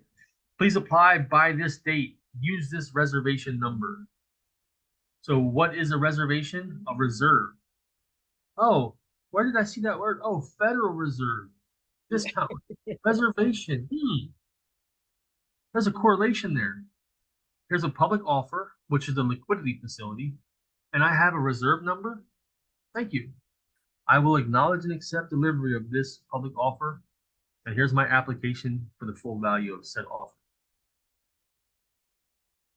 You know, people do it all the time. I did it with my truck. So I got financing. I pre-approved from Capital One Auto. It said up to 55,000. I acknowledged it. I had a notary sign it. I signed it. Found the truck at the dealer. Actually, I went through 3 different dealers because the first dealer tried to screw me. They tried to sell me a truck that wasn't there, you know, and we got right to the table and I'm like, where's the truck? Oh, we secured it in your name. I said, yeah, where did you secure it at? Well, it's en route, in transit. Transit where? What's its current location? They couldn't tell me. See, it wasn't theirs. They were trying to get me to do a deal so they could get a car assigned to them, which is like what they call even swap. And that's something else I'll tell you about dealerships too in a minute. But so I acknowledged the offer up to 55,000. So I get the truck. I realize that used trucks are almost the same value as new trucks. I'm just going to get a new one. So I went up to the dealership. I found the new one, GMC. It was like the only GMC that had the chips in it for the vented seats. All the other ones weren't. You know, they were saying, hey, when they come in, we'll just retrofit them in, but we may not have the chips for this truck. But if you want to buy it, we'll sell it to you anyway. So I found the one that had the chips in it. I'm like, yeah, that's the one I want. And it's nice, man. It's 2022. It was January 2023 when I got it. You got a Denali? Do what? Do you have a Denali? No, I got the GMC Sierra SLT. Okay, yeah, those are nice big old things. Yeah, it's real nice. I'm thankful to the Almighty, especially that, you know, I got title to it. You know, that's Almighty God too.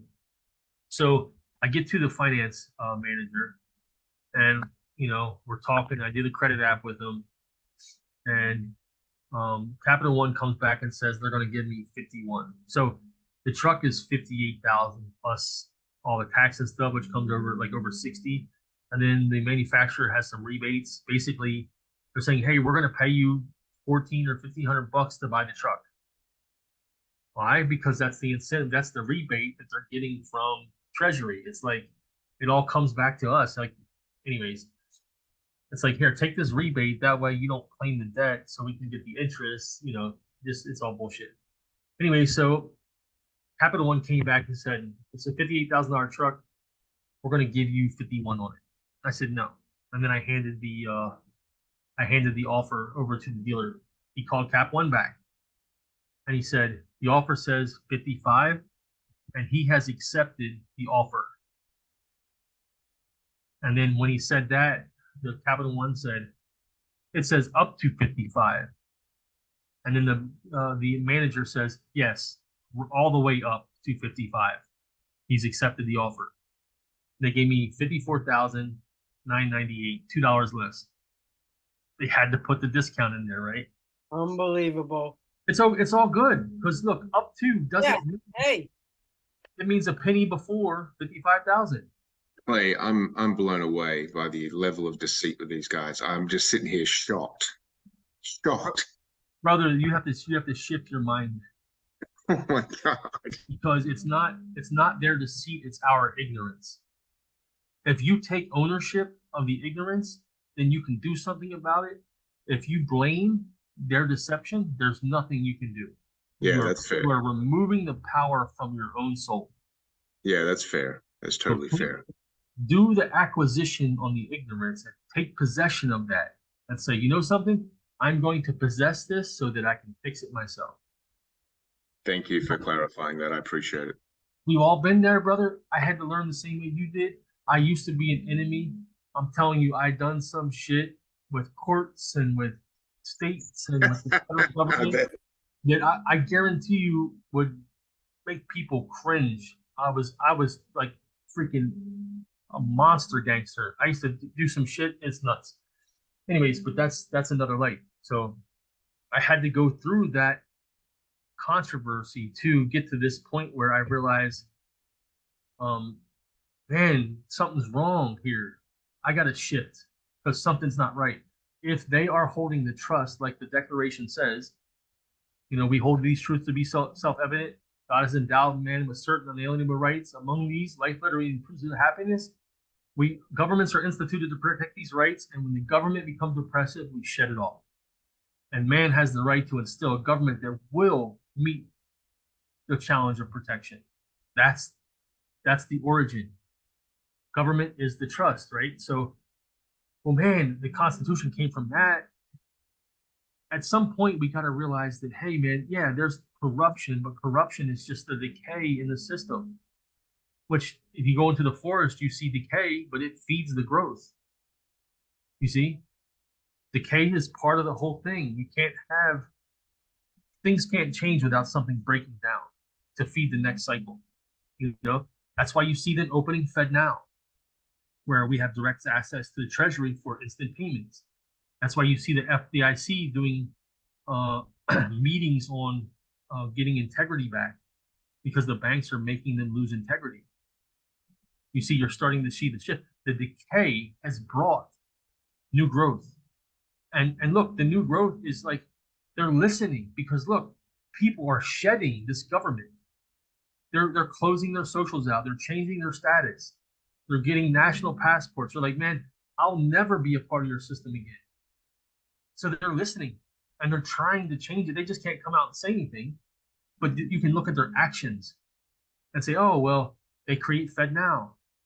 You know, this is bypassing banks. We can bypass banks with this once we learn how to use it. You know, Clay, I was going to say the same thing. I've definitely noticed a shift, even with the Iris system. That's a huge shift. Absolutely. What was that? Came out in 2022? Yeah, and this year it's like, you know, I already signed up for the TCC and got the Iris, and yeah, that's great. Yeah, so they're trying, brother. They're saying, listen, if Yeah, we I see that. not- I see that. if we don't grow and we don't put honor back in our system by getting rid of the corruption, if new growth is not coming from the decay, then it's going to be nothing but decay, right? It'll die. So people are shedding it because nobody wants to wear a moldy garment. If I put a shirt on and it smells mildewy, I'm taking it off. I'm not going to wear it because I'm going to smell that all day. I've done that before. You know, you're busy, you're working, you leave clothes in the washer for 3 days. It's 100 degrees in Texas. Come back in 2 days and be like, damn, that stinks. Rewash it, but you can't get rid of the smell.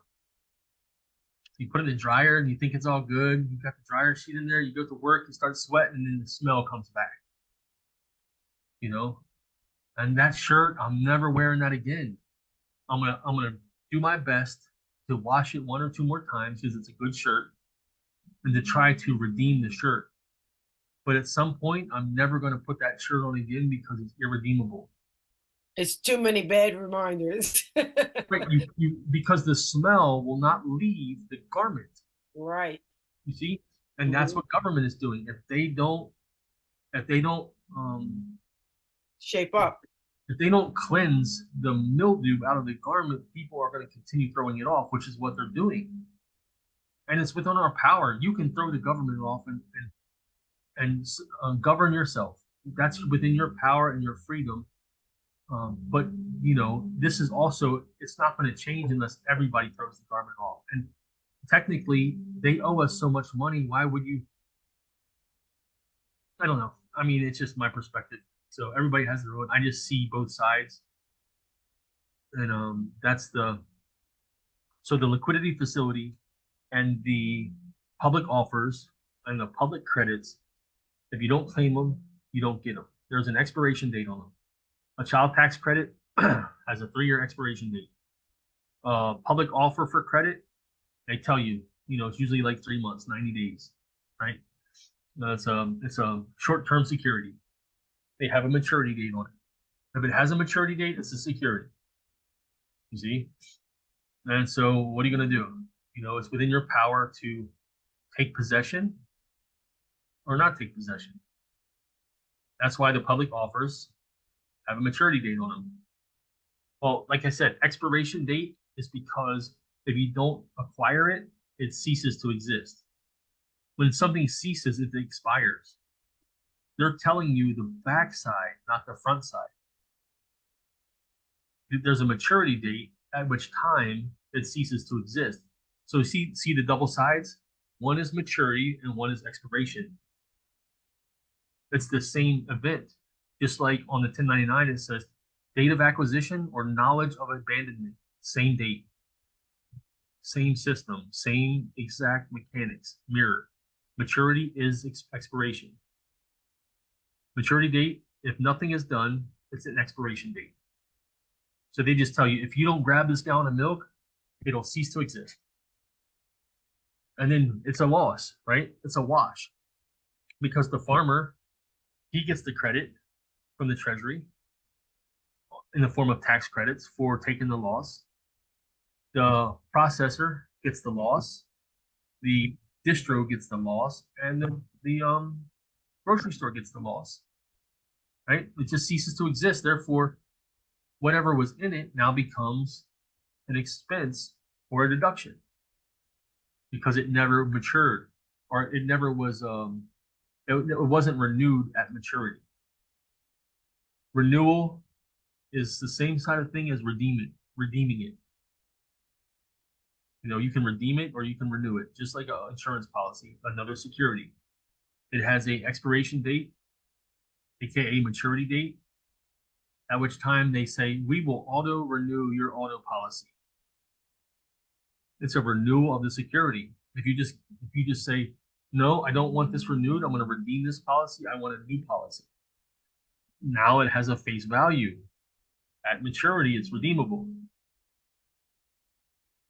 The insurance policy is a security, right? Instead of renewing it, you redeem it. Or you can renew it and just keep paying the premium, which is, by the way, they say premium, but it really is this.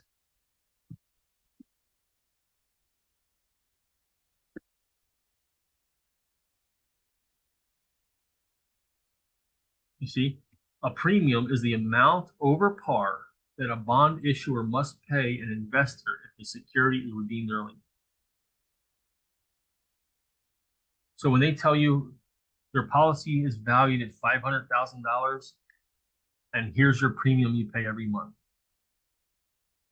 The premium is so, if you pay the premium, it's in order to, if there's an accident with your car, you can redeem the security early in order to pay for the damages, right? That's why you pay the premium.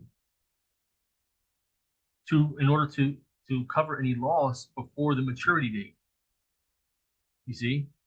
But if you don't plan on redeeming the security early, you don't need to pay the premium. Now, I don't know if this works with all insurance companies. I just did it with State Farm, and it worked with State Farm. I got the bill that said the amount of the premium do not pay, or the amount of the premium paid do not pay. And then the next month I get a bill in the mail for the monthly payment. I says, hey, what's up with this letter? Oh, I said, it says it's been paid already. They said, oh no, it's because we moved it to a payment plan. I said, so you paid the premium and then created a payment plan? Like, yeah. I said, okay, well, I have no plans on redeeming the security early at all. I promise you I'll not redeem the security early. Therefore, I don't want to be on a payment plan. I haven't got a bill. It's almost up though. I got like one more month and then I have to try to get it transferred over to Fidelity. I got a letter from State Farm. That's funny. You guys know what allocation means? Anybody? Distribute. Assign?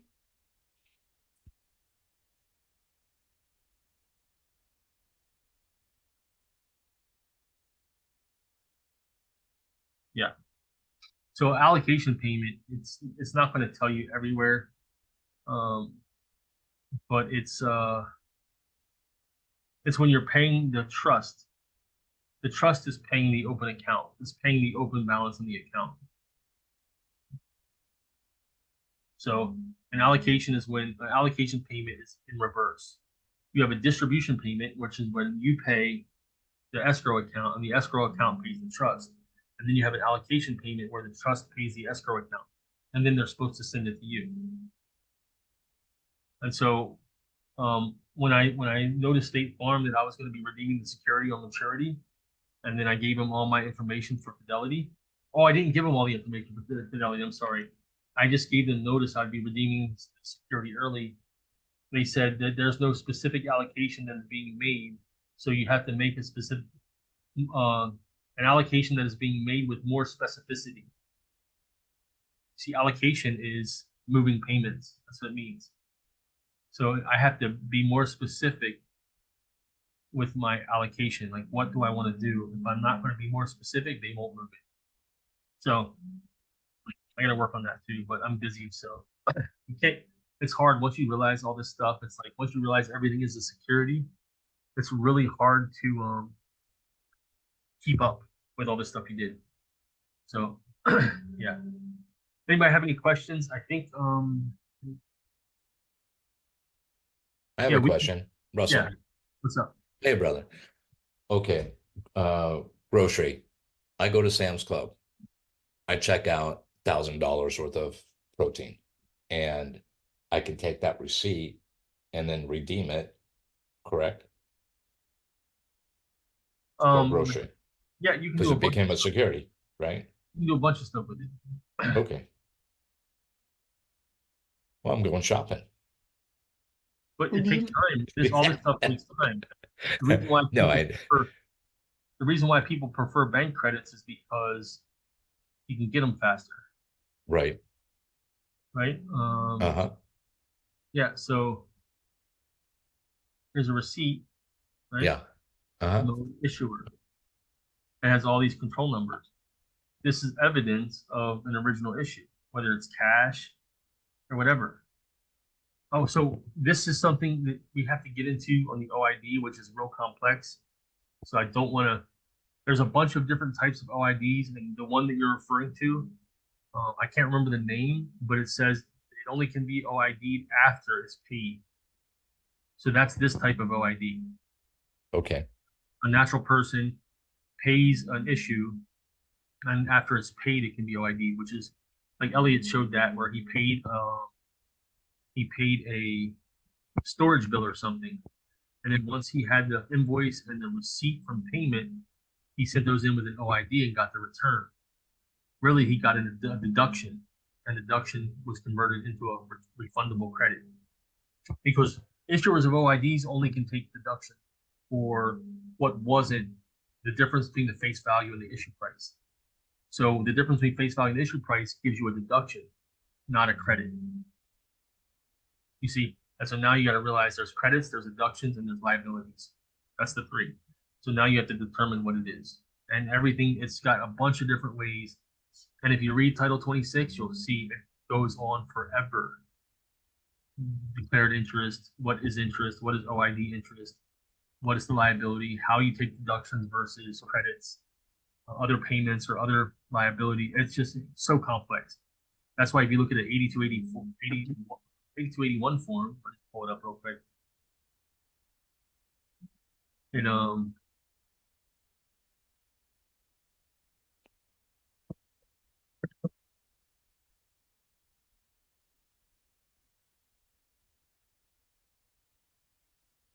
tells you right here. So look, all these forms have what's called Paperwork Reduction Act notice. And on all these forms, they tell you the time it's going to take to do this, right? They give you the instructions, they tell you what's the most time. And look what it says, record keeping is 5.5 hours for an OID. If it's going on the OID tables, which is the 8281 form. 5.15 hours, 5.25 hours for record keeping. So what happens is this is why the banks are trying to avoid OIDs, because it's so complex, and as they say, like, it's so easy to do something wrong and catch a liability for it. Even the banks don't want to do OIDs because the complexity of it. Because what happens is they say when there appears to be an OID, they have to do an analysis, like a big analysis on the notes, and that analysis is what they're calling record keeping. Record keeping is the OID analysis that takes hours to perform. You know, you got to do the OID for the life of the instrument and then report it every year. You know, but when you got already matured, when you have already matured instruments, you see, look, debt instruments on the OID table. So y'all see that? Uh-huh. That's 8281. Instruments that are issued and they file the 8281, they get put on the OID tables, which is on the IRS public. You can see every single OID issued. But there's also debt instruments that are not on the OID tables, right? And like certificates of deposit and other face amount certificates issued at a discount include syndicated certificates of deposit. There's your receipts right there. And then OID debt instruments that matured or were entirely called by the issuer before the tables were posted to the IRS. Well, if it doesn't have a maturity date, it's already matured, right? So you can file, if an instrument doesn't have a maturity date, you can file it as indefinite security, which is indefinitely matured, like a Federal Reserve note. Your credit app it still has a maturity date because it only stays on your credit score or your credit account for so long. You know, so even credit apps have a maturity date because that's when they expire. You see, how long does it take a credit app or a credit capture to come off your score? A hard expiry? You might know. 2 years. 2 years. There you go. There's the maturity date. Maturity date is the date on which the life of a transaction or financial instrument ends, after which it must either be renewed, there's your account, your trade line account, or it will cease to exist. That's why it drops off your credit score after 2 years, because it matures, you don't claim it, it drops off. But they claim it. They take the investment security and they wait and they do the acquisition, and now it's theirs. It's theirs at that point, just like they say on this one right here. Total consumer credit owned and securitized. They say they own it. They claim it. They've done the acquisition. They've acknowledged and accepted delivery, taken possession of it. The same day it was abandoned is the same day they acquired it. It's that simple. I think we're going to finish up this for now and pick up again tomorrow, unless you guys want to keep going. And I got other stuff to do, but I mean, I'd be happy to keep going. I just don't, it's a lot of info and I don't want to drag you guys. I just have one last quick question here. Sure. On the order and the draft, can you just go over those numbers on the bottom so can have a full clarity on it, please? Yeah, no problem. Thanks. Like I said, it's dynamic. It's all dynamic. It's all your energy. A dude did his own documents and got 9 million back, right? It's not. Yep. Not static. You gotta understand, he put his energy. Mm-hmm. And his energy has value. And what did he put the value on his energy? He told him, this is what I value. Here you go. You know? That's what they do, always. It's all the energy in is energy out. I really wanted to get onto a couple things, but I don't know, like my normal one-on-ones go like 7 hours. So like I'm used to teaching, so I got the energy for it, but I don't know how y'all are doing. So I need feedback if y'all want me to keep I'm going. ready for more. Let's wrap because I gotta get up. That's what I thought. Yeah, I understand. Beautiful. Yeah, me too. Let's pick it up tomorrow. Thanks, guys. Yeah, so last but not least, here is the bonded promissory note, the numbers on the bottom. Right. We're talking about funding the bond versus drafting off the bond. Funding the bond is, okay, I tell you what, we have to go through this in order for you to completely comprehend how the system works, how energy is created. Yeah, because that seems like it's the starting point, and then just got to report the issues on the 1099s. Yeah, so let's pick this up tomorrow. We'll pick it up as creating the currency, the energy, the electricity system. Thank you.